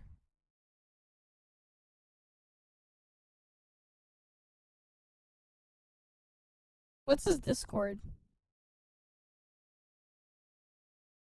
I don't even think he's in the Discord server. I don't think so. I don't think he'll even get access. He's just making weird, bizarre assumptions and crap. I don't think he'll even get access, man. Me so much by being the biggest free advertising source the game has, and also contributing so much goddamn time to the game's player retention, which investors really like. Most F2P and light spender players are those either still in school or without a job and have a lot of free time on their hands but no money, or just simply don't want to spend money on games even if they do have a job. and so their choice of game would be a game they can play without spending money on when it comes to both the price of the game itself and the device that the game can be run on. Even if a device with a GTX 1660 or an RTX 3060 has become a lot cheaper, especially in a place like the United States where a lot of my audience, and without a doubt NTE's audience, lives, a lot of people still don't have access to it because not everyone has $500 to $800 lying around to buy a device, or... Again, like, I'm pretty sure I can do it for like $150 if I'm willing to get creative. If you're willing to get creative, you could probably do a full system for like $150. What was that? This is eBay Canada. Let's go eBay US. First thing was graphics card. Let me see if I can find it. The thing that I would look at first. What was it called again? Oh yeah, P104-100.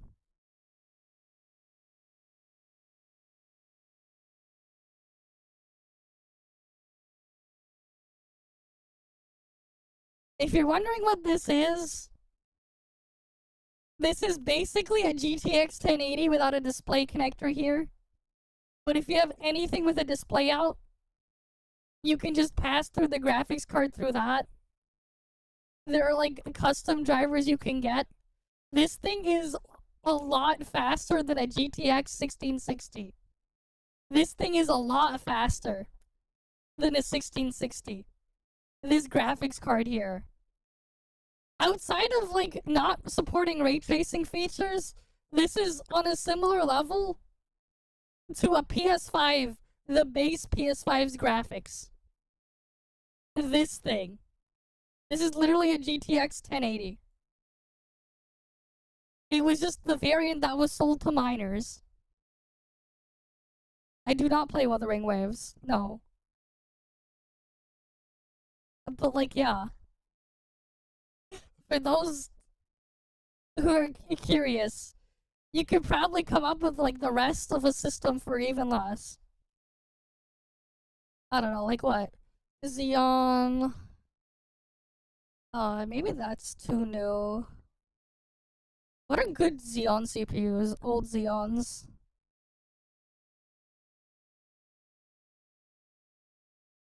Yeah, this is definitely above the minimum requirements. This is like, we're like a borderline like recommended territory. We just need to find like a motherboard for this. Oh, we could probably find like an X79 kit.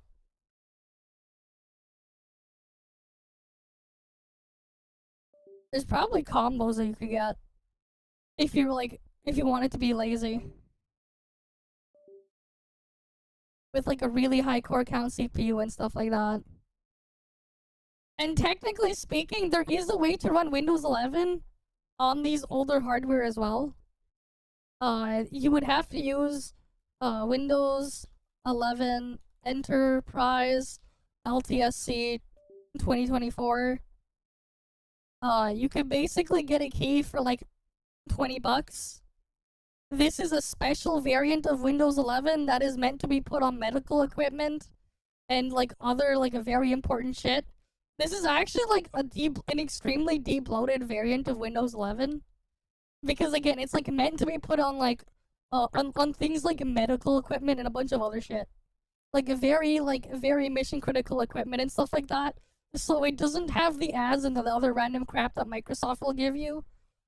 It only has the bare minimum stuff it needs to be compatible with Windows applications. It doesn't even have the Xbox game bar and stuff support. It doesn't even have the Windows Store, the Microsoft Store in there. You can manually add those in with a command line, but it doesn't have it out of the box. This is basically if Windows 7 was Windows 11. This version of Windows 11 is basically if you just upgraded Windows 7 to be modern. Which is, like, that's basically what it is. It doesn't have any of the crap. Oh yeah, and you don't need TPM for this. You actually do not need TPM for that. For this version of Windows 11. it doesn't need TPM. Funny thing. I've also seen this thing on stuff like oscilloscopes, waveform measuring equipment, and all sorts of like other like industrial equipment and stuff. If they're gonna have to put Windows on it, they're probably using this. If not, an older release year of this. But yeah.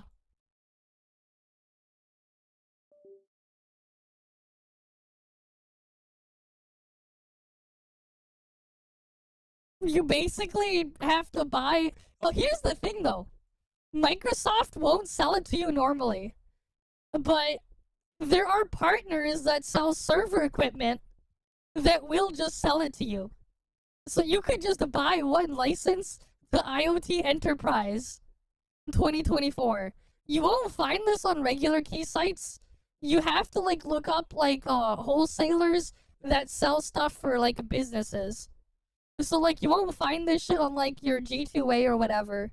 You're gonna have to like go after like wholesalers that sell stuff for like enterprise solutions. And then like you can get like single-use license. They have like combo deal packs where like you're buying like 20 licenses at once. Right? It says here 1 user or 20 user. If you buy the other one, it's $70 to buy 20 licenses. But this is like a special variant of Windows 11. Again, like this is meant for like certain devices, but yeah, it's basically a version of Windows 11 without all the bloatware. The only way you could buy this directly from Microsoft is if you were buying like hundreds, if not thousands, of licenses from them at once. That's why like the thing here is cheaper than like a regular key if you're buying like a regular retail key. Because the reality is the place that bought this, they bought thousands of these keys at once and got volume discount. That's kind of how this goes. But they don't want to sell this to regular people, but you could get these. Like that's like a thing you could do. And like again, like what? You just need you can get a kit here. CPU, motherboard, $75. Another $38, so we're at $110. Now you just need an SSD, a CPU cooler, and a power supply. And you're good. So even if we factor that in, that's still under $200. A full system. And that's just like quickly scrolling through eBay here. And it would definitely be above the requirements. But yeah. A funny thing that you can do there. Again, maybe they simply don't want a gaming PC, and especially not just for a random gacha game called Neverness Tavernus. Why did he say $800 or something when he literally found something even higher spec than what they were talking about for less than $500? The 1660 Ti is not a 1660. It is faster than a 1660. This fucking clown. Oh, also, I'm sure Americans won't believe me, but the United States is not the only country that exists, and $500 to $800 is kind of a big deal in a lot of the world, so... Yeah, and you just showed something that was less than $500. But also, if you look at the used market, like, especially for, like, Asian countries, the used market, for some of this stuff, like, especially, like, used server stuff, is like a gold mine on like crazy deals you can get. Because like yeah, you could get like really high core count crazy CPUs for literally like next to nothing. You could find freaking things like this shit. This is the GTX 1080. If you want to buy an actual GTX 1080, that's like $80 for an actual GTX 1080. But, like, you could pay half the price and get the mining variant. Honestly, it's probably easier to just buy the actual 1080, but, yeah. You can. If you're, like, you're willing to dig around. You can. Though, in that case, you would need to do research first. Not all of us are fine with forking over that amount of money, again, just to play a gacha game called Neverness Tavernus. Point is, F2Ps and light spenders really contribute to the game's economy by spending a lot of time on the game collectively and advertising it by subscribing to social media spaces and interacting online, bringing more and more of that 1 to 5% player base that will spend a lot of money as well. So the fewer F2P players are, the fewer whales there are, which means the game makes a lot less money. A game like Neverness to Everness is going to have a much smaller F2P player base than any other gacha game if they don't optimize their game heavily, meaning the game is set up for way less success than it would have ever had. I'm not saying it's going to be a failure at all, I'm just saying it's going to do a lot worse than it could if it was more That's optimized. also true, right? And here's the other thing too. If your device is that old that it can't do this stuff, newsflash, Windows 10 is going end of service literally later this year. If your hardware is too old, you're basically being forced to move on later this year if you want to keep using your stuff and be safe. Same time, if your stuff is too old, a lot of things just won't work properly. Heck, even loading web pages and stuff won't work nicely because of how bloated the internet has become. I mean, if you want to move on to Windows 11, you could technically do that. Keep in mind though, you cannot upgrade directly to an enterprise IoT license. You would have to do a complete clean reinstall if you were to do that. But now you know what to look up if you want to do that and still use Windows later this year. Windows 11 Enterprise IoT. LTSC 2024 is the thing you're looking for. But yeah. Let me remind you that Cyberpunk 2077, God of War Ragnarok. Oh yeah, and keep in mind, NVIDIA hasn't given new drivers for a GTX 1060 in the past like 6-7 years.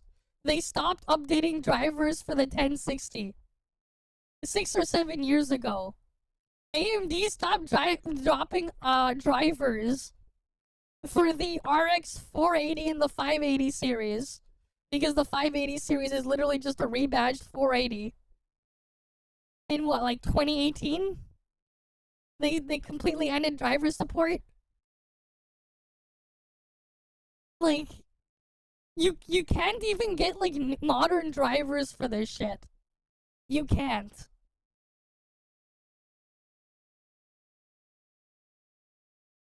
Like, you cannot even get modern drivers for this shit anymore. And even The Last of Us. Bro, like, what is this? Like, i5 4th gen? What is this? Like, what? What year is that? Like, that's like a 17-year-old CPU. Was more optimized. They want to use an almost 20-year-old PC, guys. It's like a freaking almost 20-year-old PC. Like, bruh, it's 2025. I get it if you made this complaint 10 years ago, but not in 2025. Let me remind you that Cyberpunk 2077. You literally have not been able to get new drivers for this thing for years. Actually, here's a fun fact. The ARC A380 is actually slower than these two graphics cards. But because driver support for these things is so ancient, the ARC A380 is under the recommended requirements for Cyberpunk 2077, despite being slower than these two, because of just how old these two cards are. That's like a fun thing here. Also, the Steam Deck has lower requirements than an RX 580. It's like half an RX 580. The Steam Deck is literally half of this. And you could technically play Cyberpunk 2077 with depending on your settings and still get 60 FPS on a Steam Deck. Mind you, you're playing at 800p, which is below 1080p, but that's the screen resolution anyways of a Steam Deck. But you can do that. The things that they're asking for, they don't realize just how ridiculous it is. Like, this shit is ancient. This is literally a 9-year-old graphics card. This was an entry-level 9-year-old graphics card back then. Both of these.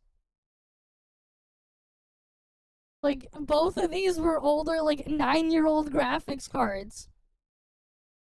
The 580 is just an RX 480 that's been rebranded. Because, AMD literally had nothing to sell that year. And they're like, we need to do something for the investors. Oh, we'll just change the number and boom, new product. Especially because Vega was so delayed and had issues. And then, surprise, when Vega came out, it was still worse than the 10 series cards. But that's its own other story. And even The Last of Us 2 have lower minimum system requirements than Neverness to Everness, and it's a gacha game, which is a monetization model that relies on accessibility to a huge audience that does not spend money on games. If you think that this won't heavily negatively affect NTE's chances of being a successful gacha game in this day and age, where we have an insane amount of hard-hitter titles coming out that are way more accessible, like Endfield, Ananta, and Azure Primelia. How does he know they're more accessible? How the fuck does this guy know? There's literally been no information on the specs for the other ones, except for Enfield. I don't even remember what the Enfield requirements were.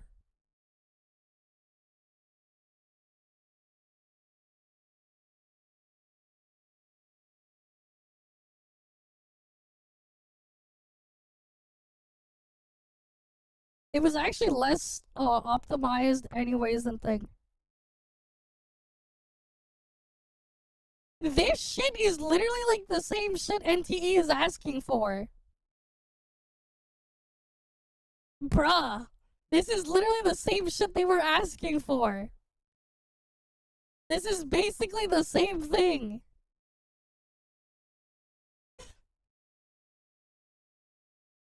Like, the thing is, Enfield was less optimized than the previous beta for NTE. It was slightly less optimized. There was a couple issues when I tried to record 4K footage for something. Because I was originally going to make a video from the Enfield beta. I ended up not doing it.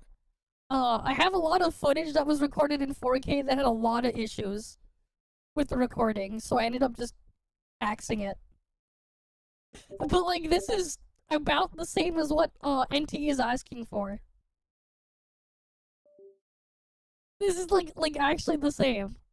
And I played that earlier this year too. The fucking clown.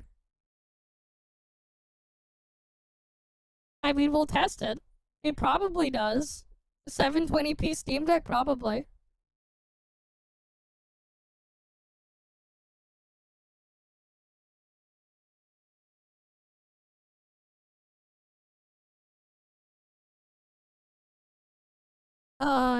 There is literally nothing because they haven't actually had anything.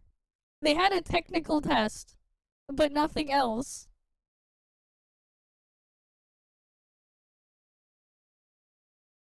They haven't really had anything. Or whatever. YouTube, it's me. There's just speculation on crap here. This is just someone talking about some technical test demo thing. That was in person. There was like nothing actually there.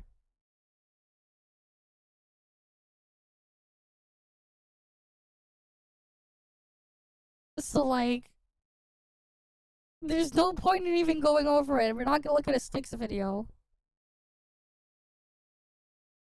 There's like no actual information.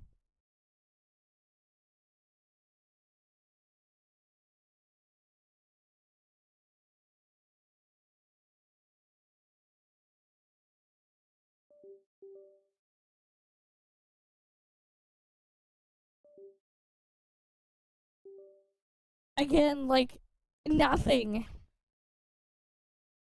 There's no information. So, like, nobody knows. Because there's literally no information. Where the hell is he pulling that out of? There's straight up no information for Azure Primelia there. Just like with Ananta. As for Enfield, the things they were asking for is similar to what NTE is asking for. It's just that NTE asked for newer variants of the same hardware.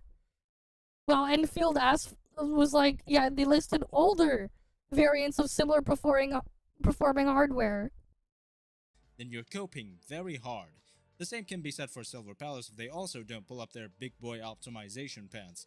And honestly, even though Arknight's Enfield does have less system requirements than NTE and is more accessible, since Arknight It's about the same system requirements.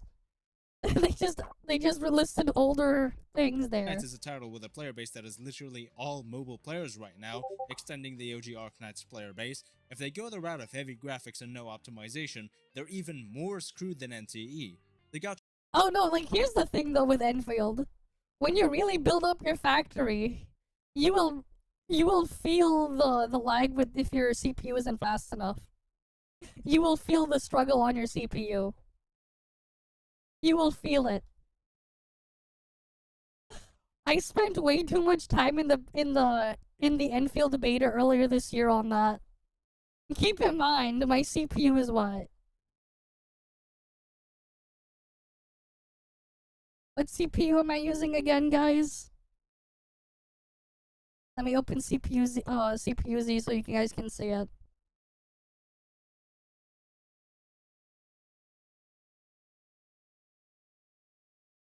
Oh yes, this is the CPU I have in my computer.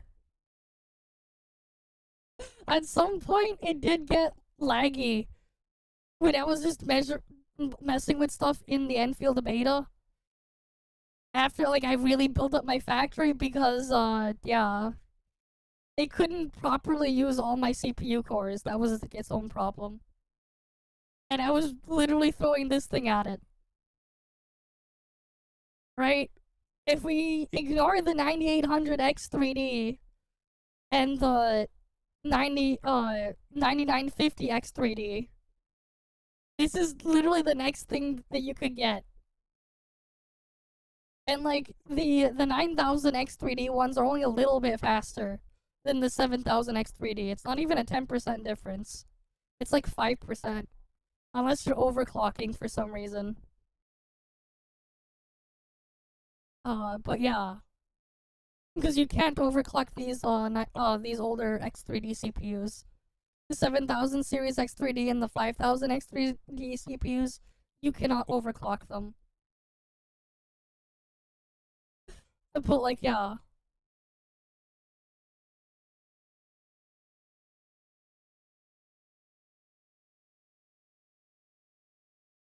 gacha market is super saturated and super competitive. If other gacha games have such a huge edge over you, such as being simply way more accessible for F2P players than you, which are, again, some of, if not the single biggest driver of success for gacha games, you're screwed. Neverness to Everness might be a shadow of whatever it could have been if they don't start focusing on optimization after this beta test, and truly start targeting the gacha market when they are a gacha game. Also, if I see any idiots in the comments saying, I don't care, I have an RTX 4090 later, broke boys, I'm going to find you. Now, I have to say this in case anybody gets mad, but obviously, I really want Neverness to Everness to succeed. It's my most anticipated gacha of the year behind Arknight's Enfield. If it ends up being a failure because of such a stupid problem as bad optimization, then it would be such a big shame. So, NTE devs, pull up your big boy optimization pants. If you want to make the game look good, absolutely go for it. But as poor and broke boys and girls are the audience you need to target to be successful in the gacha space, so please, give us much lower graphics options that don't wreck our devices. And that's it. Thank you so much for watching. Let me know your thoughts and make sure to like. We know that there's a fucking 720p option. We know that. But of course, this cloud is a clown. Whatever. Right? Optimization this and that. How about we optimize your ass? I mean, like, they're not even asking for that much, man. When you realize just how old all these things are, it's like, it's pretty reasonable. Like, fuck, what was Genshin asking for back then?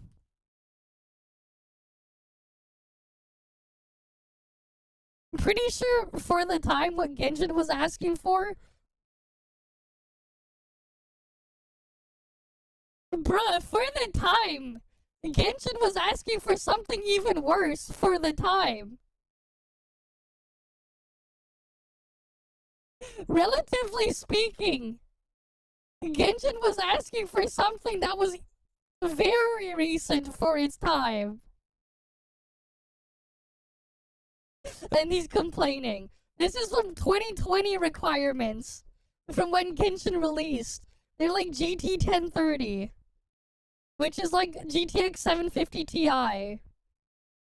Levels of performance. DX11, the thing is DX11, so they could probably go to what? GTX 660. I think that, is the 660, was the 660 fast enough? Yeah, like GTX 660 is about as far back that it could go. For the time. Which is like 3 generations older than the thing there. It's 3 generations back. Right? Like, they're talking like going back like what? In 2020 is when the RTX the 3000 series came out. They're asking to go back 3 generations.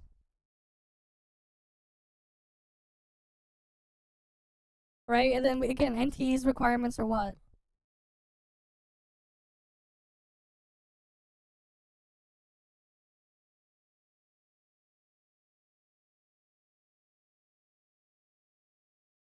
About beta, where's the requirements? I'm not gonna thing.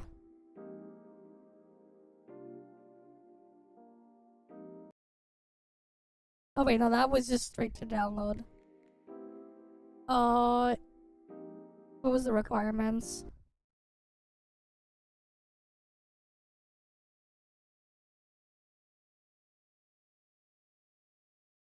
The 1660. This is 4 generations back.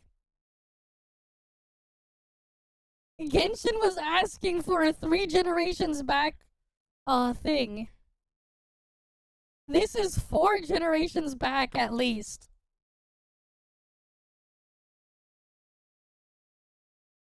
Right? And that's the other part too. GPU mining was in full swing at that time. So it was even harder. Relatively speaking. It was even harder to get a hold of these things. Technically speaking, relative to the time, what Genshin was asking for is way harsher than what NTE is asking for, relative to its time. And it's like just a quick Google search to go find this information.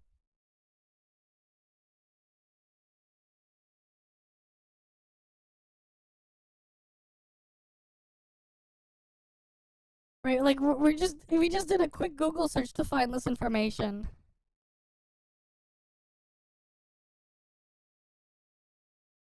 Like a weird dude, man.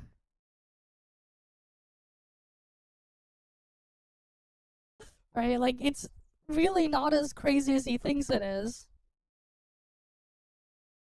Oh, there was like other things too. I can probably grab.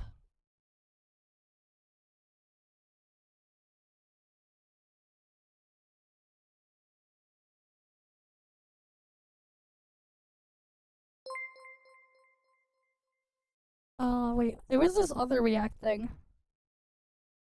Hey, we didn't do the thing when we were looking at some of the Reacts before. I had this tab saved, so we can go watch it now. Thanks for the follow as well, JTK01. But yeah, I'm gonna do Steam Deck testing. There's this one. NTE hate is forced, and this guy's had enough. Oh boy. Do you have like a link to a re-upload? I don't want to give Saint of You. I don't know, man. Weirdos. But the gotcha space is people with unnecessary toxicity. Oh boy. Gotcha games. One specific gotcha game we're going to be talking about today is NTE, also known as Neverness Deverness. For some reason, the gotcha space is really negative of this specific open world gotcha. Yep. And I think it's unwarranted. There's two things that people seem to be worried about, or are you blatantly shitting on that game for? Let's start with the main topic is the game wasn't very good when they played it. To play Except the ones that are saying that never actually played it. They didn't play it though. How would they know if they never played it? Right? Like, how are they supposed to know if they never actually played it? devil's advocate, that was a closed beta test. I don't know why every person has treated the NTE closed beta as it's the main thing in existence, as it was the finished game. It was stupid and unnecessary. It had a lot of potential. I mean, the combat was pretty decent. Wasn't the best thing ever seen. The animations were nice. I'd say animation wise and character movement and expression for the cutscenes were really good. Not exactly Zenless Zone Zero levels, but they were They'll definitely find a lot anything, more man. expressive than a lot of the other They're gachas just out right weird. now. I At least mean, this guy's had look enough. at Mint. I think that was her name. The green-haired cat. I don't know, he's just running around here. That girl had so much expression. But okay. Made it really lively to watch. Yes, the combat wasn't as snappy as Wu was. Or I don't know, like, it was literally the same shit. as impactful as ZZZ's. But we gotta keep in mind, this is the first beta test. That was the first beta test. But yeah, they are dented. They are very dented, man. That said, I don't get why people want to oil up a Changli. Changli is a very terrible car. It's a really, really shitty Chinese car. I don't know. I don't get what their weird obsession with oiling it up is. Like, it's literally like slower than human speed. The top speed of a Changli is 21 to 23 miles per hour. Actually, you know what?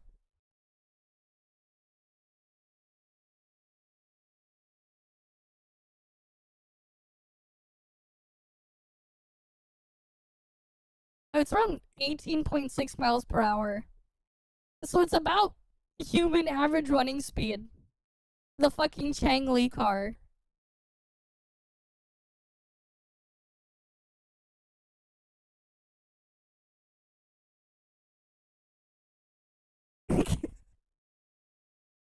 Also, it's an electric car. You don't oil it up. You don't oil up an electric car. It's stupid. I don't get what their weird obsession with that is. It's a really shit car.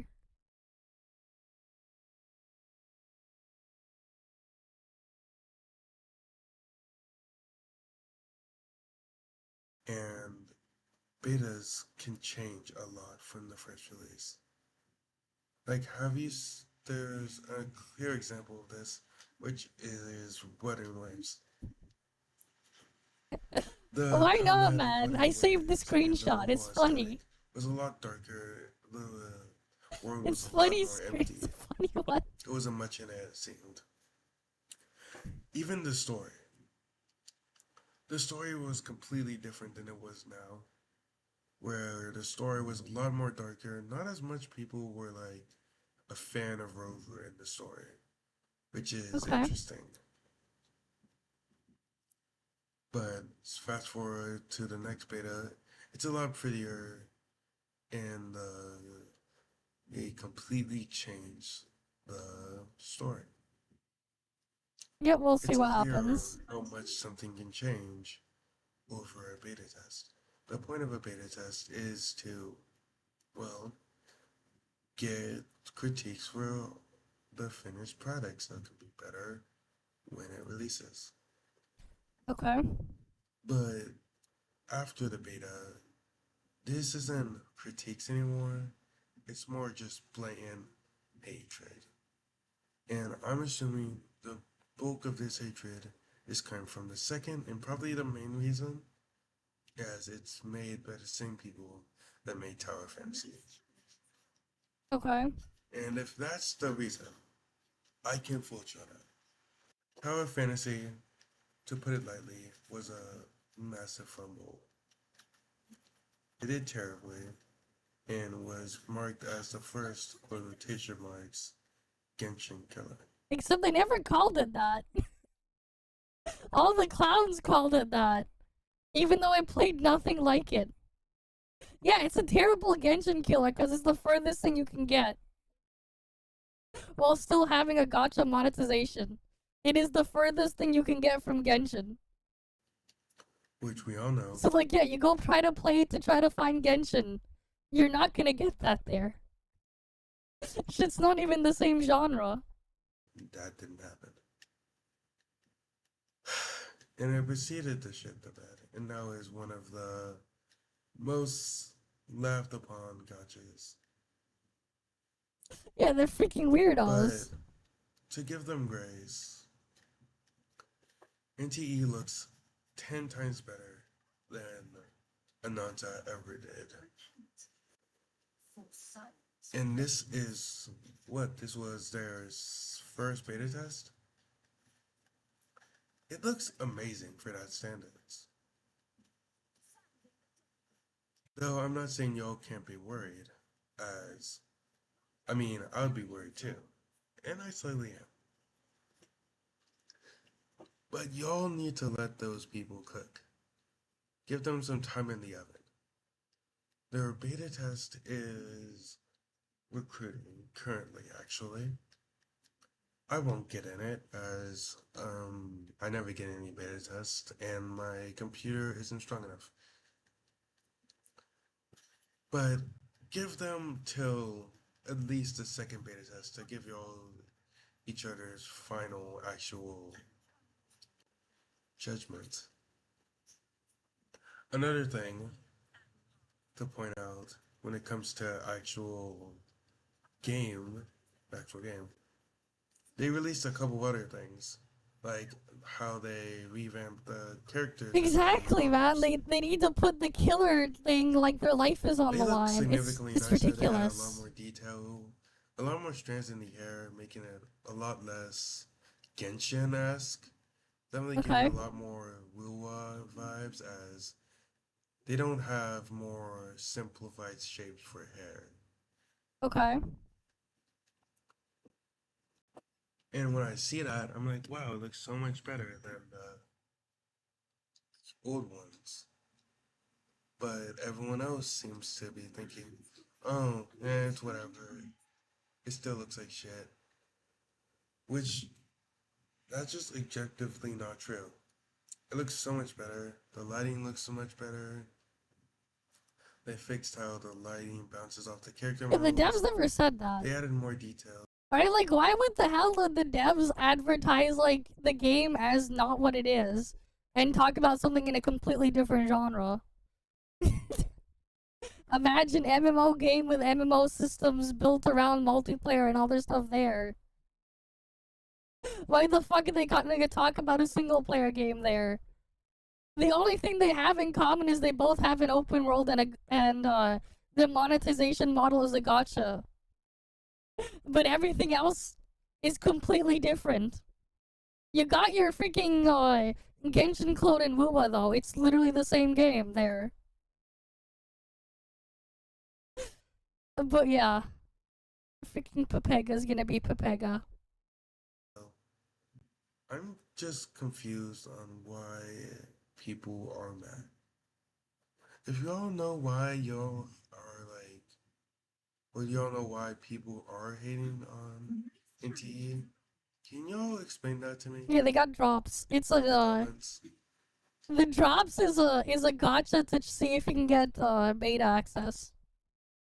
I don't know how much longer they're gonna go for. Besides that, I think this is all I have to say for my Yap Sesh. And I'm just gonna say that NTE Cook, give me. Alright, there's like more stuff in here.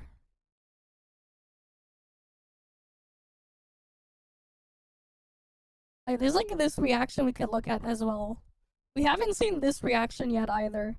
We saw a bunch of the other ones for the more recent one over the past couple of weeks. We haven't seen this one yet, so we can just do that. We're still in the category anyways.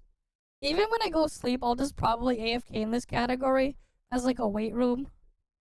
Right? Because I can just have the AFK screen on the thing. But yeah. No. Oh no. That's lovely. That's nice. Okay. Can I see the man? Oh! He's boring. Yeah. The woman was too stunned to speak. She's got a lot going on for her design. Yep. She's gorgeous. I love it. I love her concept. 哇， This 这个时间静止 Very 效 well 果已经 done. 让我 Hello YouTube, welcome back. My name is EnVtuber. Today we'll be watching the opening animation for NTE Neverness to Everness. This is the new gacha game that's coming out very soon. So if you're interested and you want to watch along with us next time, please feel free to do so at twitch.tv/EnVtuber or YouTube or Kick. I am also multi-streaming there as well, so if you want to join us on all those platforms, any of those platforms, feel free to do so. Also be sure to Hi like, there, comment, and subscribe Emperor. to content like this. Welcome, And I'll see you on welcome. the other side. We're just doing Hyper some vortex reacts before to the stuff storm. now. We'll look up more NTE reacts in a bit. We'll react to reactions. Dear citizens, this is the 6 p.m. broadcast from New Helios. According Okay. It's so crisp. Sorry, this is the first thing I've noticed. to Sure. the latest data from the meteorological department, our city is about to face its first extreme rain. Oh yeah, the intro scene. Please stay Yeah, safe sure, and go take ask proper away. precautions. Avoid going outside unless absolutely necessary. Now, detailed rainfall distribution by district. This isn't rain! Oh yeah, and they're all gonna be dead. 07. Oh.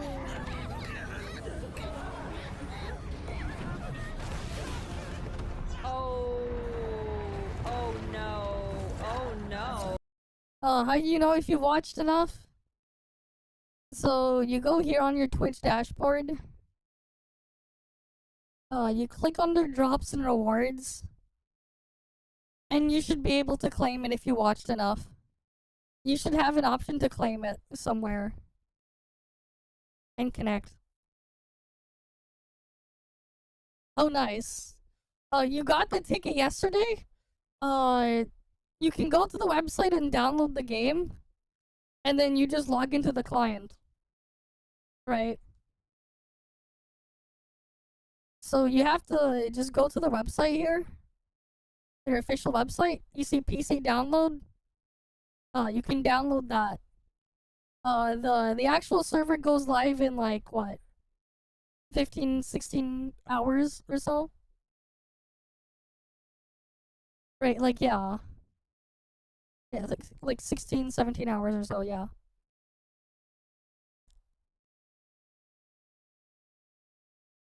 So like it's not up yet.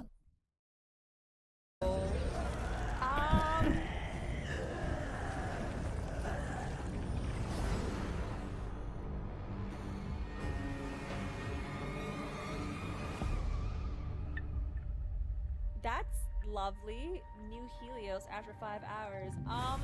That's nice. Kinda disturbing. This is but JTF Team 13. Does that Search mean and an rescue in impact? Sector NH19 is complete. Anomaly activity in the area is intensifying. We're trying to evac the recovered survivors ASAP. So chat, bring an umbrella Okay. when you go outside. Second lockdown is about to commence. Evacuate immediately via the updated safe route. Current safe route is Prequel Street. Hello? Hello? Signal's breaking. What sound? I can't hear it. That sound. Damn it, stop him! Don't let him take off the black box mask! Okay. It wants me to see clearly!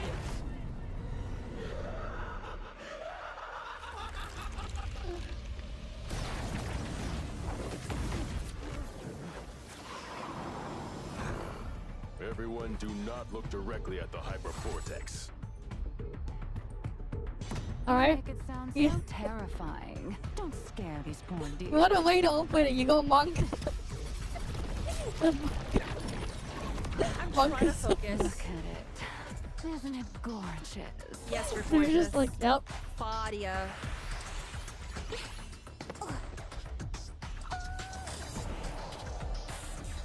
I like her. She's so cute. Dude. Okay, so these are the limited agents, I assume. The characters that we'll be rolling for. A lovely little appetizer. Oh my goodness. She has little fangs. An appetizer. Yo, eat me up. I mean, what? Lacrimosa, protect the Okay. others. Yo, eat me, please.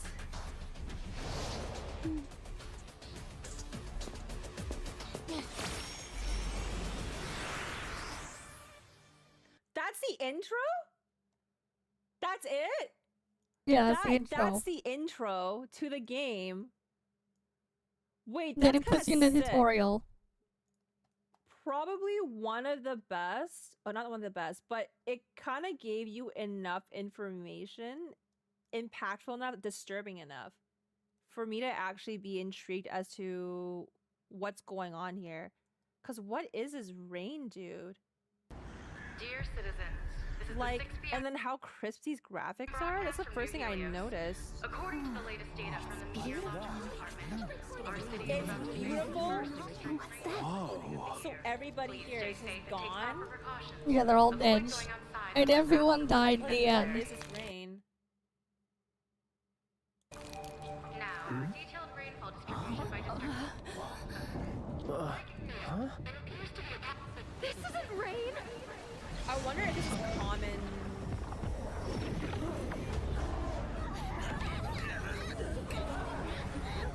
In this place, like, oh my goodness.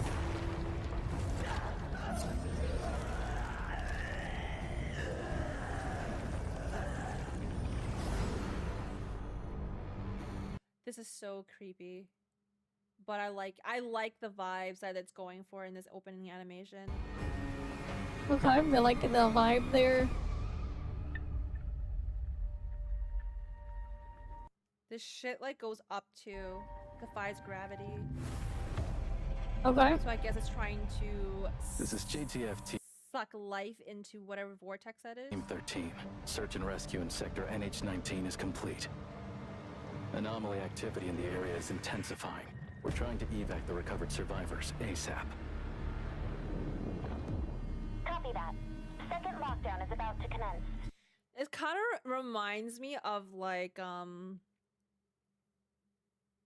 don't know if there's like these guys will turn into like zombies or anything like that. It's kind of creeping me out in a way. Evacuate immediately via the updated safe routes.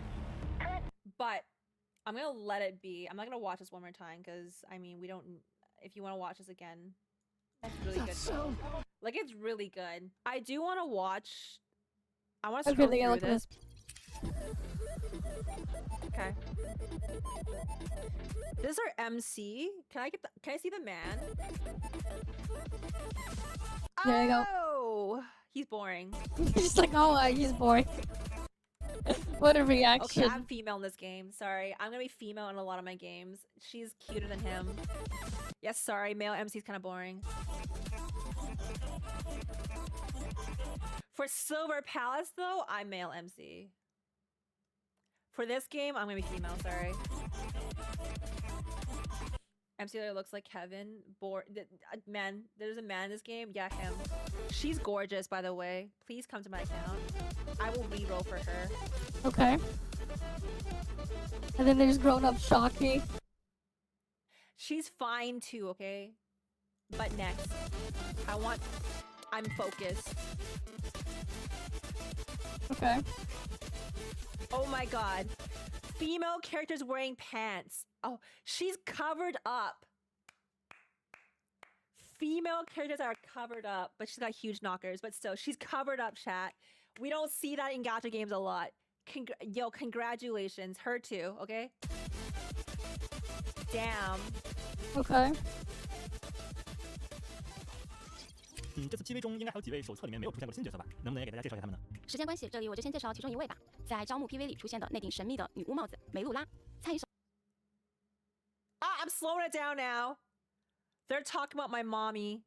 Sure. Hold on, slowing it down. 这里我就先介绍 Really? ，I watched this part. 在招募 PV 里出现的那顶神秘 Merula, she has a name. All right. 的女巫 I'll 帽 remember 子 that. 梅露拉。参与手册的玩家应该都会觉得眼熟吧？当时的魔女之家只有她在。Tira. 这次测试期间呢，它的主人也将会返回魔女之家，不知道它的 She's got a lot going on for her design. Yep. 样子和大家想象的 I don't know, that hat's kind of crazy. Unfortunately, she's not playable. How Yeah. do I imagine her? Not like this. Her hat's kind of insane. Everything else looks good. Her hat is so 是 extra. 不是一样呢？ Yeah, I did not imagine that, 我不知 dude. 道，但我敢肯 That's a 定， giant 对 ass 魔女在 bird. PV 里的 She's over designed. Yeah, I think they cooked too hard with this one. My opinion, that hat is too huge. They kind of overcooked her. It'll make sense later when they know what the hell's Yeah, going they on with kind of her. overcooked her. It'll 这 make 次测试 sense. 期间呢，它的主人也 Literally, that hat is too big in my opinion. Okay. The hat is I alive. think everything else is fine. 不知道它的 Just yeah, they cooked way too hard. She doesn't need that much. Yeah, just undercook her a little bit. Just a little, just a smidge, please. 样子和大家想象的是不是一样呢？作为伊波恩的店长， She's so gorgeous. I'm in love with this 目前 character. 他还有很多 This 未被披露 character 的 is perfect. Fair enough. This I mean, one you'll is see what very she well does. done. 过去，譬如说， I know what 以 she's 前接 supposed 触 to 过 do 她的人 anyways. 都会称她为时间的魔女， The Witch 所以 of 在设计她 Time. 时，主要还是围绕时间这个概念。寻是用 Yeah, 伞 she 作为 is 武 very 器， well 以 done. 近身战为主。 Hotori? 释放大招后呢，寻的攻击方式会发生变化。使用技能时，除了对目标造成伤害以外，寻的特殊时间条也会进行消耗。在时间条 Really? 消耗期间，将记录所有队友使用的协同技以及技能的时间片段。 I don't think 在 so. 大招释放期间，除了前面提到的攻击方式改变，此时除了寻， Very 周遭 cool. 会进入时间停滞状态。先前 No, 技 we 能 did 所 not. 记录的时间 I 片 think 段 that's on your 会在 end. 这时一起释放。 She freezes your time too. 在时间静止状态下， Attack more. 我们也为不同的天气做了特殊效果。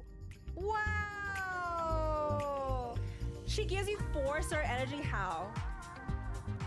She stops time. A girly stops time. How's that 4-star energy? Honestly, no 4-star stopping time. She's gorgeous. I love it. I love her concept.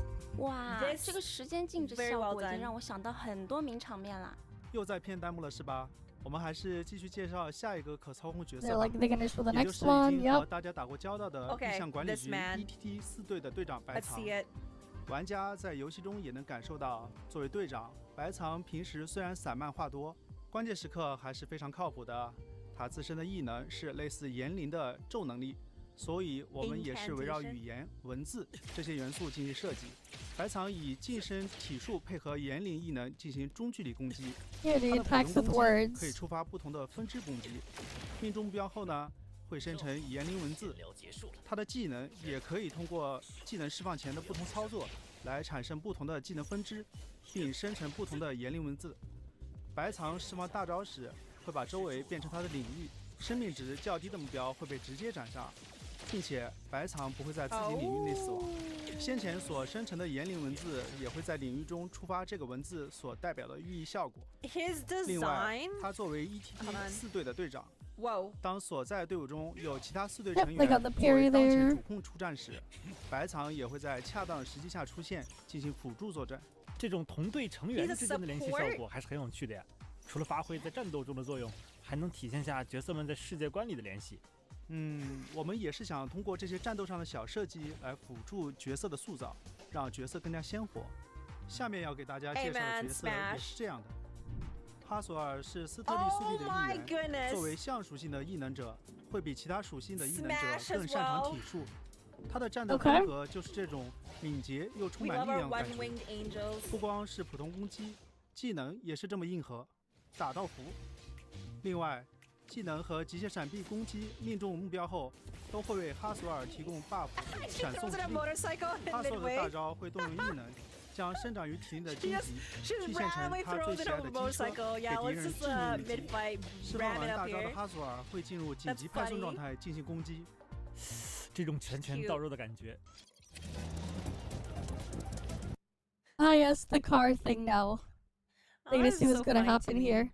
Cute anime girls just throwing out because of GTA. Okay, GTA is so serious, you know, and then now it's like cute anime girls. She's on the standard banner. I'm pretty sure. Oh, they just ask you to get out kindly. There's no roughing them up and throwing them out and punching them. It's just get out of the car. Oh! It's like, no, there's no other. Wait, no, actually, yes. Too soon? Then steal it, get wanted. And then now you get star for the cops. They're gonna be after your ass. Oh my, you can be so reckless in here. Yo, this is actually like, what is going on here? What is going on? What is going on here? Yeah, Hathor for ass physics. Yep. For sure, I guess. The cops aren't shooting me though. Oh, they are shooting me.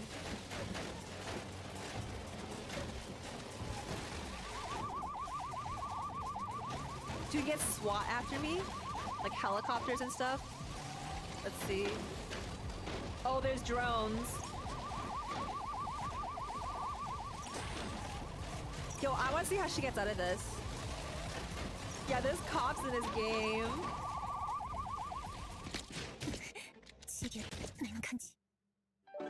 Oh, 07. And here we are paying. Hey, that NPC's fine AF. Rover's at you. Okay. 在本次测试中加入了车辆征用和通缉系统。 And then just talking about the wanted system, yep. 不过，即使能借用获得影响管理局收容组身份进行征用，也不是所有人都买账，拒绝征用也是很正常的。哦，那被拒绝 We 征 gotta 用的话 pay 怎 a 么办？ fine. That's not 可以强行征用，或者找 bad. 其他 I NPC mean, 在网 like, 看 I'll 总有热心 test 行 it 为。如果 out. 你攻击普通市民，强行征 I'm 用的话， definitely 我 gonna 们 be 是非常不 testing 鼓励 this 这种行为 out. 的。所以，这样所 We'll 对 be a 进行 good 通缉追捕，被逮 citizen. 捕后 We're gonna 需要接受相应的赔 drive 偿，接受批评教育。 within 那我可以 speed 逃跑吗？ limits. You don't. 你还有别的问题吗？问两门播的呗。在那个 We 27 are 页里 not 面，其实 gonna 大家 do 都看到了， anything 有一群穿着警 crazy. 服的军少， Absolutely 他们会出动 not. 来追捕我们吗？玩家的通缉级别提升后，除了治安官，巡哨叔叔也会出动进行协作追捕。作为骑孩的他，可不像治安官的麻醉枪那么好应付了。哦，我有一个朋友想让我帮忙问一下，什么情况下会提升通缉级别？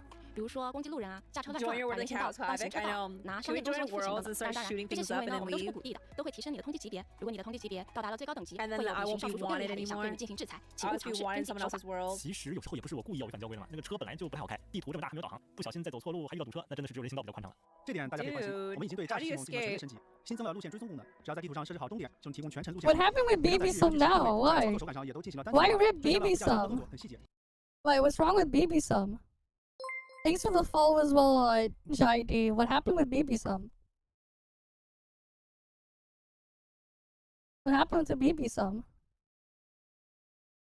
Why, they haven't posted in a while, I assume? No, it's been like a week and a bit. 8 days. I see.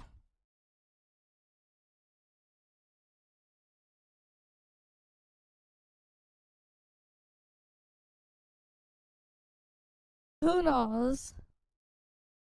I mean, they don't post that often anyways. They posted the thing for Is Aster. anyone still? She posted the Aster trailer and then that's it.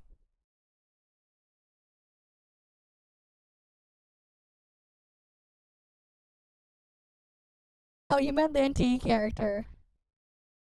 Yeah, she hasn't covered any of that. Oh, why do I have a notification here? Oh, I gotta follow, that's why. Okay. Oh yeah, that's true. Like, yeah, it does look like BB Sum though. It does. I'll give it that. 这次新增了6辆汽车，样。 Woo! Look at those cars! Look at Porsche, dude. Look at Porsche. And what is that supposed to be over there? Oh my god, it's a freaking Miata. Can't see it. Hold on, can you see it? The Miata on the left. That's supposed to be a Miata. Oh my gosh. A Rolls Royce. A Ferrari. 摩托，一辆小踏板，其中小踏板可以通过主线任务在游戏初期获取。 A scooter. 支持随时随地一键召唤，大家可以借助它自由穿梭大 The tofu car. 街小巷。海特洛是 Sure, the tofu car. Oh my god. Everyone's favorite tofu car. 不少街头车队和车友会。 MC is BB Sum Adler, yeah. This is the tofu car. Oh yeah, AE86. I said this last. No, where's my cameo then? Mine. AE86. Put me in. And then the car that was now you see at the FRS. This is inspired by it's basically this car. Where my cameo then? Watch, that's what it is. 路段想要赢遍海特洛所有车手，那你可能需要对每条街道都了如指掌，还得根据路段、天气等因素挑选最适合的车型。此外，在这次测试中还会有竞速结合的联机模式。赛车 Okay then. 我怕我到时候努力打工， Sure. 面对一众超级跑车，拼尽全力发战争。肯定会保证健力士们的收入来源的。我们这次对经营系统也进行了非常大的调整，提升了应用性和趣味性。店铺经营增加了一键补货功能和采购清单功能，方便玩家快速补货。这次还丰富了雇员天赋。另外，店铺也增加了装饰品摆放功能，让店铺更有个性。本次还新增了。What? I can serve food? I'm not sure. I assume like after that, like you link it to your account, whatever it'll, and you check to see if you got the thing. I don't know. I have access to a different way. But yeah, pray for luck if you got email or not, I guess. Yeah. You gotta make sure you link it though, right? After you got the drop. So you gotta go to the Twitch drop page.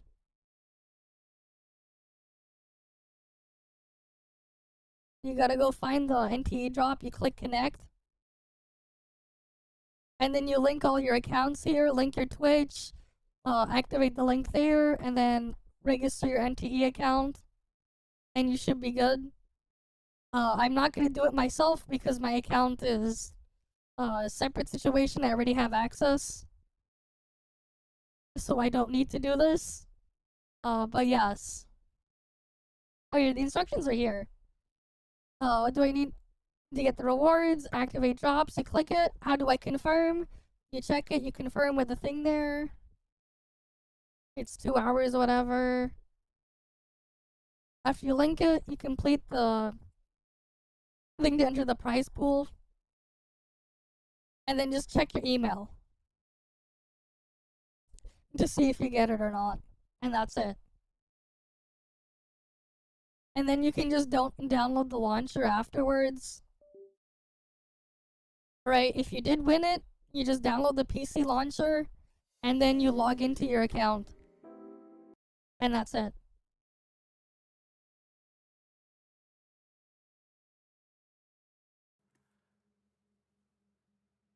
Chat, I'm gonna be playing this. This game has mini games in it. If it's like this, and I can serve food, I love stuff like this. It's cozy type. Yeah, no stuff. problem. They're doing too much. I think this is cute. 在规定时间内手动制作 Playing 客户的订单， mini 完成后可以 game. 获得 I'm 大 fine 礼 with 包。 They think it's too much, then ToF has that It's everywhere. more like a mini game or event. Like you don't. I don't know 当 if 然 this is like a thing 白手 that 起 you 家的 can 话 do， 一开始还是会有点 permanently. 辛苦，但是只要 That's 电子化 permanent. 起来，大家就不需要再亲自劳心劳神了，手下的员工 You 都可以 can 帮你搞 handle 定。 your 除了经营店铺外， employees. 通过车辆赛事、 Shop 都市探索、 management. 挑战 I 满意的 love 方式 stuff 也 like 都可以获得 this. 方丝。 What do you mean? 当然，我 What? 最 This 推 is 荐 your 的还是同城 weekly 直播，城市里 probably. 每天会出现不同的送货员， No, it's just 大家可以根据 regular 回馈地点 shit. 挑选地点，开上铺吧小 Yeah, it's probably like your weekly or your dailies. Like you probably don't have to do this 车 all the 运送货 time. 物到目标位置，1-2分钟就可以完成一单。依据送货情况 Or 来 you 分配 can 货 if you 品 want. 评分越高，赚取的报酬也就越高。不错，那车和店铺的内容都有了，房产相关的内容有没有什么更新？这次海特洛市的可购置房屋会增。 How many people will like this? I'm not sure. Management events are never my thing though. Probably this is probably just gonna be a again, like who knows if it's gonna be a permanent feature, but if you don't like it, I mean there's other people that might It's like permanent. it. And not many games have that type of stuff in it right now. This is the sorry, our house. Also, No, one of them.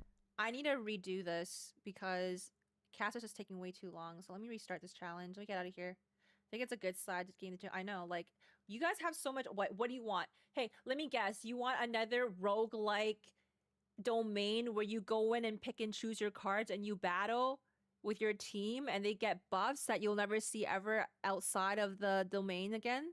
A roguelike simulator? Oh my god, is that what you want? Another one of those? Because I don't. I'm fucking tired of that shit, dude. Oh my god, sign me up. Yeah, you want a roguelike event? I'm tired of it. Personally, I'm fucking tired of seeing that. 加到5套， Okay. 包括手册中 I 会开 have 放的那种 no issues with that 此外，之前和 whatsoever. 大家 If I have to cook for someone in a game to do my daily, I'd rather do that. If I have to serve food, I'd rather do that. If I have to Surely just, they'll cook the ongo working delivery truck one, go from point A to B, that's side fine. mode as well. Something different than me going into a goddamn domain and randomizing my buffs. But I'm sure this game has that, by the way. 玩家可以在游戏中收集有独特用途的异象制品家具，有的家具在解锁后可以。 Hope they went all the way with driving aspect. Open world got just focus on driving GTA. I don't know what they're trying to do in this game, honestly. 每一个异象制品家具，从获取途径到养成方式，以及提供给主人的特殊奖励，都是独一无二的。See, the stuff that you're intrigued about, it's like you didn't expect that to be in a gacha game, right? But now you see it. You want a romance event? Like I want that too. But like this stuff is definitely something I want to see in a game. A more casual, not more casual, but more like less serious type of gacha game.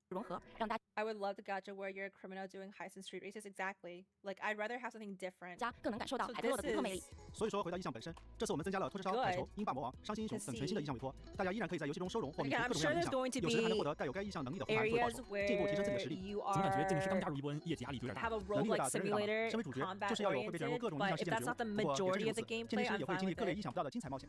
Yeah, NTE looks so fucking good. And yeah, that one thanks to follow as well. V364 phone calls and you welcome. See shit? Okay, you see this stuff? 大家可以详细了解。 Oh yes, now they're gonna show the other thing there. Okay, added more NPC behaviors, phone calls, taking shelter from rain, conversations. Added more interactable small animals. Added more tram and bus routes. Added map and open world route navigation function. Optimized map and icon display effects. Added more selectable weather options. Optimized shortcut key function. You see this stuff here? You see this stuff here? Trying to make the world more lifelike. Yeah, more episodes now. So I'm not gonna read this stuff because we didn't do the story. Claw machine gameplay update. I see that. I'm seeing that. You know, this is what I mean. This is what I mean when I say this stuff that they're exploring, it's not very common in many gacha games that we see today. I see this stuff in Love and Deep Space, okay? Which is why I love Love and Deep Space. Like I said, Love and Deep Space, the reason why I keep playing it is the boys are fucking hot as fuck. But also ToF 1.0 on the Cetus Island. It's not like I have to run Claw into machine like, gameplay so you can get gifts. DK, I love all the other games. They all. I used to remember doing that daily for a while. And deal with that shit every week. You know what the fucking weekly in Love and Deep Space is? A claw machine. I play a card game with the boys and a claw machine. You know how chill that is? Like, I'm sorry. I don't want to be super serious in every single gacha game. I want to play claw machine. I want to cook. I want to decorate my house. I want to crash into things and run away from the cops and like, you know, do heists and stuff. Done the claw machine in a while though. though. The same thing over and over again. I want something different. This is looking different. Visual enhancement. So we saw this earlier. Character combat. We saw this stuff too. We don't need to go through this boss stuff, right? This is all like parry system, quick time events, stuff that you see, swapping events, follow-ups. You saw all this stuff. Stuff where the combat stuff, we're kind of familiar with it because it's similar to other games. Or they can pull from other games, but the more day-to-day things, data life, and like the NPCs interacting with you, that shit is different. Yeah, this is fine. Yeah, I want to drive around, man. Here, vehicle updates, custom license plate. Custom license plate. Added more car modos. Car mods. There are car mods in this game. Drifting, vehicle drive feel, added right side boarding function. So there's gonna be a passenger that you can take along with you. Added vehicle tire puncture, maybe a passenger, I don't know. You know the some of the side quests in like GTA where you're like you can be a taxi driver or whatever. That'd be funny as heck. If you can do it in this game too. Vehicle tire puncture, so you can like get a flat tire. Weather effects. You know what I mean? Refreshing. Shopping list function. Shop restocking ease. So the management gameplay that people don't like. The fact that you can employ people, own it, decorate it, and serve in there if you want to. That's the thing. I think this is super cute. Right? Purchasable. You can purchase more properties too. I wonder if they can make it so that you can interact with those properties as well, or is it just you purchase it and you have like a real estate tycoon and then you just that way? You actually can do stuff in it. Furniture interaction, garage and residential. I wonder if they changed the UI for like putting stuff in the property though. It was a bit stuffed in the last beta. bond system. There is going to be a friendship type of system in here, Yep. whether it's romanceable NPCs or romanceable characters, we don't know yet. But there is a bond system. Yep. I like it. I like where this is going. Optimize console guidance and ease of use. That's fine. They're trying to optimize. This is always something that should be in here. The Witch's House. Added Witch Blackbird's first meeting animation. Hey, yo, can you undercook her design, please and thank you? Her hat is way too big. You see the building where you meet her? Personal preference. It'll okay? make She's so much gorgeous. more A sense. very beautiful character. I don't think they redesigned that I just building. want to see more face, less bird. Controller optimizations. Oh my goodness. They are adding controller optimization with PlayStation, Xbox. Nice. Huge. I play on controller. What's this one? Performance and scene rendering. Snow effects. I love the snow effects. All this stuff Okay. though, beautiful. They should add a release date. Hey, you know what? True. Hey, yo, you know what? True. Add a release date. Okay. So this is the gacha system. This is the gacha system. Okay, okay. Lock in. 塔布罗提示：目前游戏中存在常驻棋盘和限定棋盘，界面就是现在展示的这样，可能和大家想象的画面有一些出入。在这套系统中，每一次抽取都会投掷一次骰子，根据大家 That's so cute. 投掷的点数操纵修卡移动对应距离，并获得对应格子上的奖励。当走到像这样的角色格时，就可以直接获得对应角色了。如果走到这样的宝箱格，同样有一定概率获得角色。A chance? 听起来好像还是通过抽卡获取角色。可以这么理解，但我们也有一些相对独特的设置。如果连续70次投掷没有获得 S 级角色， So after 70 rolls, you get more chances to obtain a 5-star. 则地图奖励会变化， But you can't get a double then, can you? 出现大量 S 级角色格， You 来 can. 大幅提高获得 S 级角色的概率。单次投掷获得 S 级角色综合概率为1.88%。在此基础上，限定时所出的 S 级角色 Okay. The characters obtained from the limited banner will always be the featured limited banner. So it's 100%. There's no 批 50-50. 定为当期限定角色，也就是说角色永远不会歪。那除了角色，胡盘也是在这套系统 There's 中。 no 对， 50-50. 限定时所出的 S 级角色必定为当期限定角色，也就是说角色永远不会歪。那除了角色， So this is kind of an issue as well, but we'll talk about that 胡盘也是 after 在这套 this 系统中获 part. 取吗？ After they 在 cook 这套系统 this. 中， Okay 有少量的 A 级及以下稀有度的胡盘作为填充内容。S 级和大部分 A 级胡盘则会通过游戏内各类玩法直接产出，或者通过特殊货币购买，且这个货币也是游戏 Okay, so 填充内容。 they said S 级 that 和 you can. Okay, I slow this down. Okay, it's S class and mostly A 大 class 部分 arcs. 少量的 Let me slow A this 级 down. 及以下稀有度的胡盘作为填充内容。S 级和大部分 A 级胡盘则会通过游戏内各类玩法直接产出， Get them 或者 obtained You can directly. obtain them through other game modes or purchase with special 通 currency. 过特殊货币购买，且这个货币也是游戏内玩法会大量产出的，大家可以轻松获取。 So they're trying to make it free to play friendly as well, so you can get 4-star units easily. Okay, so They're talking about my the weapons problem with there. this Nah. system, 货 as 币 someone 也 that's 是 played so many gacha games already, this board system, I know people don't care about like, okay, so the top here, right? You see that there's every 10 rolls, there's a chance of you getting an A rank, and then the 90 rolls is your hard pity that you guarantee an S rank. After 70 rolls, you will have an increase. So it's just like your soft pities. Basically 70 is your soft pity, and then you have an increase of the board changing, and you're getting more 5-star squares. But you can be in a situation where you just never land on those squares at all, which is kind of stupid in a way where I feel like seeing it ahead of time, it kind of changes.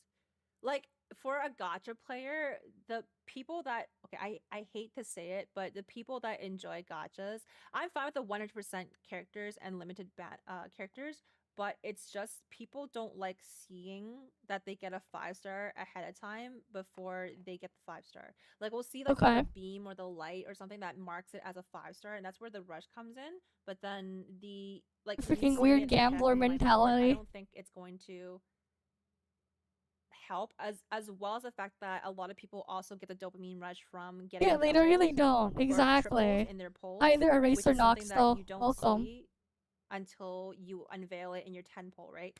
This stuff here, like you're not gonna ever get a double. You're only gonna get your singles each time. No, which you is can get fine, doubles. but I'm just saying for gacha players, like most of them, Yeah, exactly. pretty The purple ones unhealthy also with have a the downward chance. predictions, and they It's just the like, yellow ones have a I'm bigger not telling you chance. to do that and add it in, but I don't know if this board system is going to be Like that, my problems are I just don't like. But the thing is, it's like, it's going to calculate what you're gonna get before you see the animation, so it doesn't matter. The reality is, if you close your game in any of these gachas during the pull animation, your pull went through the moment you clicked on the button or tapped the button. You just didn't see the animation yet.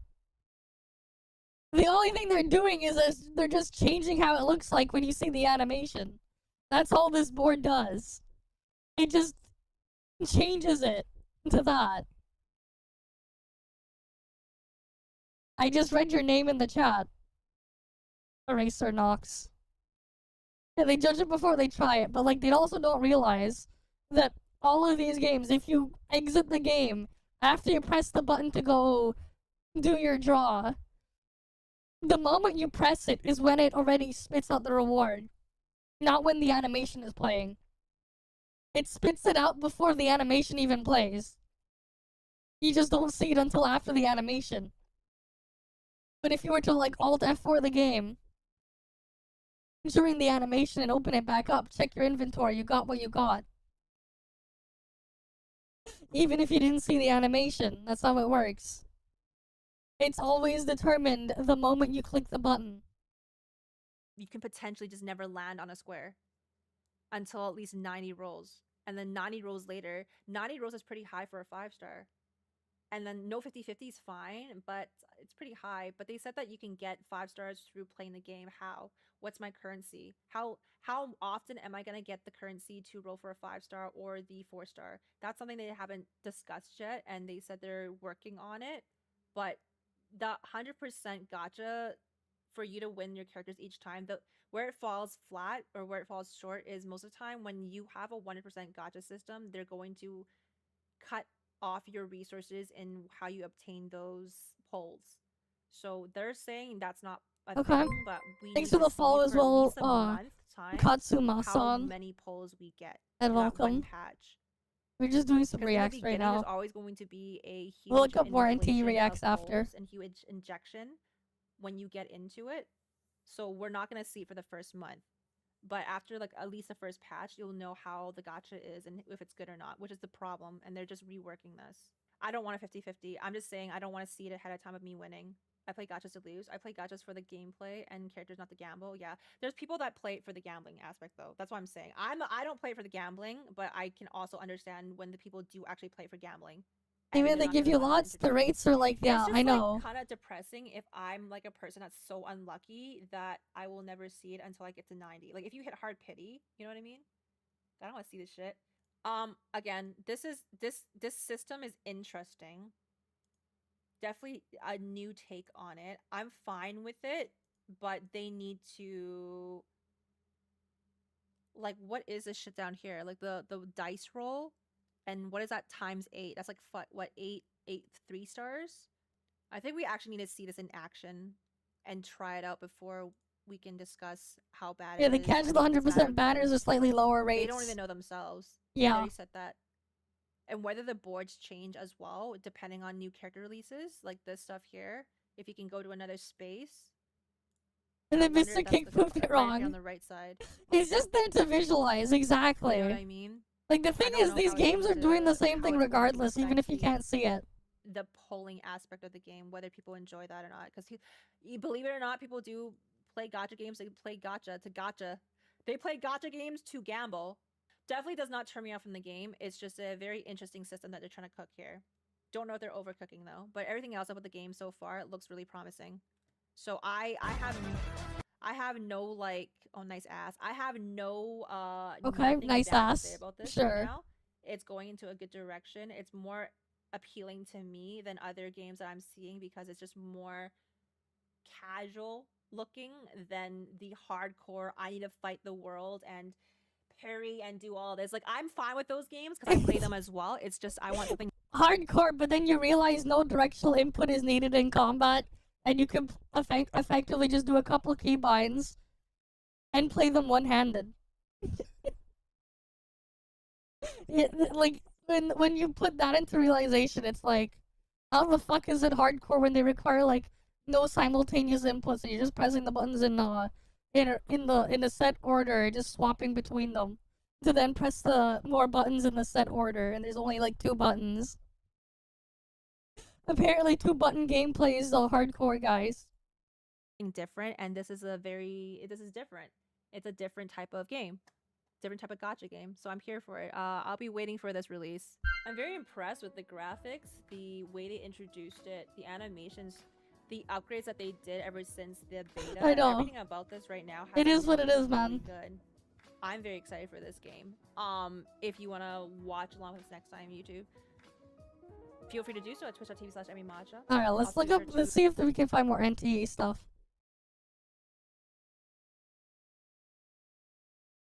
Surely we can find more stuff here, right?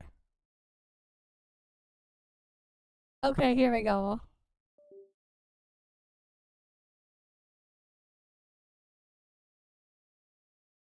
We're gonna ignore sticks.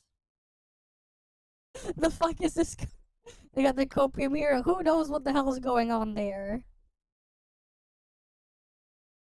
And of course, yeah, the freaking bullshit there. We already saw that earlier. The prejudice there, I know, it is what it is, man.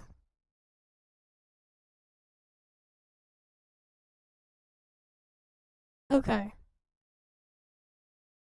Bro, what the fuck is this? Why is this first impressions from TGS 2024? Bro, that was a year ago. The hell? Did this guy re-upload a video from like a year ago?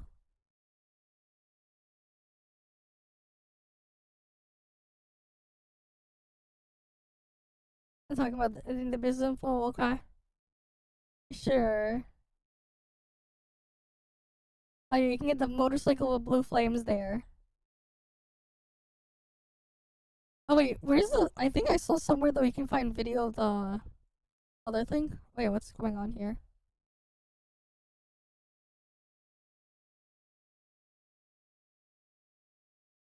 Distribution notice. Oh, that stuff was sent. Okay.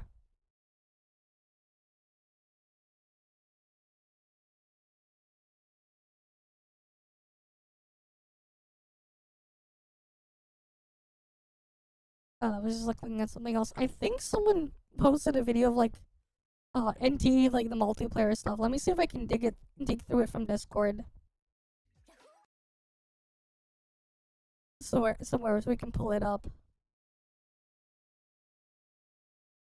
I think I saw it like briefly when scrolling through, and then I went past it.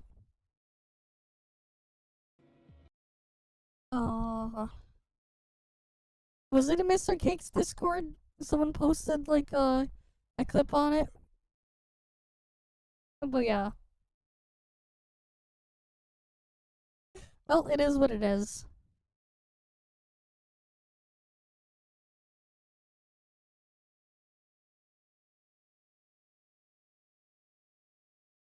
Right, because I think someone mentioned it or whatever. It was like briefly looking through Discord on my other monitor. I'm trying to like see if I can dig through and find it. The multiplayer gameplay stuff.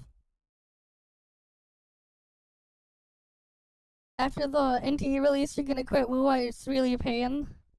I mean, if it was already a pain, why even stay that long? What was even the point of staying if you weren't happy with it already? But yeah, it is what it is. I mean, that's when you know you just give up, man. When you're just going through the motions and shit. When that's the only thing you're doing in there. You're not actually genuinely playing it. You're just going through the motions. That's when it's really time to stop.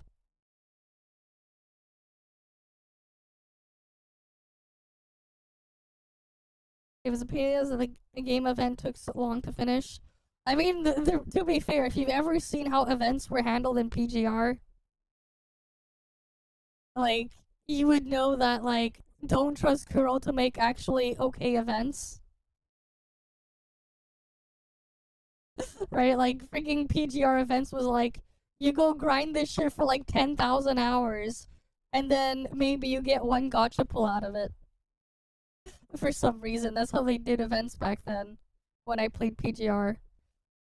So, like, I basically just ignored most events, because, like, yeah, they were really bad.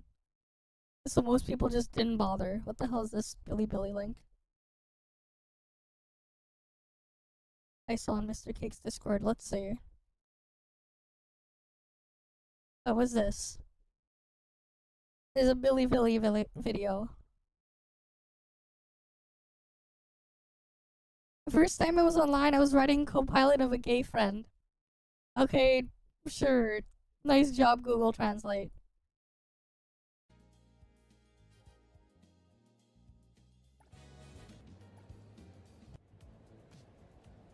Okay, here we go. Oh, this is the multiplayer. Alright, this is... Okay, there's some multiplayer stuff in here. We get to see some multiplayer footage. An extra week ahead of time. Because they just enabled it on the CN servers. For the test.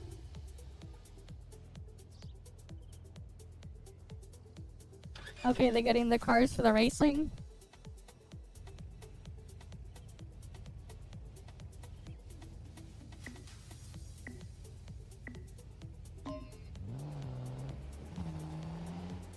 It'll show the route you gotta go through on the road. They crashed into each other.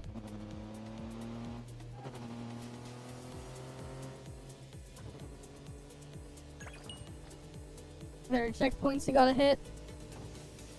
Of course.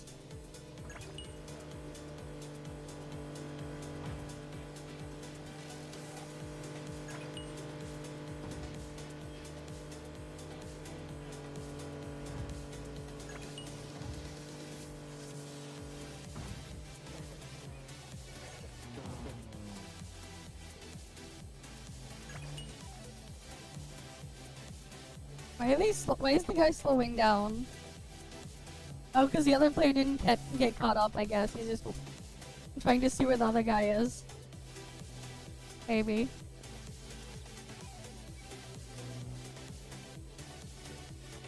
But yeah, we got an example of the racing mode, I guess. Is the other player just so scuffed? Oh yeah, I see him now. They're like the other players behind them. There they are.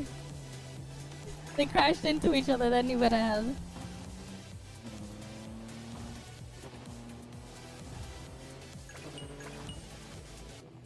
I think I got first place. I guess they only did one lap or something.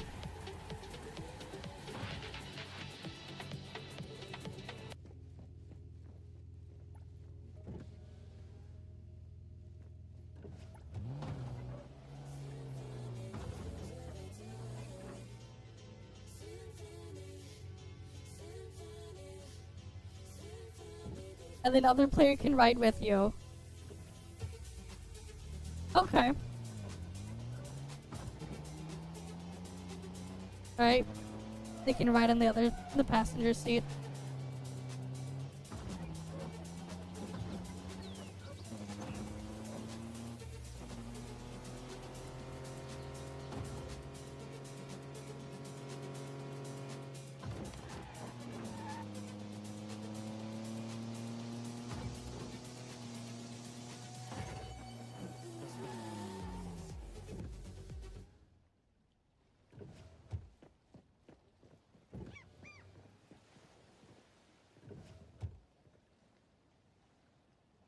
You can, I guess, summon another car. I guess you can have the other player take one of your cars, maybe? I guess you can. Okay.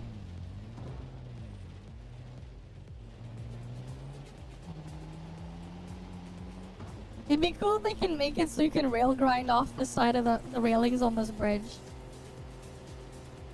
Just cause.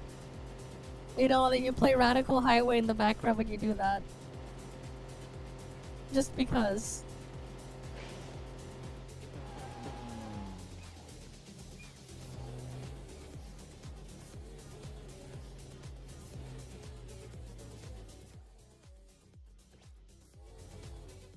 I guess you can, then chat with the party, I guess. Is there...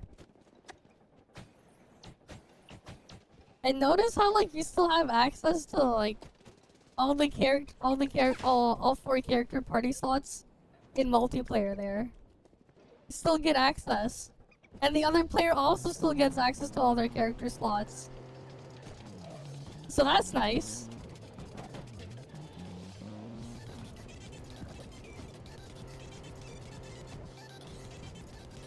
Okay, this is just sped up. The guy who posted this video on Bilibili speeding it up. And they're just driving around.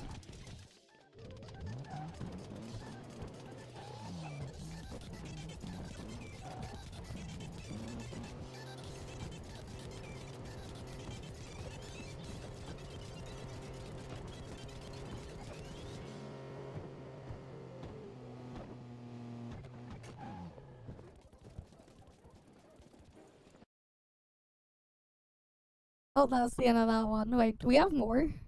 Maybe? What is this one? More NTE multiplayer, maybe. Yeah. 这太帅了。 We got more NTE multiplayer from the CN server. They found some bugs there. 我操，飞起来了！ Character Magdalene crash a motorcycle? Wait, what's going on with 哦，这是不能 security? 乘坐的，但是可以跳上。 Wait, can they do two-seated? 哦。Oh, the collision.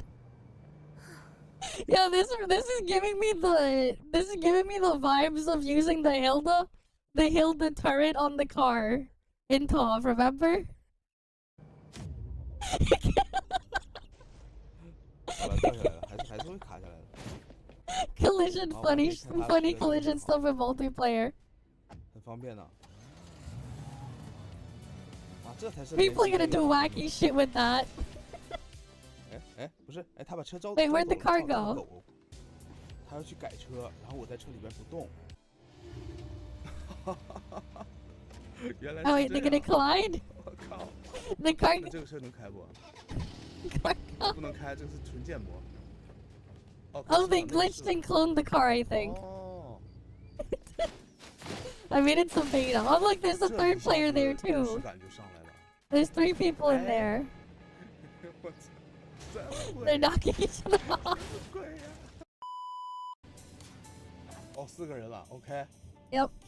Oh, they're doing multiplayer race. 哦，这就有点意思了。 那我要是开得快，他们尾灯都看不见了，对吧？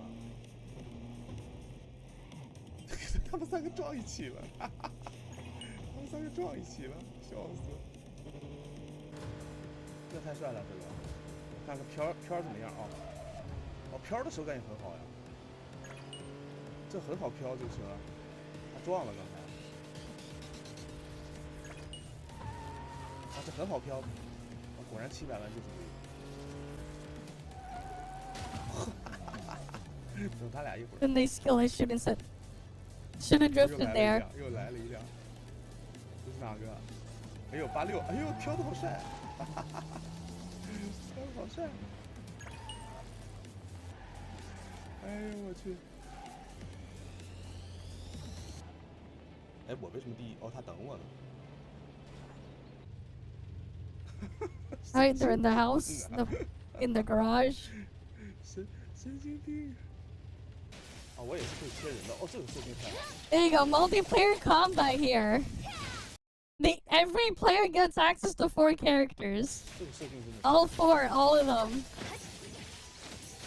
So they can freely switch around and do things. That's the multiplayer here. Insert game here could never let you use all your characters with other players or using all their characters. 我们之间的攻击是没有任何，的联动性，就是各打各的，说白了。但是你自己的。They could never. Meanwhile, here you go. 多人这个 boss 还是挺难打。就你自己打自己的反应，你不要跟别人打，别人是别人的队伍之间互相不影响。这样其实挺好的。哇，好欢快，这是真的好欢快。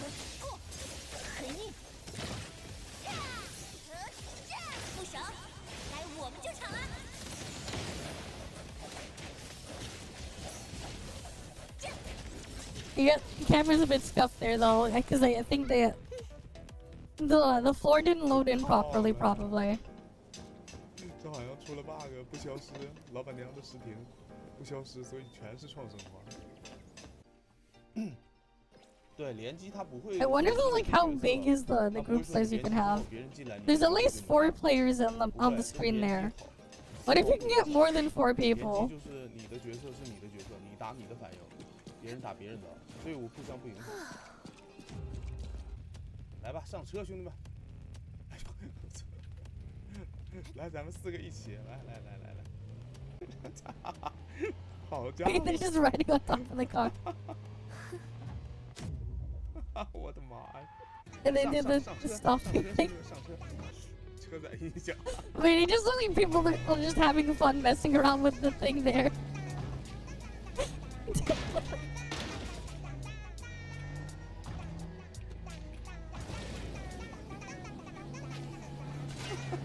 They look like they're just having fun with the forced collision. It's probably just rubber banding thing from network latency on them though. 可以这么卡的？ It's not a bug, it's a feature. Yeah, it's probably just like their server like rubber banding. 哎，我撤。 Probably. 没有互动，对，联机，有些联机副本是进不了。深渊肯定也不能吧？咱们去试一下呗。哎，这不有吗？啊，我看是有的，但是交互不了。 Alright, they're gonna go in the subway? 多人任务那没有，那你属于有点痴心妄想。啊，那现在联机就做不了。Train time? 公共交通瘫痪 ，OK。好，那就到这儿，那今天测试就到这儿，一起开个视频。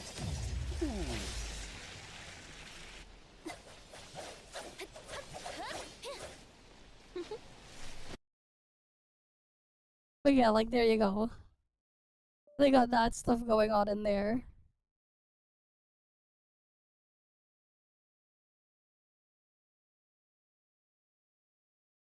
What else we got here?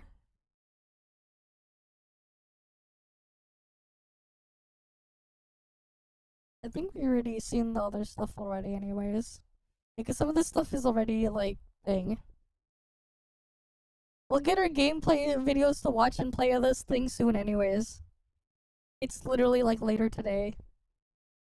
Oh damn, it's already past 5 in the morning.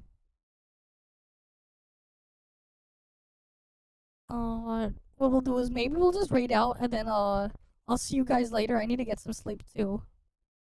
Anyone in NTE category? Let's see. And then I'll be back later for the thing to start. But yeah. Let's see who's here. And anyone English? Do we go there? How's that going on there?